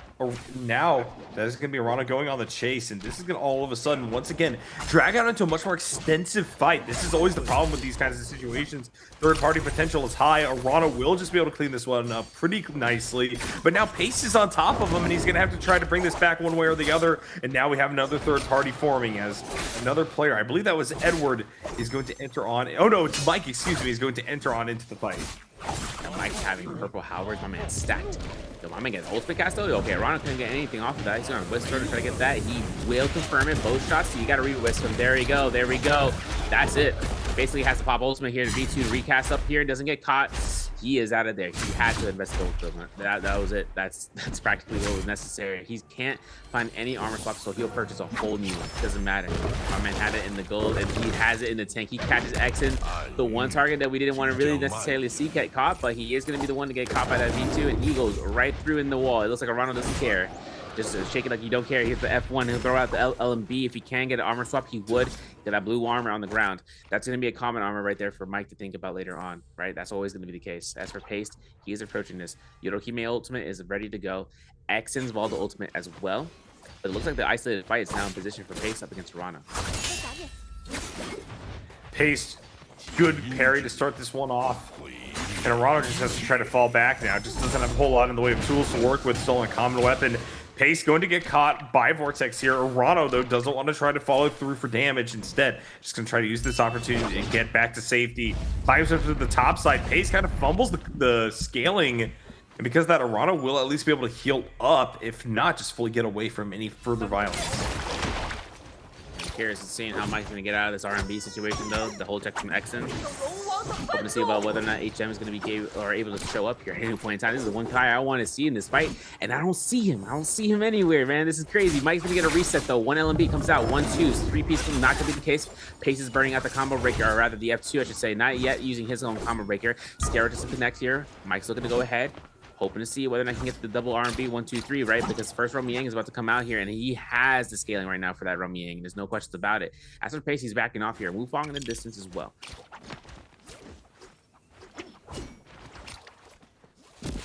We see the distance with Wufong wrapping around to the other side that there is a chance in an extended fight, but we already have Mike versus Arano started off.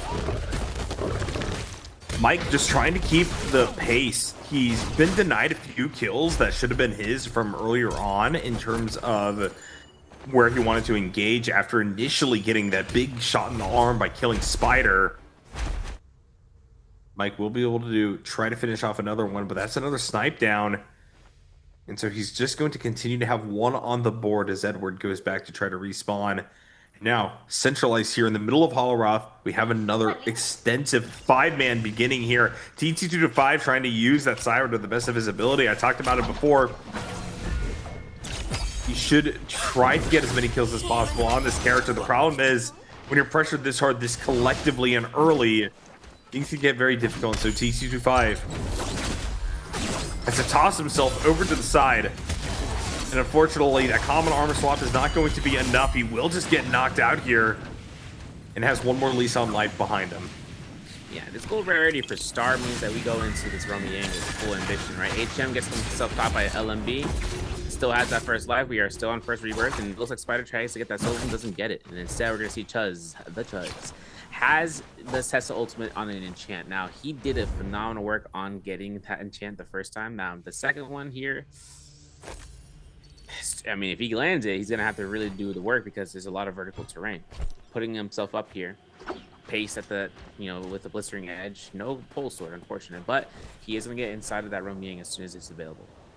Or rather, once the room opens up and then he can wait it out. Otherwise, at Cinnabar Valley, not too far from where we are, SS1's excellent on that one chance on the looting path where, he was taking some aggression early on. He almost got caught out in a weird bind against Mike, but he is still going to take a look at chance right now against Edward here as Liam. There's nothing that Edward has here except Cacti to kind of work off of for the Liam orb. They kind of push someone off of him. Tessa gets caught. Whoa, Spider gets caught by the Tessa engine. Wait a second, he has active ultimate. Raw uppercut ain't going to work out here for Chuz. King Portal. Figured. Yeah, he's not going to get him in the fight for the other fight for the 2v for round 2. But he does go up against MTF, who does have purple dunnies. That's the normal one ultimate. has blue armor. I'm basically thinking about here for Chazang, right? Like Tessen comes out here. Is the iframe Enor 1 ultimate going to come out? Or is he going to be ambitious and eat it all out of damage? Let's take a look and see what happens. Both these players starting off relatively conservatively, neither of them wanting to launch into the air. Chuzheng continually just playing around columns. MTF able to find an angle in. Very straight back and forth. Chuzheng finally finding access off the fist blades. Looking for a little bit more, continues to try to push forward here. MTF has lost most of his armor at this point, and it's looking pretty one-sided so far. Finally, a trade going back in favor of MTF. Chuzheng actually losing an immense amount of health, and given that Thunder God is still available, Chuzheng is going to immediately just have to trade back here with the F of their own. But here we go, Lightning Marker coming on out. Chuzheng in a lot of trouble. He's trying to forge the way out of just this relentless beatdown. And there's nothing more to be written about that one. ECU to 5 wins 1. It's MTF winning another. And now we are on to Star versus Pace, where Pace is one touch away from being knocked out of this one. He will try to use his Yoda ultimate to buy as much time as possible. And in fact, Star waited in too soon, too early. And all of a sudden gets wiped out by the Demon Blade. Star is just getting the worst of every single fight today. It really is. He's got the highest scaling too, so this Golden Nun is now upgraded for Pace, so we're on a more even board. Being able to pick that up alongside with it, he has Stamina Strike and seeing the 1-2-3 vertical.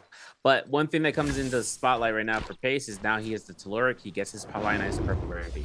Spider, Mike, Imperium, or rather Plume Castle coming out here. Beautiful to pick, has ultimate. Mike doesn't need to invest it, right? He's got Vermilion, seeing how far this comes out. Beautiful R&B, double blue focus, dumbbell MB, and all in that, Mike's like, okay, cool. Now we're gonna invest ultimate. All right, bet. So here's my problem. Imprint can deny Mike of anything, man. Like, look, this Imprint's good. All he's gotta do is V2 through this, right? Gotta look to pounce through. That's it.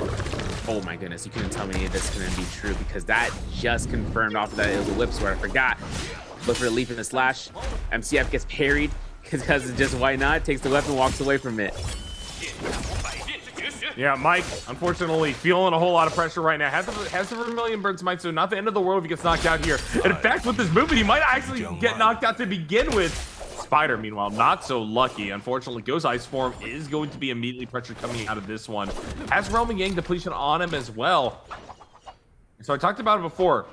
Definitely Spider feels like he's struggling in some of these games to really get himself going. And if that's the case, finds himself a little bit behind, chased down and pressured as MTF launches a little bit the wrong way. We'll finally see you can try to connect to Spider.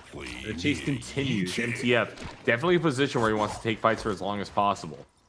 Yo, shout out to this camera lens, by the way. This is when you aim down sights and then you go into third person point of view. Oh yeah. That's just me things. I know this is coming down towards MTF though for the drop down, right? No, does it. He attempts it.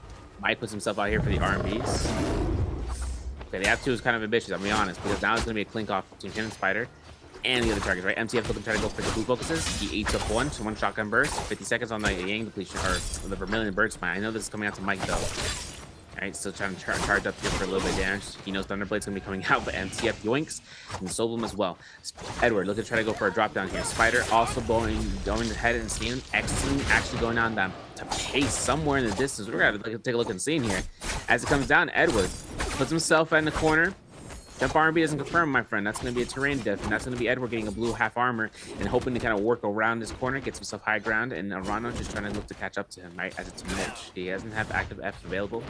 Now he will. So if he catches off Edward here, he's just going to go ahead and start pelting away, and MCF is going to be really close by before the second round to open up here. Arano winning the initial trade versus MTF. Now Halberds on top of that are going to take away the entirety of that armor bar. MTF going to have to try to iframe out of there with his Thunder God form. Can do so. Arano, there for % on the run. Still fully healthy. Just not wanting to have to deal with Enor one-on-one when the transformation has occurred. So everybody going to take up to the sky on the top side. Still a whole lot of players left alive with scoring opportunities abound.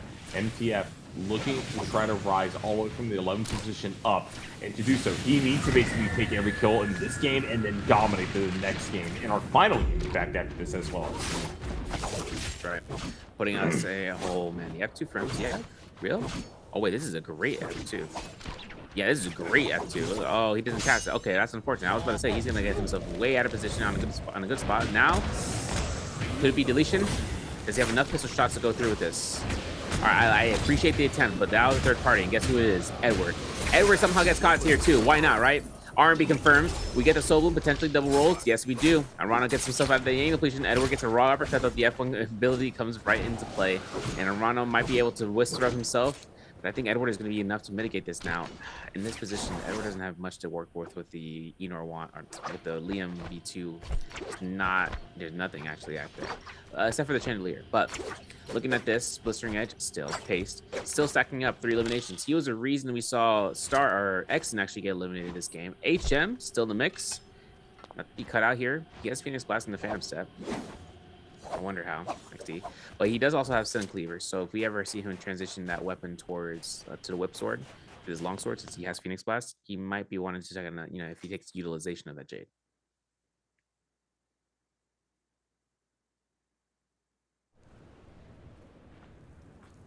But I think one thing that comes out here is that when we come down towards this Yang Nyarko, this fight's going to be the only one that's up and coming because we only got 7 players left in the game. Yeah, absolutely. One thing to note here is that Pace all of a sudden has been able to leapfrog over HM, 27.5, 26.6 points there at the bottom side. And Pace, I think, therefore, feeling that this is his game, just off the fact that he's already gotten those 3 kills under his belt and has that legendary set of chucks, wants to desperately take this one versus Wufong. Can he do it on the Yodo is the question. This is his favorite character. Taken out of order, I believe, specifically because Pace enjoys this trade, enjoys this matchup. We're going to see what he can do versus Lonnie, another high priority pickup. Wufong so far has had himself on lock for a position in the top 6. Pace is looking to deny as many points as possible from this player. Ooh, that was a good Robert cut, man. I know Pace is coming out here for a stone form. I remember throws those releases, and I think Wufong's ready to read that. Breaker is invested there. He got ultimate. The recast for the Yoda Hime is still available to avoid this. He needs to do it yet. There's a goalie stance. Now it's the recast time. We gotta do it. Oh, yeah. We gotta do it like for something. There it is. Timing is of the essence. He gets the heal, and he actually predictably gets himself a lot more sustained than what Wufong was prepared for. F2 still available. We still got the combo breaker. Baking it up here. We're cooking in the oven. 425. That's going to be enough. He's putting himself out here. Fahrenheit, by the way. Putting himself out for the R&Bs. 1-2s. No 3-piece. No raw uppercut. Just raw energy. 1 R&B in the next. That's going to be Pace's 4th kill.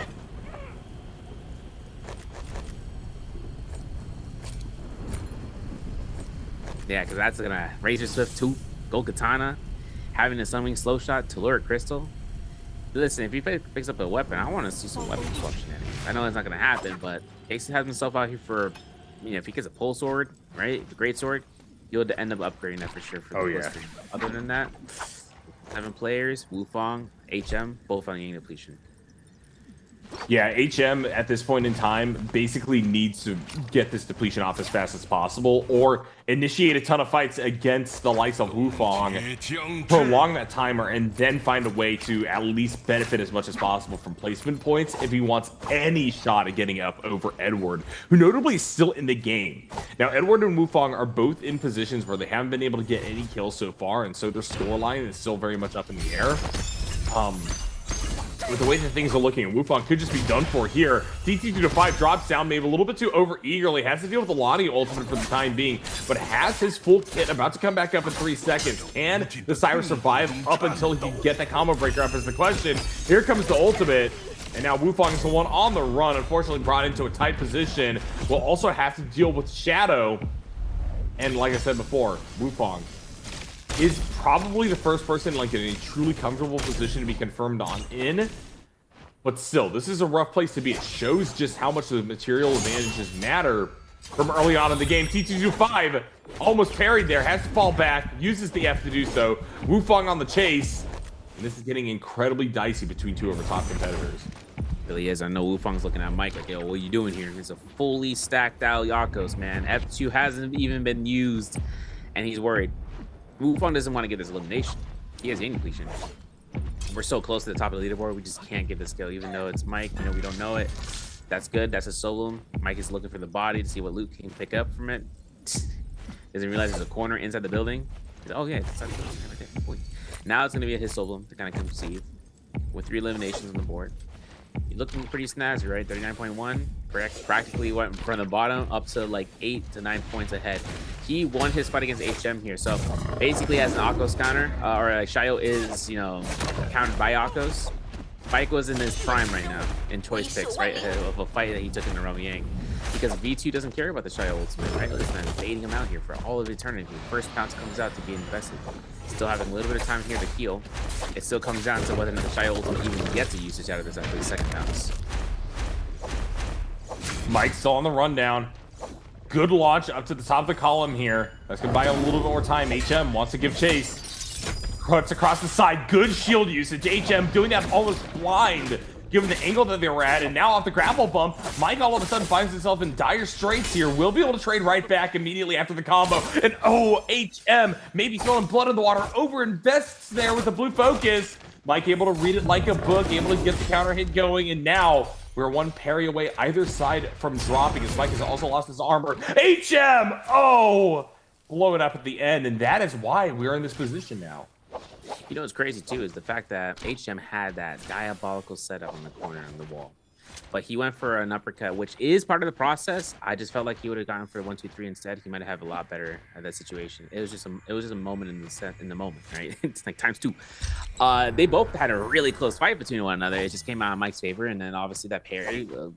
I mean, HM threw out the blue focus, right? What can you do? You know, unpredictable. That, just like how he threw out the double blue focus to the flying eyes right afterwards. Mike wasn't ready for that one. But it would have been something that it would have been an advantage if he had gotten that full blue focus off that carousel for a second. Then again, we got timer on the clock. Pace is going to be here with gold armor, having the purple flying knives. Still rocking this here for a Spirit Will angle out for Pace, 4 kills. Like, this is good, but still looking at whether or not he can surpass Edward, who is still in the game as a Liam, right? This is going to be towards the cacti at the Cinnabar Valley. This is not in a lot of spots right now for Liam. I think is going to be at the advantage, unless he gets a third-party yoinkage, right? If he gets a kill off of, you know, ambushing somebody with his ultimate, basically walking away from it without any issues, I doubt it. But we are under 55 seconds on the clock right now for HM. As the Shayo, taking the fight right now isn't going to be his best interest. If he does want to decide upon giving his death to somebody, right, it has to be someone whoever's at the top of the leaderboard. It can't be anyone like Pace. Can't be Edward. Yeah, right now I gotta say, SV, if Edward could see the scoreboard, he'd be freaking out right now. Not a whole lot in the way of points separating Pace from Edward. And Edward is in a much less comfortable position to actually get things done scoreline-wise at this point. Pace on his favorite Yodo. 4 kills in, looking like he could run the table of this lobby. Yeah, time right now, Mike. You tuning? You better be tuning. Yeah, there it is. That's crazy too that he got tuna as the Akos. Basically kind of getting himself out here for these Yangs. This is going to be Yang Spearwell. HM, no time on the clock, no eliminations granted. This is going to be a Soulbloom that's not within range, I believe so. Look at that Pace here, right? He got himself the Mystic Might though. It looks like all the players are looking for this body, or at least for this Shayo. Where'd she end up going? She went ahead and expired. Where could she be? And that's for Pace. Name of this Mystic Mike. He has got vision on anybody in the zone. And I think Mike actually went out to find that Soul Bloom to deny it. If he was able to see it, we're going to see him getting an open tuna like he's Lion King. My man's open. I probably rock practically at the end of that corner. I know Edward is putting himself up for this capture the flag. This is going to be the weakness right now for Liam. We're going to have to see if he can get out of this alive. Because, like I said, multi-way fights and the way he can go, he's going to try to go ahead and try to soul break all the homies. Oh my god. Going to throw out those range shots because they know exactly what's coming down here. He needs it for one last second to get the heal, and he does get it. Yep. Here we go. Edward now the target of multiple chases. Good movement. Will be able to find himself into cover and deal with some of this barrage of cannon shots that are being fired his way. But it doesn't change the fact that Edward in general is just somebody who's feeling a lot of pressure right now. He isn't quite up to stuff in regards to itemization in looking at everybody else. And furthermore, at 0 kills right now, is, from our knowledge at the very least, very close to being knocked out of qualification. And Pace especially is the one that lands the kill on him. Sense falling there by the shadow. There we go. Oh my god. Oh my god. Oh, that's brutal. It is. You know what's crazy though, Mike? My man's got the aura farm, bro. He's in the corner. No worry. No worry. Yo, Arana though, a big worry. This movement is around this corner and everyone's getting affected by it, right? They can't exit, they can't enter. And for Arana right now, he's getting resets off this heal, putting himself out here for a whisk throw. Basically, if anyone tries to chase him down here, he throws a whisk throw. He could just stop him in tracks, but that's not going to be the case any longer. He's going to be able to throw. He should be throwing it right now to kind of guarantee himself on cooldown, but there it is. He's going to have it anyways. So they hop out the moonbang, can't walk too far. Throws it again here, looking for the parry on TG5, who hell checked him to Destiny, and then get hell checked almost by Mike, and double parries are confirmed, but no sap, no concern for the sustain. This is still going to be his game. He's going to be looking at TG5 in the corner for the 1-2-3, pelting him out here for the skills. That's Mike's elimination number 5, and TG5 is going to be the next person at 20 seconds in the game completion. And actually, scoring opportunities are starting to dry up for Pace. He just hasn't been able to forcefully assert himself into any of these fights to the degree he needs to actually get the kill. T225 could be his best opportunity, but right now he's actually losing this trade quite badly. Good attempt at a parry, will be able to get that landed through. However, he has taken damage, and now Syra ultimate here is only going to provide further pressure as Pace needs to try to get away, is able to heal back up on the armor, manages to pick up a kill on top of it. Edwards out of the top 6, and how much more can Pace do to continue to climb up the scoreline by jumping forward, utilizing his Akko's ultimate. Yoda still has their V available. Pace is going to wait to use that one, activates it finally, looking for the jump over, cross up. Akko's timer still very much ticking down. With good aerial movement, he's going to navigate over to the side here, looking for the approach off of F. Now looking for the launch as well. Mike going to take the brunt of the damage to start things off. Neck and neck right now, 5 kills apiece. Who will take the MVP home here in game number 5? Mike, unfortunately knocked to the ground, may not be able to survive this onslaught. It is just one touch away. Here comes the F. Pistol shot as well. Pace unfortunately overextends, but it's not enough. Mike walks into the F, and that will be Pace's game. MVP for Pace, 5 kills, 9 points. Basically putting himself on top of the leaderboard, guaranteeing top 6 since after this game. I'm telling you, man, I've done rinse and repeat, history repeats itself, man. Pace is able to come back on top, right? Bottom 6, able to qualify. So far, we still got one more game, right? We still have to see what the scoreline's going to be like afterwards.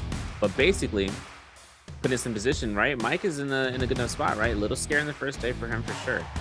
Basically getting himself to 40 points or so, or at least to the extensions of above 40-point line. That's going to be a great spot for him, as well as coming after Wufang, who's at 37, right?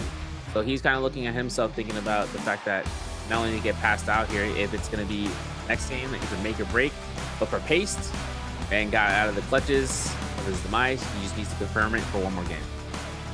Yep, absolutely. Look at this celebration. I think that he knew where he needed to be, and he's just announcing to the world, yes, Pace is now in the top 6 and is trying to keep on lock that qualification spot. It's like, you are all my follower. I'm like, what the? This is, my man got that James Earl Jones, you know, invested into him. But rest in peace. Having a chance right now for Pace. He's going to put himself out to that game. Now, the Yodohime pick, absolutely the ideal option there, right? That's going to be his to kind of bring up, and kind of bringing us up to this next game where Pace is just across the cusp of the line. Edward is not. He is right below. Now, Edward is a timely manner for Edward, right, to come through for Jacob. Is someone that we've seen in the past to kind of qualify out for him. So this year, it's going to be on the line for him, at least to come through here. Now, HM is also on the other board, too. HM is also a player that's right beneath that timeline. So getting him into Worlds right now in terms of getting to Jacob, right, that's going to be a 5-7 point game that he needs to earn next game. And only as long as it comes down to Wufang failing it out. And that's kind of a hard ask because Wufang's at 37 points. And he needs at least he needs at least 7 kills. 7 kills, 1.5 replacement points, and he'd be in a good spot. But question in that final fight, which player chose Syra in game 11? ASR Spider, OUG's Mike for B, C Prodigy Shang, or D's YGGT225? Or in other words, who got to pick first? Because Syra has just been that constant #1 lock, and man, you could see why in that last game as well, by the way, when X player, we're not going to say for, purposes of getting that Twitch chat going. But when they felt pressure and when that Syra therefore needs to ult, it just scatters fights and leads to very different situations where your luck can turn in an instant. Not even due to you being on Syra, but due to somebody else in the game, in the fight you're in, being on Syra. cores, man, the whole time. Big time dazzle, right? Ain't no talking rush because 10.2 points for Pace is actually coming through here. He actually got 6 kills. I thought he had 5. Plus 1. 10.2 points on the multiplier. Mike on second place with 7 points. 4.5 for 255. MTF and Arano with 3.5. 2 as well as for Star and HM. Spider with 1 as well as Edward and Wufong with 0.5 alongside Exton. Chusheng is the only person here who can get any points here whatsoever. Not even placement. So it's going to be leading into this next round, right? To see this overall standings afterwards. Because basically, make or break, right? This is it. This is the last round coming up here. This is round 12. This is going to happen for some of these guys, and some of these guys, you know, from the players in the top, they don't have to worry about it. It's really the ones I'm looking at 6th, 7th, and 8th, or even 5th, 6th, and 7th, and 8th, because it's coming down towards those brackets of points to catch up. But 37 is a really tall bargain, especially for those in the 7th. Now it's going to be going out here for it, right? Because Edward's at 30.6, JL's HM 27.1. And noticing how Exton is here at 24, right? It was those last 2 games that really were to settle him up here, but he just didn't get a chance of doing so. Basically getting him, you know, for now, right, to get a soft guy, like he would need, I think, 13 points practically to cast out points. At least, actually, maybe not with 13 points, because you never know what Pace is up to, right? If he ends up getting caught out here, gets a couple eliminations here or there, it's still up to the board, right? Because Wufong is still there, and he is going to be that real soft cap, right, for 37 points. Seeing if he gets eliminated on 6th and 7th, or 7th and 8th, would have to just make sure that anything happens, right? Pace passes them, and then they can pass that.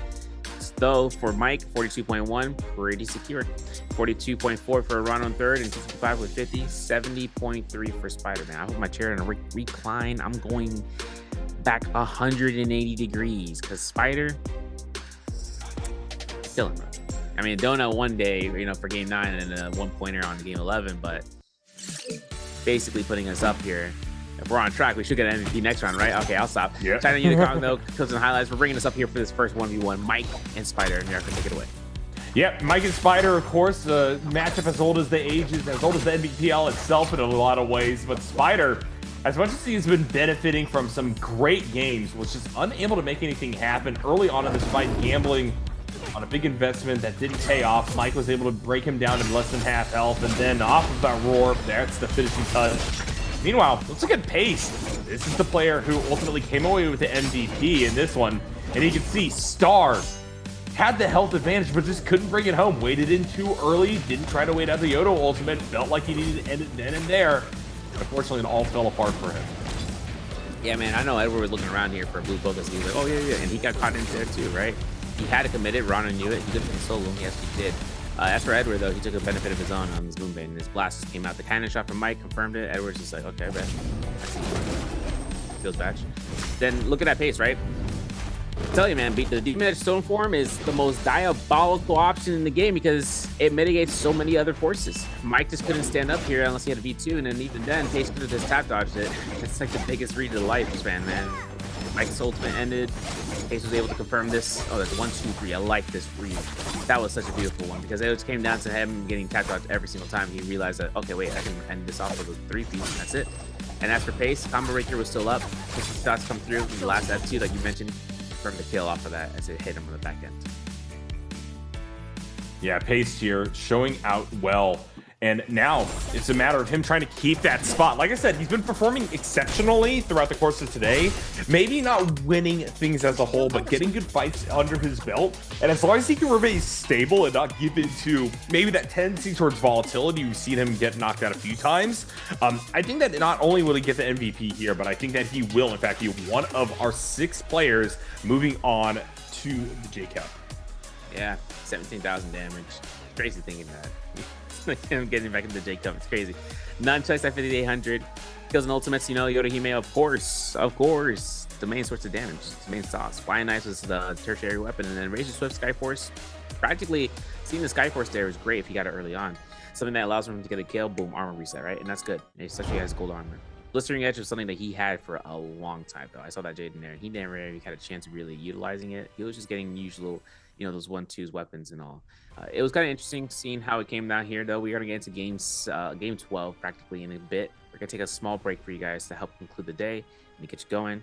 Until then.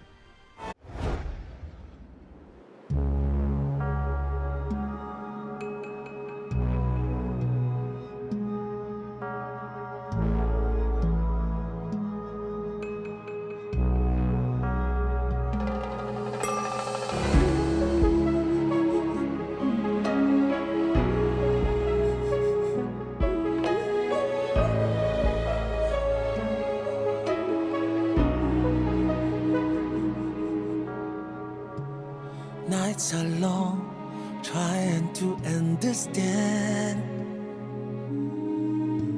a life of words unspoken.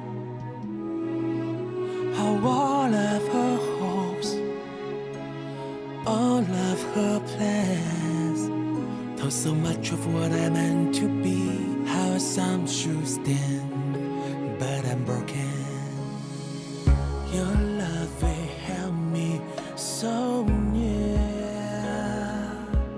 Never left enough space to hear how it tore me up inside. I've never been prepared to take the key to your kingdom's gate. The dreams wanted I'd never share.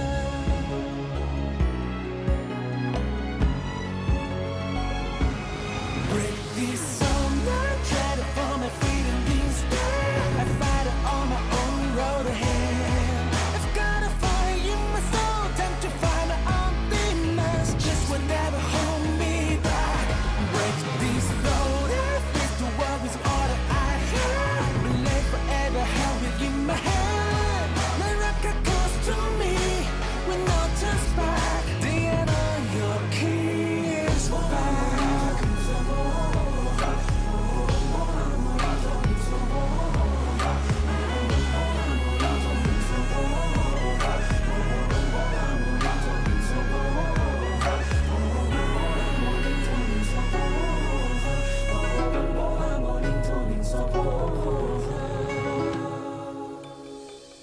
Deep down I know how you care.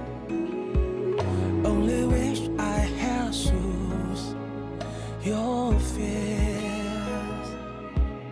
In the flames I feel alive, the burden in my hands. I'm climbing up to the heavens gates, defy the fates to show you who I am.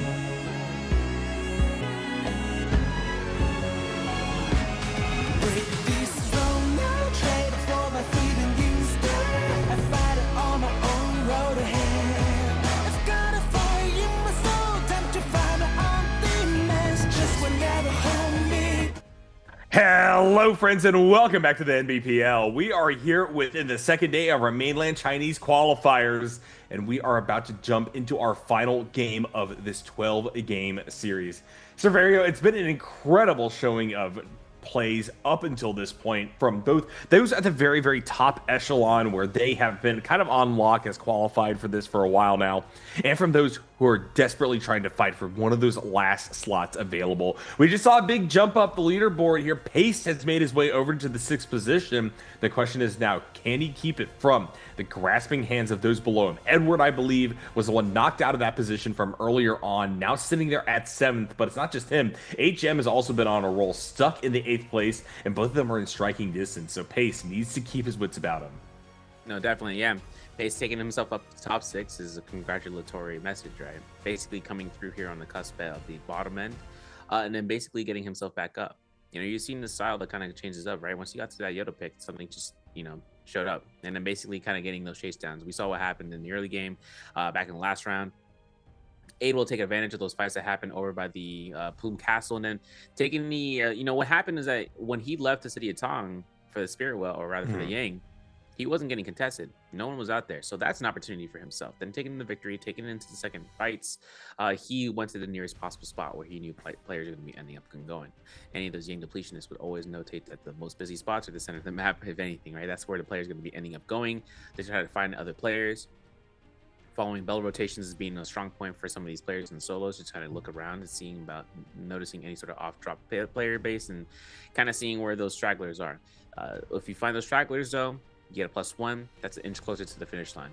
Pace was really able to kind of work that out, especially considering that he took a huge advantage of what happened there with the Moonbane, and then having all the pressure on towards Edward, of all people, as we're talking about it, and it really turned in his favor. Mike was able to get the elimination, but by eliminating his competing, you know, player on the leaderboard, Edward, big ups. Yeah, 100%. Just denying the opportunity for future scoring is worth a amount of points unto itself. Of course, it matters who you're eliminating. You usually want to try knocking out those people ahead of you as much as possible, because them able to stabilize and keep their position going is something that you need to watch out for. And so, yeah, we're focusing on Paste once again, because really this is his game. He needs to keep stable. If he can do so, if he can actually get a game that is not even necessarily reminiscent of his last game where he got MVP, right? But just some of the games before then when he was picking up 3-4 kills, I think he should be safe. But it's going to be incredibly tight, especially because we know what Edward is capable of. This is kind of coming out here, right, with Edward's choices. And I think, if I'm not mistaken, his choice right now might be in the phase 4? No, phase 3. And if not phase 2, right? I'm thinking about like where he's at in this next round, because his choice selection pick is going to have to go a long way as one of the more premier options. And then bringing himself up here, I'm thinking about where it comes down to what Pace would want to do, right? With his option too. His option selection here on his phase to keep that motion. If it's a stall pick, right? Something that he can, basically kind of stall out a fight with. And then Lonnie, right, would be one option. Well, Lonnie's only in the first phase, right?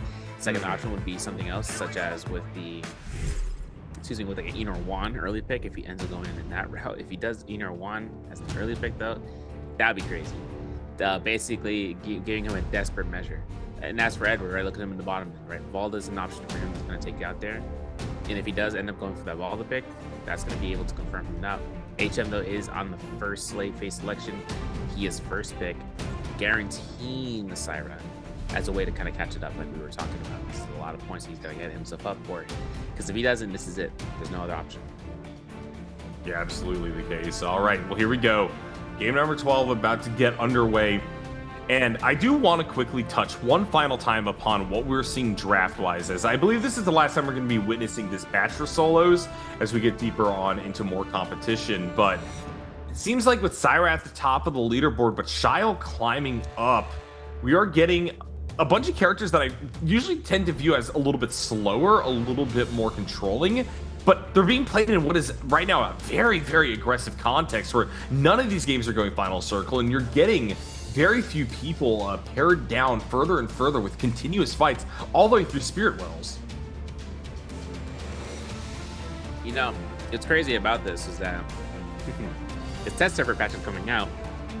It basically affects her more in trios next patch, or rather than the one that's going to be coming up with a new character and all that, which makes it in terms of solos. It just really depends if there's any sort of updates in the overall grand scheme of things for Mortal War. But from what I saw, I don't think anything is actually going to change. That's kind of tough because Syra again is going to be at a peak, and Kylan too. Kylan is someone that we saw practically putting stuff in numbers, right? And over the course of time with his nerfs, we've been seeing little by little changes to curve. One of the biggest changes that happen for him is that knockback when you get the healing card. That's something that denies pressure on someone who catches you, that they don't bait you out. And here it is. Look at this early Enor Juan, man. I'm telling you, bro. Survivability. That's crazy that Pace is able to pick up the Kylan, though. What's curious about is seeing how this is going to turn out. This is Exen picking up the Shyle. But if Enor Juan is burned out this early, your only options are going to be Syra not Syra. It's going to be Valda for the health shield, and that's what we got to look at for Edward. Well, here we go. Shyle going into the 5th position. MTF going to be the one getting the Yodohime, which has just been such a difference maker for a lot of these players, yet still, maybe it's a volatile thing. It just kind of feels like they aren't making quite the strides that I believe that they're capable of to get this character more than just the one MVP of the day. I really do think that this is a character that could become a huge part of the meta, particularly if it isn't particularly affected by the way that we move into the next patch. Big time. And this is going to be coming down, right? Yodohime. Her strengths are in numbers, right? When it comes down to multi-way fights, because she's able to kind of strike out. But in those isolated Yangs, if you just get caught by the crouch LB uppercut, you're done. But look at Arano. My man just denied the one person I was thinking Edward was going to have a fighting chance on, and he took it out, which is going to be that Valda. Which leaves Edward with its mulch option, Justina option. Remember, this is Firefly Mori style Knight. The off drops are going to be more spacious. The spacious, drops is one thing, but when you're able to get when you get 5 Fireflies next door to one another, you're going to be wanting to take that drop. He's going to go for Justina. He's going to take this aggression. You can see that on his face. Determination is going to be the hugest factor, but I'd say it's more uptight about whether or not he can just try to get past pace again and then securing that spotlight. Liam comes out here for Chisheng. And now for TT25, the Tumultuo option is available. Takeda options available because TT25 is a Takeda player. I'm being honest, my man's top 2, bro. I want to see your face when you're choosing this character, man. I want to see it. I want to see it in your eyes, bro. Yeah. There we go. The Smirk King coming back out. My man's looking for this choice pick. I'm looking at you. Okay, Tumultuo. All right, we're playing safe. Dude, look at that gamer posture. He's so locked in. Bro, my man got that chiropractor on standby.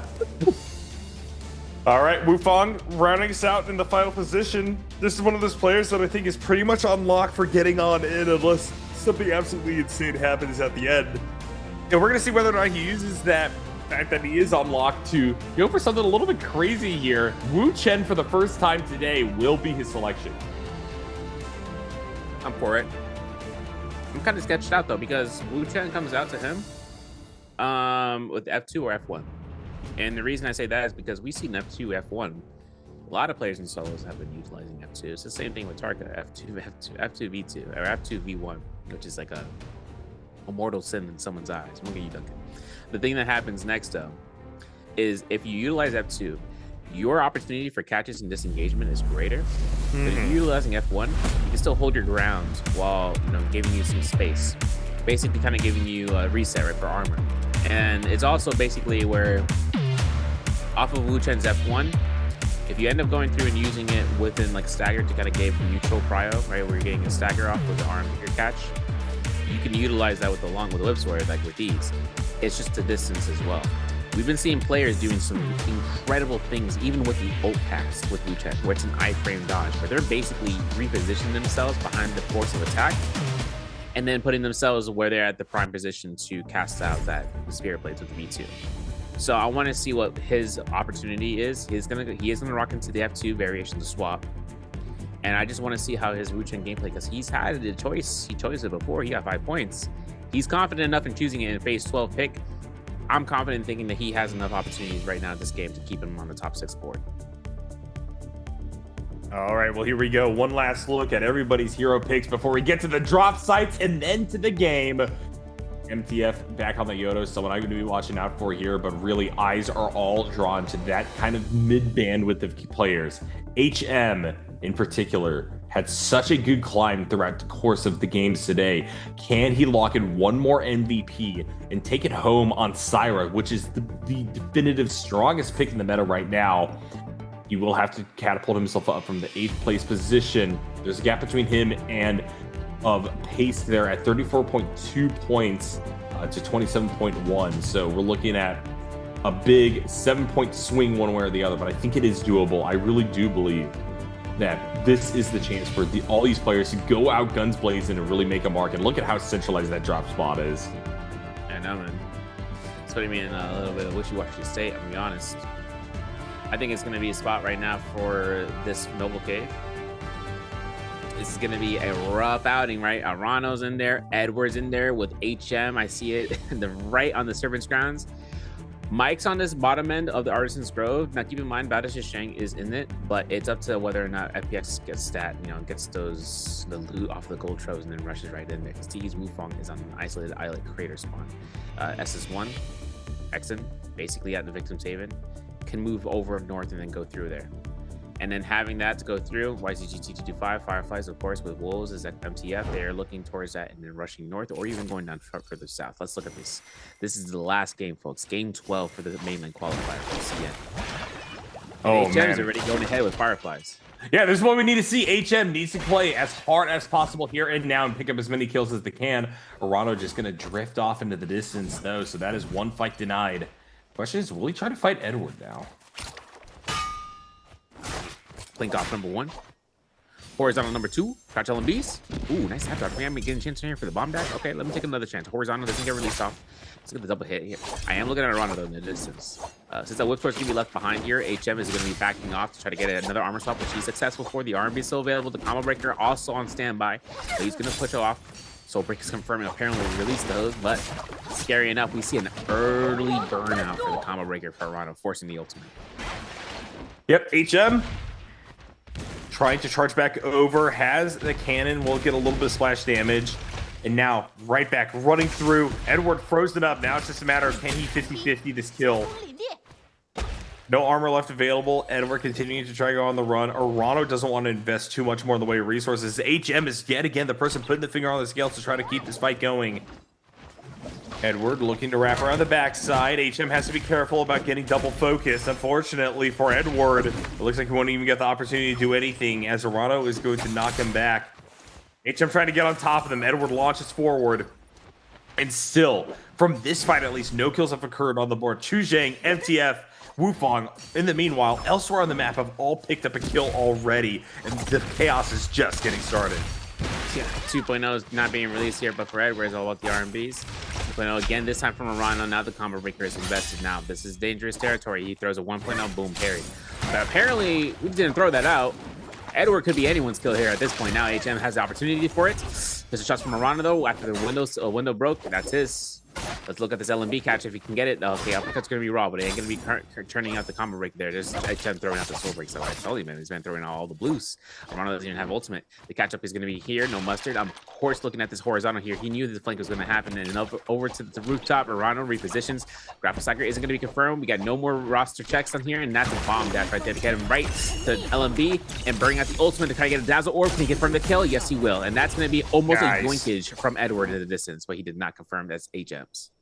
Yeah, HM getting one right there is a good start for things. Edward, of course, also still very much within striking distance of qualifications. This maybe has made less of a splash in some of the games today. And meanwhile, Paste needs to fight this out to keep his opportunity of scoring alive. Even if he doesn't get kills right now, he cannot effectively stay at 0 kills for this entire time and hope to overcome Edward and HM both looking to force aggressive plays. That being said, Pace right now not doing a great job of this initial fight versus Mike. And with Mike basically being confirmed and on lock at 42.1 points, this is all of Pace to lose. And right now, though, Mike did take a bad trade right there. Unfortunately, grapple bump means now it's a one-touch either way. Pace should be able to confirm here, but he isn't able to get the full kill. Now off the musket shot, Pace is down to 1 touch. Able to turn it back around. One either side. Pace clutches it.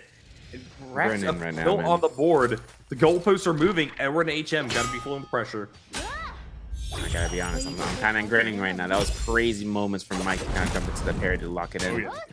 Combo breaker gets invested though. Pace still has ultimate on standby. Doesn't get hit. Okay, that was a strange interaction. I know it's gonna be coming up from HM to go for a jump LMB, but man, another blue focus in the face. And now for HM, we're just gonna throw all those blues, right? LMB, uppercut, grapple bumps to the RMBs. Yeah, that confirms, right? That's an ultimate proc that we need to use. There he is. And now the Syra ultimate is up to grabs, right? I mean, HM had to use it here. This is gonna be the chance for the dazzle orb. It has to be thrown out. Doesn't confirm it. Yo, this is good damage though. Wait a second, we're gonna get the level 1 swipes over and over again. Now thinking that his killing guard or chilling guard is down, right? This is gonna be a good spot to kind of go on the aggression. HM's ultimate guarantees the orb. Gets, you know, LMB right there. Okay, I'm about to say that's gonna be his second kill. Strangely enough, second kill with his ultimate in a short amount of time from the first round. Shang though takes the fight at Immortal Temple. His opponent is Spider on Niyako's purple nunchucks, and now the Liam orb is ready to go here to be anticipated. Spider, half health, will be able to restore armor here. Chu Zheng maybe is on the prowl. It looks like Spider will just be able to walk away from this one, though. Like we said before, Spider is 20 points ahead of TT25 in second place.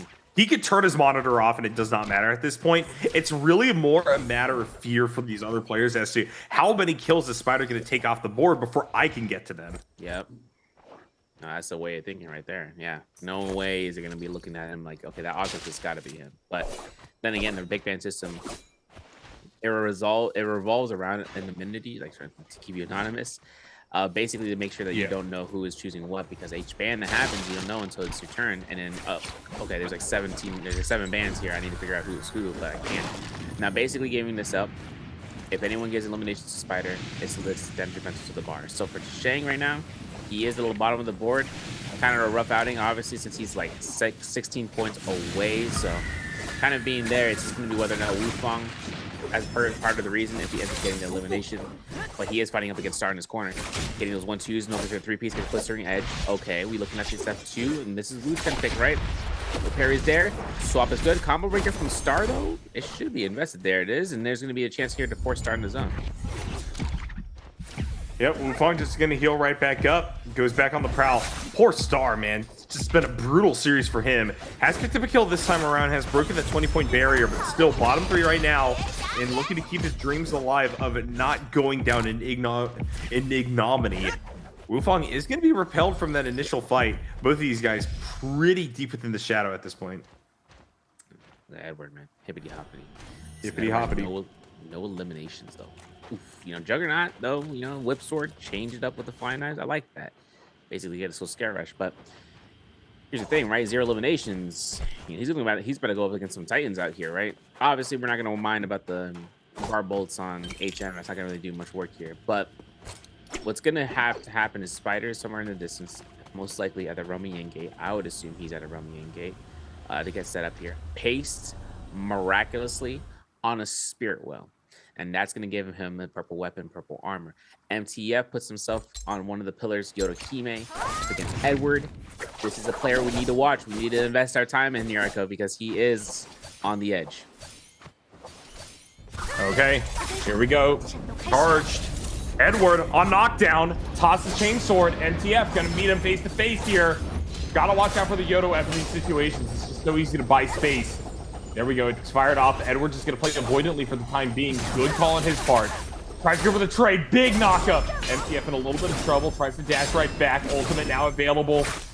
Meanwhile, we still do have Justina on F and B. Will have to F here. Tries to delay a little bit of the time with Yodo doing the setup. Now, Edward knocked to the ground, needs to make the most of the situation right here, right now with the activation of the ultimate, but MTF has a massive wall of meat to work through, and unfortunately, that health bar was too much for him to bear. First fight going in favor of TE, as now we see Wolves from MTF defeating Edward, and now you have HM try to do what they can versus Chusheng, and really, Bowder's representatives got nowhere to go. This is the brutal Syra lockdown we know and love, or hate, or are tired of. Who's to say at this point? That's crazy, man. I mean, looking at the Syra orbs and then how before using tap dodge, but she's up in your face. Velocity Untold pickup, bringing up as a purple jade. Flying Eyes Gold Rarity, and that's going to go some way. MTF outside the Romiang is up against Wufang. Now, Wufang won his Romiang as well. The Yodohime, yeah, I want to talk about it because I was looking at the Yodohime play. I was looking at Edward. Edward had only one opportunity to get an advantage against Yodohime, and that was with the imprint dash. If he was able to get that if he was able to bind out the dash tap dodges, he would have confirmed the end for MTF tactically. But MTF here, A is going ballistic against to Wufang, and Wufang reading out this, gonna throw out the second spear. MTF ends out the ultimate duration, has F2, doesn't mind these light swords. It's only about the big ones that he's worried about. And then the F1, I'm not even sure Spirit is available for Wufang. I don't know if you hear that. Seeing about this horizontal and the gold dagger though, that switch up is going to do a lot of chunk damage. There it is, MTF. Apparently, I'm looking at his stats. He might be actually at 18% mitigate minimum. And then this Assassin's Lunge, Assassino comes out, and I know the Scare Rush has to confirm, otherwise MCF is out of here, man. Okay, I like double shot from Wufang again. I can't believe it. The second time Wufang has a ranged weapon, and it's going to be killing off MCF there. HM looking like they're in good position here to maybe make something happen. Null Field is activated, which means that for the time being, Syra Ultimate is blinked, but Mike is vulnerable right up here near to the idol. Will be knocked up. Good RMD juggle. Now HM is looking to completely bring this one home with the flying knives. Mike has nowhere to go. There we see it. HM picking up one. Vermilion Bird Smite will be taken off the board.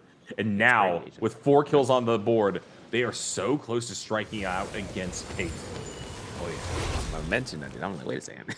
How did we get 3 kills before that? I was looking at it. I'm like, wait, this is kind of crazy, right? 2 of them to kill eliminations from outside of it with ultimate. Third one from the Romiang.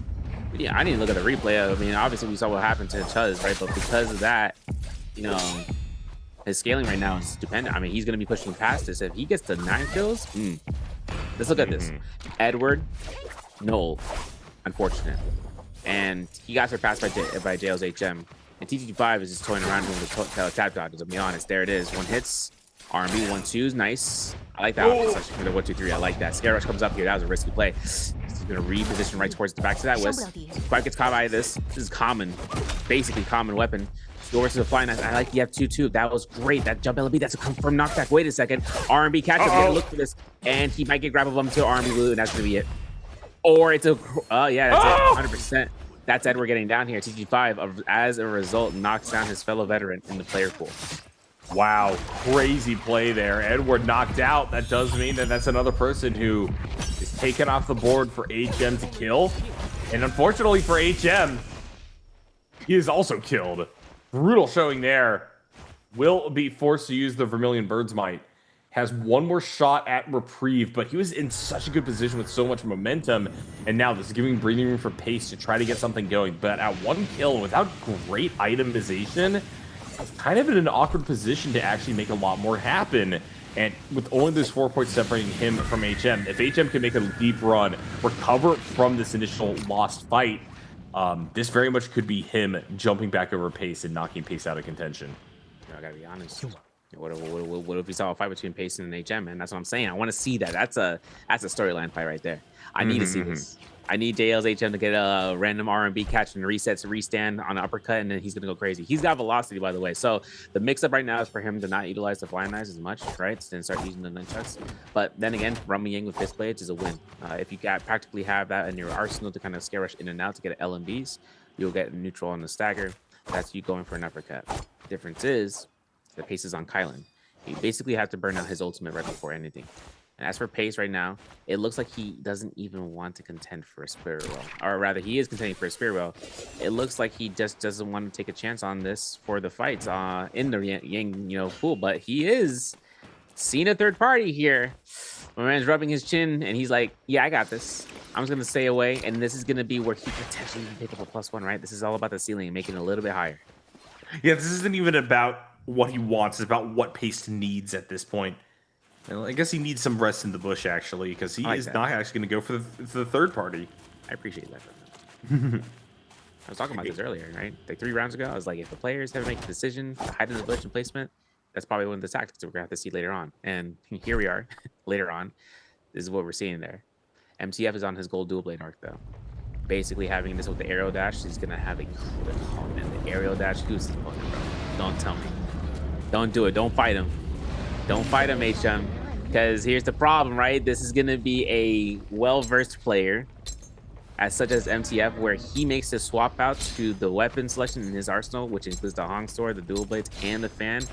This is going to be a difficult fight for him, but he's going to have to make it stand now. Yep, let's see if HM can do it. Trades mid-air. MTF going to be first onto the ground on this Yodo.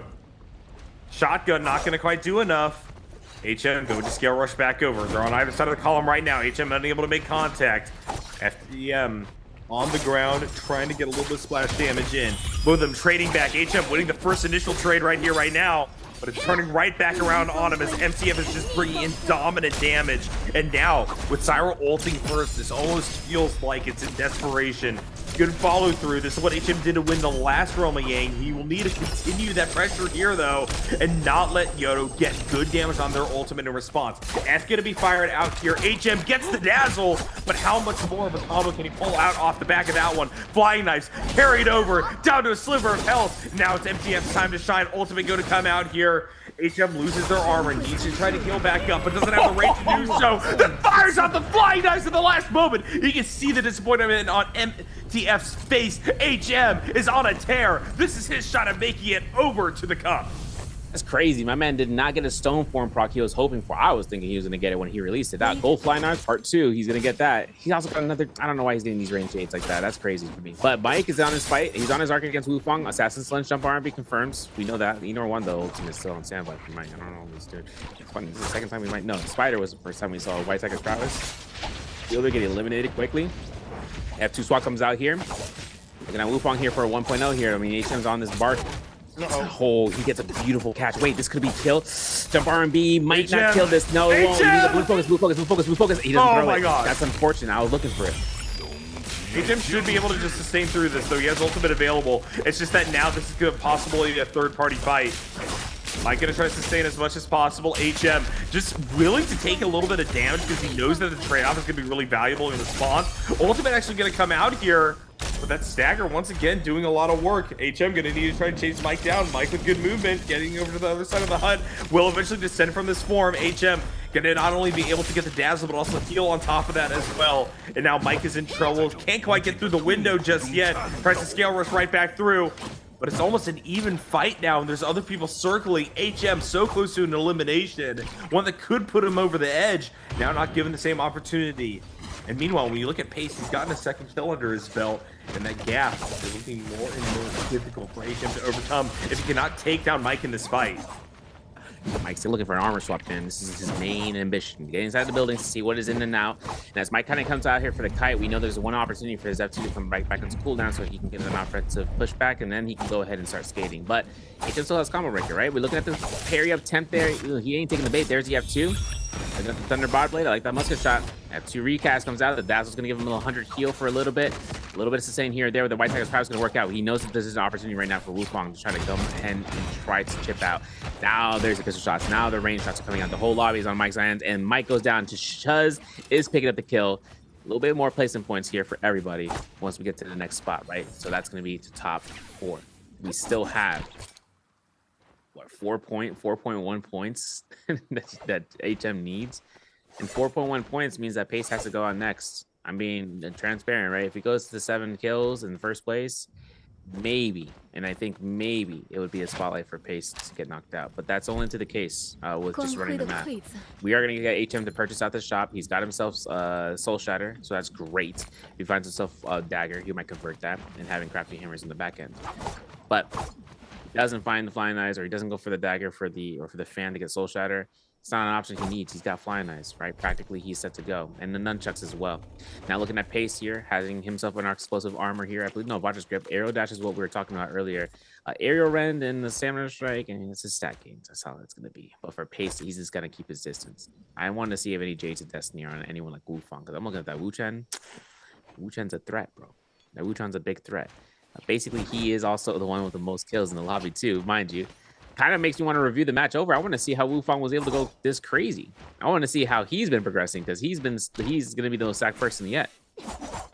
Yeah, Wufang definitely getting off to a great start. On the Wu-Chen of all things, a character we haven't seen all day. But yeah, eyes still very much on HM. That is the narrative of this one.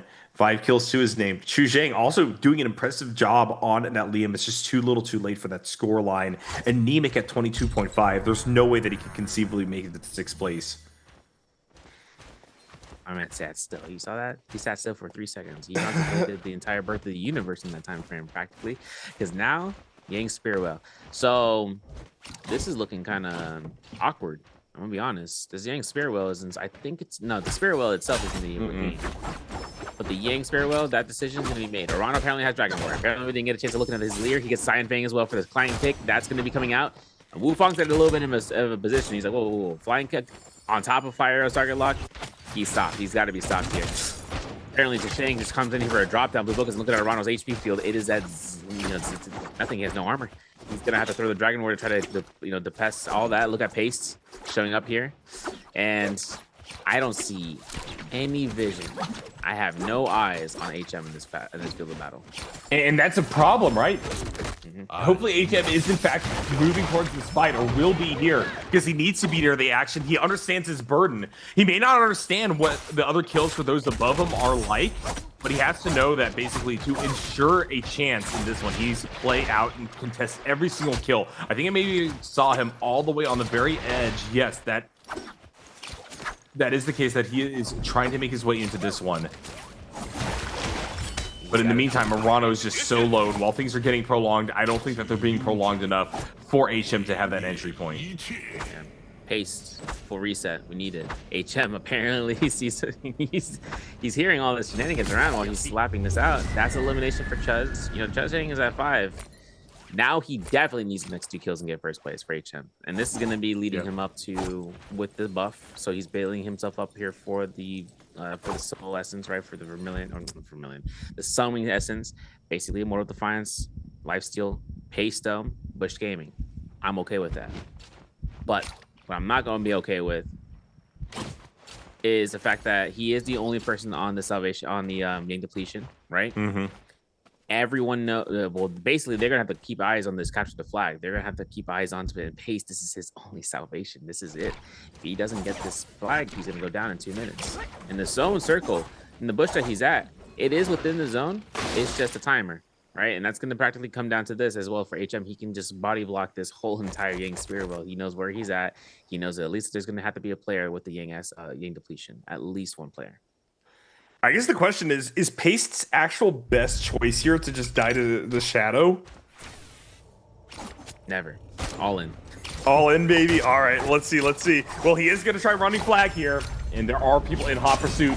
Bane's Breath being activated. Yeah, Paste is about to get clobbered, I think. I don't know. Combo Breaker's good. Parry mode. The swap. Yo, we didn't land that? Oh my god. We got to hold head. We'll hold his ultimate. Look, purple focus. I love it. Does he get it? Yes, he does. And now it's about the Moonbane. Yo, this is like a lower actor ending. It is coming out here for Kylan, bro, with the song and everything. Got the whole mix up in the VHS. He's going at the launch. That's HM going down. Hoping to see it. That's going to be an airward strike. He's got to go ahead and not get caught by the dazzle. Thankfully, he didn't. So this ultimate ending is now up to par for HM, burning the combo breaker. There is no strings attached right now, except for Moonbane. Apparently, HM just got Venn diagrammed. You saw that? Oh my goodness, the R&B comes out here. And seeing about this Moonbane, this is actually going to be the detriment of it. There's Pace going down to HM. We need that Soul Bloom. We're on the edge, and that's going to be a crazy ending because look at this. 6 eliminations. Oh my God. Pace goes down. We're at 1v1 situation between Wufong and Chishang. Chishang being the one who gets caught into the swap, but still has combo breaker, so he's still safe. And now it's up to now between the Wuchen and Liam and the Cyrus. HM's coming in. Ultimate. He's going to have to rush this down. HM needs both of these kills from above. HM looking for the angle in. It's still trying to just snipe away a few more shots. Wufong, Chusheng both have damage showing now on their armor. HM not quite at ultimate yet, has a Moonbane Charm, has F available, but will it be enough is the question, as that Chusheng is definitively the lowest in the lobby. HM trying to cut them off on the far side, looking for an entry point. Flying knives are coming out. Chusheng trying to go on the run. Gonna get hit by a few of these shots. As now HM launches to the sky. Good interception, trying to deny the approach of others. Chusheng heals over the wall. Wufong's work is not done just yet. He's also going to launch forward here. HM needs to figure out where they're going to make a commitment at. As now it's once again just a Chusheng story versus Wufong. As here comes the hook shot in. Good job sending them sprawling. HM with 1. Can he get the second? Can he pick up the second? Here comes the teleport. Wuchen, no ultimate left available. Wufong into a lot of trouble here as HM going to be able to slice and dice, knocking him into the storm. Ultimate still available for this Syra, for that extra mobility, that extra utility. HM picks him up. Beast is out of the top 6. Beast is out of the top 6. I can't believe this man got 8 eliminations, first place on his last round. He's cool as a cucumber. Unbelievable. My man's so chill. You saw that guy do what he did. He got hit by 2 Moonbanes. He didn't get punished at all. He got killed on Pace, who ran into one instead. That's insane. No Pace way. Popped out 7th place due to HM's performance, and going through their early elimination towards Edward also secured him out. This was really the race between those 3 players, right? Pace, HM, and Edward. And coming out here for team once again. Edward not able to compete here for Jacob, but something to see in the future, right? Because he's a veteran player basically playing this out. And then for Chishang, I mean, he had a cracked game here, man. He got himself up to 5 eliminations on this final run. A ditch effort trying to making sure he goes through there. Exton as well, placing himself up, trying to see where he can stand on, from this year. But like I said, this past year was kind of a show out where he came back into the fall split and then it made it his effects. Fong, Akuma, now MTF under Team Wolves. I'm hoping to see how he's going to be standing up here, because this is going to be I think this is one of the very few times where he hasn't made it the J-Cup, as well as one of the players. Wow, what a showing, what a story for the day. We talked about the potential for people to rise up the ranks and how chaotic, how well distributed fights, points, and everything have been. And now it's just gotten even more crazy. What an incredible last-minute entry for what is going to be an incredibly solid pool of 6 players going on into J-Cup. Yeah, this is going to be coming down here to the final brass tacks, right? This is coming down to the top 6, basically putting out to the marks. But for next year, there's always going to be one, right? We got to look into seeing what these players are going to be preparing for this in terms of it, right? For the game, for the league, and as well as seeing how the talent is stacking up. But a catch-up like this, I haven't seen this in this is, like I said, Pace was the only other person that had this in my experience based on the last chance qualifier, and this is mainland qualifiers for Jacob, practically the last chance qualifiers to make it there.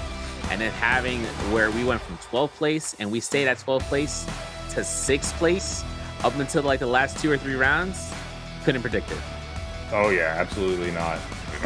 Like I said, we had those people that were at the top of the leaderboards kind of sticking in there for a while, but everything below was just cinema. And the fact that Spider also is getting that claim to just still being one of the front runners here in the NBPL in the solo division with those shows earlier today. I mean, really, what else could you ask for out of a series of 6 games? Dude, I'm thinking about this coming out there and having the opportunity to kind of select who you know is going to be playing what. I mean, the majority of things is that we know who's in first phase. We've seen the choices. They've always been picking the Syra out. And there's no mix-up, right? Noticing how the Tiger Power selection comes out in that way. At least for Paste, at least for Edward, and that on a come up, and as well as for Exon, right? They notice that there's a Syra, that's going to be their player that they have to look out for, right? Someone who's going through. But then again, you have to think about it. Some players are able to get 2.5, 3.5 points. So for someone to get around 6 points or so to try to catch it up, that's kind of basically where you're shifting your focus. You're looking at the Kylan at that point. You're looking at whether or not he is someone that you can take a fight against. And we saw what happened. Like he went up against HM, right? Active Syra ultimate on the active Kylan ultimate. Pace was really putting the aggression onto him, basically putting him out. And then Mike shows up out of nowhere to start to put the aggression there too, right? And an isolated fight becomes a 3-way. And then all of a sudden it's a swap out. One player comes out to the next over by the Artisan's Grove.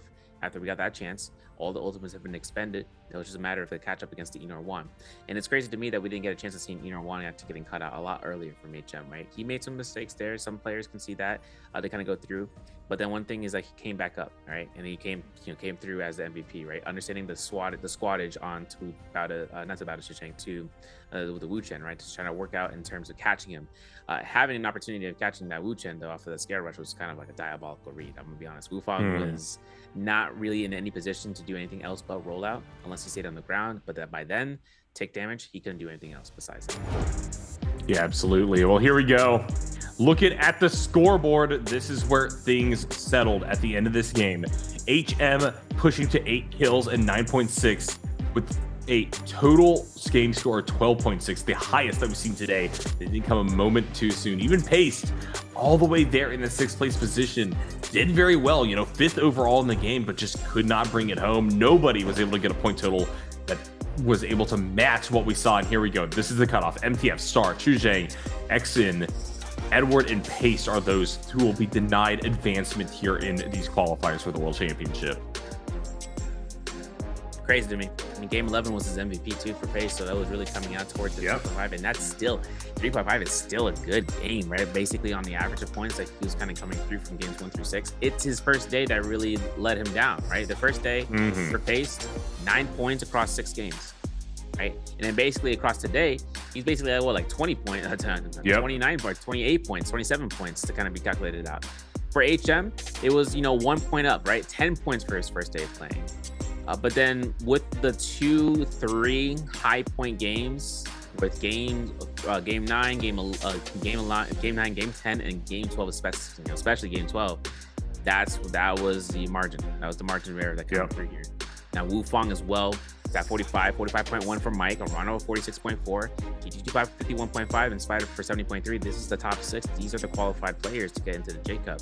This is basically going to be representing CN to kind of to go ahead and showcase out as the final list of players for solos. Then seeing about this last game, clips and highlights brought to you by China Unicom for game 12. We're going to start off between JL's HM versus Iran. And this is the start of it all, right? We talked about it early. The burden of players in this series in particular were to play as aggressive early as possible and then try to leverage that into something. I was a little bit worried about how long that fight went for, but HM was able to take it home, burning the Syra ultimate to do so. And now here we go, advancing forward a little bit. The first Realm Gang, MTF versus Edward. And look at these Yodohime snipes. Edward in a lot of trouble, sent sprawling. Has to fire back with the ultimate of their own. It's down to 1 touch. And unfortunately, MTF will be able to bring it home on that one. As now we look over at T225's play versus Edward. Both of them incredibly low. Good grapple bump. And all of a sudden, Edward, zoned away, will die to the shadow, and T225 barely makes it out. And that's the reason why he's one of the top 2. Yeah, this is a play right here. When I got the catch, I was like, okay, this is gonna be the maximum amount of damage we do. Now the combo breaker, is up. She's gonna throw her slashes. And as for HM, the 1.0, I couldn't believe it. Even MCF couldn't believe it. I mean, I thought he threw it out to go for stone form too, and then it just didn't happen. That's unfortunate. That's the timing thing. And Shang gets a run on this corner, and Rana's like, all right, bro. I'm so qualified. And then again, this is the moment that I was kind of sketched out for, because HM got Moonbane here. Ooh. Basically had to force the ultimate proc. We know that's the case. And then Paste had him to back off.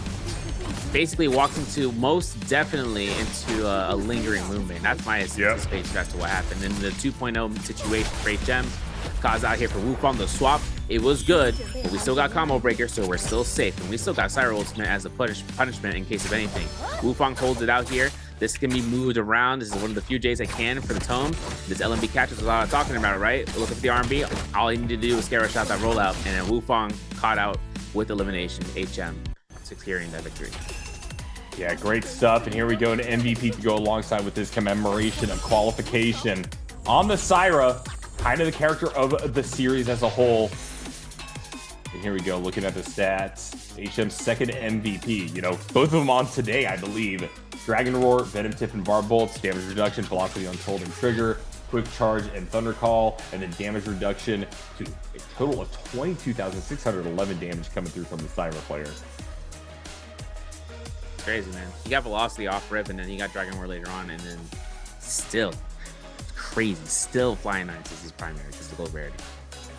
For sure, though. I mean, skills and ultimates, of course, comes out to the light beams, and he was pretty active on that. The dagger, I think in the early game was kind of something that he was utilizing with the horizontals, just kind of catch out with the crouch LMBs, the crouch horizontals, to catch like real quick chip damage. That's usually what the dagger is able to get accomplished. But once he gets, I don't need to sing this tune anymore. The Flying Eyes are going to be his primary the moment he gets gold rarity, and that's it, right? That's going to be the case. The juggle's too strong.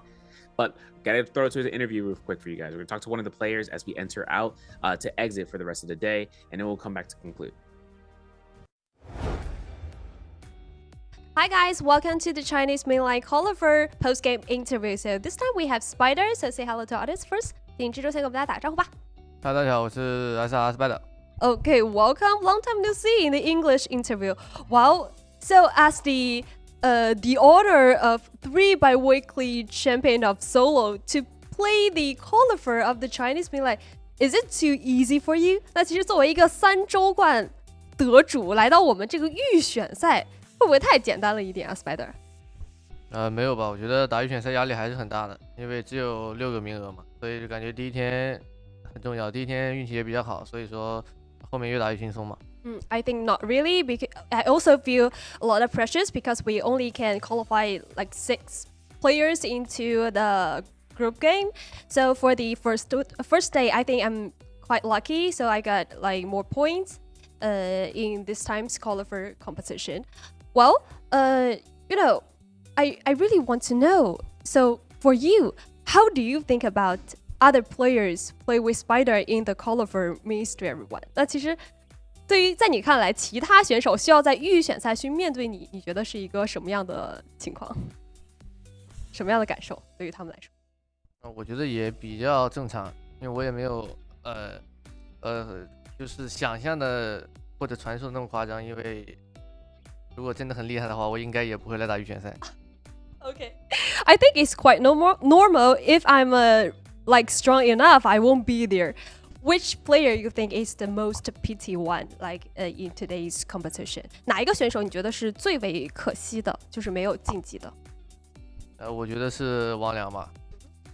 因为在就是感觉有一种就是很可惜，因为也就是我们关系比较好，然后他又一起打了这么点职业，然后他并且就是这10把来说他都是前6名，只有最后2把他出去了，就是非常可惜吧。I think the most pitied one may be Wang Liang from OA, because we're really good friends and we have good relationship, and we like played together for a really long time, many years. And for this time qualifier competition, I think he did pretty well. For like 10 games, he got 6 games. Like For the 12th game, he got 10 games to be the top 6. Only for the last 2 games, maybe he did not that good. So he's too really pity for this time's qualifier competition. Also, you mentioned about Wang Liang is one of the players who you played with him really long time. Not only him, for most of the players who didn't qualify the group game this times, they are old players that played with you really long time. How do you feel like we had 2 new players for this time group game, and some of the old players may can't qualify this time? 那其实不光是王良，刚刚也有提到，就是其实我们这一次没有晋级的选手里面有非常多都是跟你一起去打比赛这么长时间的。像这一次我们晋级到小组赛就是有2位新人选手。那对于你来说的话，你感受如何呢？对于这次的情况来说？这也是可以接受的一种情况，也是也不是有预料的吧。还是就是兄弟们很可惜，因为一起打了这么久了，就是已经是见一面少一面了。Okay, I think it's quite pity, of course, and but it's predictable and acceptable, because for this time, we played a really long time, so I feel sad, but it's normal, and I will accept it in this time's competition. Okay, thanks, Spider. Come to our team. 也是非常感谢小蜘蛛来到我们的赛后采访，所以有点飘了。那我们的采访到这里结束了。That's all for the interview. Bye bye, everyone. Oh, sorry. Let's move on to our answer for treasure, please. My bad. So, which hero did SR Spider use in Game 12? A Liam, B Kylan, C Arcos, D Justina. 那这次我们的问题是 Spider 在第12把选择了哪一个英雄呢？ A 是刘恋 ，B 是张起灵 ，C 是胡为 ，D 是顾清寒。So please give on them the time， 给我们倒计时一下吧。3, 2, 1. Screenshot everyone. Wow, that's too fast. What's the answer? 答案是什么？C. You sure? C. Okay, the answer is C. Okay, that's all for the interview. Bye bye, everyone. Sorry again. My man said C. Yeah. I'll double down. It is C. All right, listen, this is going to be interesting because they brought up the old name for Edward, Wang Liang, if you guys are new towards it, right? Basically, what he said is true. Wang Liang has been someone in the league that's been here for a while, basically been here for years at this point, and been able to spar with Spider for a while.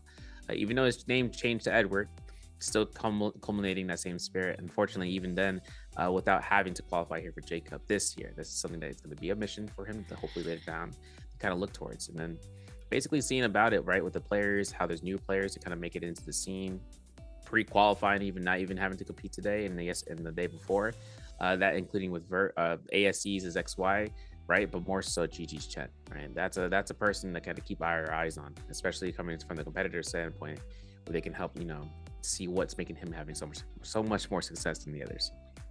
Yeah, absolutely. Well, the action for qualifiers is not over just yet, SV. Today, we were able to close out the chapter on our solo side, but we still have trios action for you coming out tomorrow. So make sure that you guys tune on in for that, as you're going to get as many crazy stories there as you're getting right here today. But it's been an honor casting with you as always, Cerverio, and can't wait to see everybody on the other side here at the NBPL. Yeah, big time. And I'm curious, because it's going to have some changes coming through here, obviously. As I was mentioning it for you guys earlier, where there's new season changes that are going to happen, our verse is going to be a lot different, right? That 1v1 arena with the martial artist solos. So we're going to see some changes bringing us up there, and then a lot of players from the NA and the EU community are also kind of getting ambitious about it, where it comes down to it. With these changes, there's something that, I'm going to say how it is, right? Practically getting into that system of the martial artist solos from the global side versus the CN side. It's going to be a whole entire different ballpark, right? Because now we got 9 players that are coming from CN. 3 players from C-Serve, if I'm not mistaken, come out here, and 2 on the remaining regions that are going to go ahead and compete at the highest level. Their chance of being able to study out what the other players are doing is only what they've seen with their eyes, not what they're playing, right? Not what they're able to kind of compete against on land, right? Basically on the offline status. Something that kind of puts you in a mindset for that, to prepare for it. Some of the players, if you're just going ahead, reviewing all the, stats and all that, to kind of get into it, which is strong. The only other thing they have to hope for is the adaptability. And that's going to be the biggest strong point. Which team, which region can help adapt to the best of their ability to surpass, and I call them the monoliths because they are a towering structure. This is basically what CN is as it comes through for the competitors. As it stands, the standings. As I stated before, Pace being the first one off at the bottom, at 37.7, 30.6 for Edward, excellent with 24 as well as without a Shishang, 42.5 for Star, and an MCF with 21.2. Our top 6 competitors to make it through. The ones that represent CM besides Verse from the Team WBG, XY as Shenyun from ASC, and then GG's Chen. It's going to be JL's HM with 39.7, TE's Wufang for 45 points, OUG's Mike 45.1, WZ's Toronto 46.4, and then YCG's 2225 51.5, and SR's Spider with 70.3. These are going to be your competitors coming up for this CN qualifiers, basically playing it up in around a month or so in the qualifiers days 1 through 3. Yeah, this is going to be a great stacked 9-man roster going on in. Some of the very greatest players coming through. Mike able to clinch a qualification today after what was a pretty difficult first day for him. Spider, of course, coming out on top as well. T225 Arano Wufang HM as well with this Cinderella run at the very end to be comboed with XY, GG's Chen, and then of course Verse there, our champion coming through from the fall split. Trios, my beloved. So this is going to be coming out here from games 7 through 12. Fedora Midnight, Justina, Viper, Syra, bringing up for the Chimera Comp number 1, Kylan, Hottie, Zipping, and round 2 for Hollow Out Starry Night, and then the 4-phase system. Basically getting us set up here too, right? This is going to be the remaining trios teams to make it through for qualifiers, specifically to try to dominate out the forces and kind of seeing what is going to be uploaded, right? The Akko's choice of the Tessa and the Wu-Ten has been pretty baller. I'm going to be honest. I like seeing that composition, especially against the Enor Wan and the Fairy Shen comp. So that's like a double-edged sword of a comp going against the throats of one another outside of the Yang. And then obviously they fight outside of the Yang Spirit Well to kind of conclude. Another thing too, and I know it's kind of coming over as a surprise for J-Cup, a lot of things that are going to be updated, right? So this year, pre-finals might not be an option, might not even show up this year for pre-finals, which is crazy because like pre-finals basically gives you an opportunity of practicing after the fact that you qualify to kind of compete with the players to then get into finals with some proposed points, right? That's like the proposed points are like extra, beef jerky, just lying around there for you. But the thing that comes into not having pre-finals is that once you qualify, they have the time to make it happen within the next couple of weeks, to the next week or so, to then practice out for grand finals without proposed points. And I'll tell you now, NARAKA, no proposed points changes the entire flow of it all. Yeah, absolutely. Well, we got a lot of shifts down the line. If you want more action, make sure that you guys tune on in tomorrow. Drop a follow. Make sure that you guys are checking out NBPL across all social media platforms as well as here on Twitch, because this is the place where you guys are able to access some of those fantastic gifts that we have game after game after game. And Severia, as you're alluding to, we got a lot more coming your way here. J-Cup, just the tip of the iceberg, but we have so much more, including tomorrow, as we are going to round out our trios qualification. So thank you guys so much once again for following along with us. I'm NARAKA, he's Severio, and we are out of here for today.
守护这个。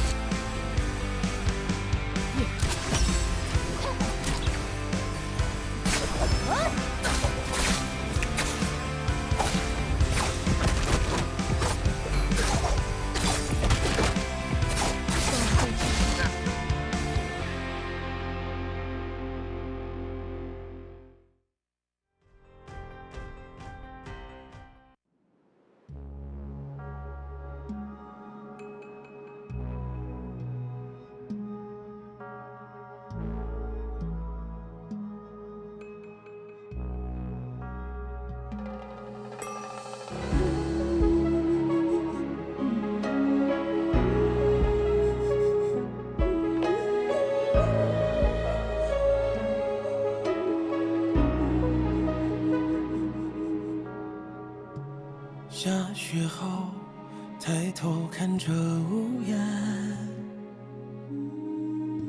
母亲还没有睁眼，看她写的字，走过时间，那些诗句压着古卷时给我的信笺，还是杂片。静静地闻着叹烟，静静地等在人间。所有茶放在门外，我都没有听见。那信上说常跪在山前，问菩萨我儿在哪个人间。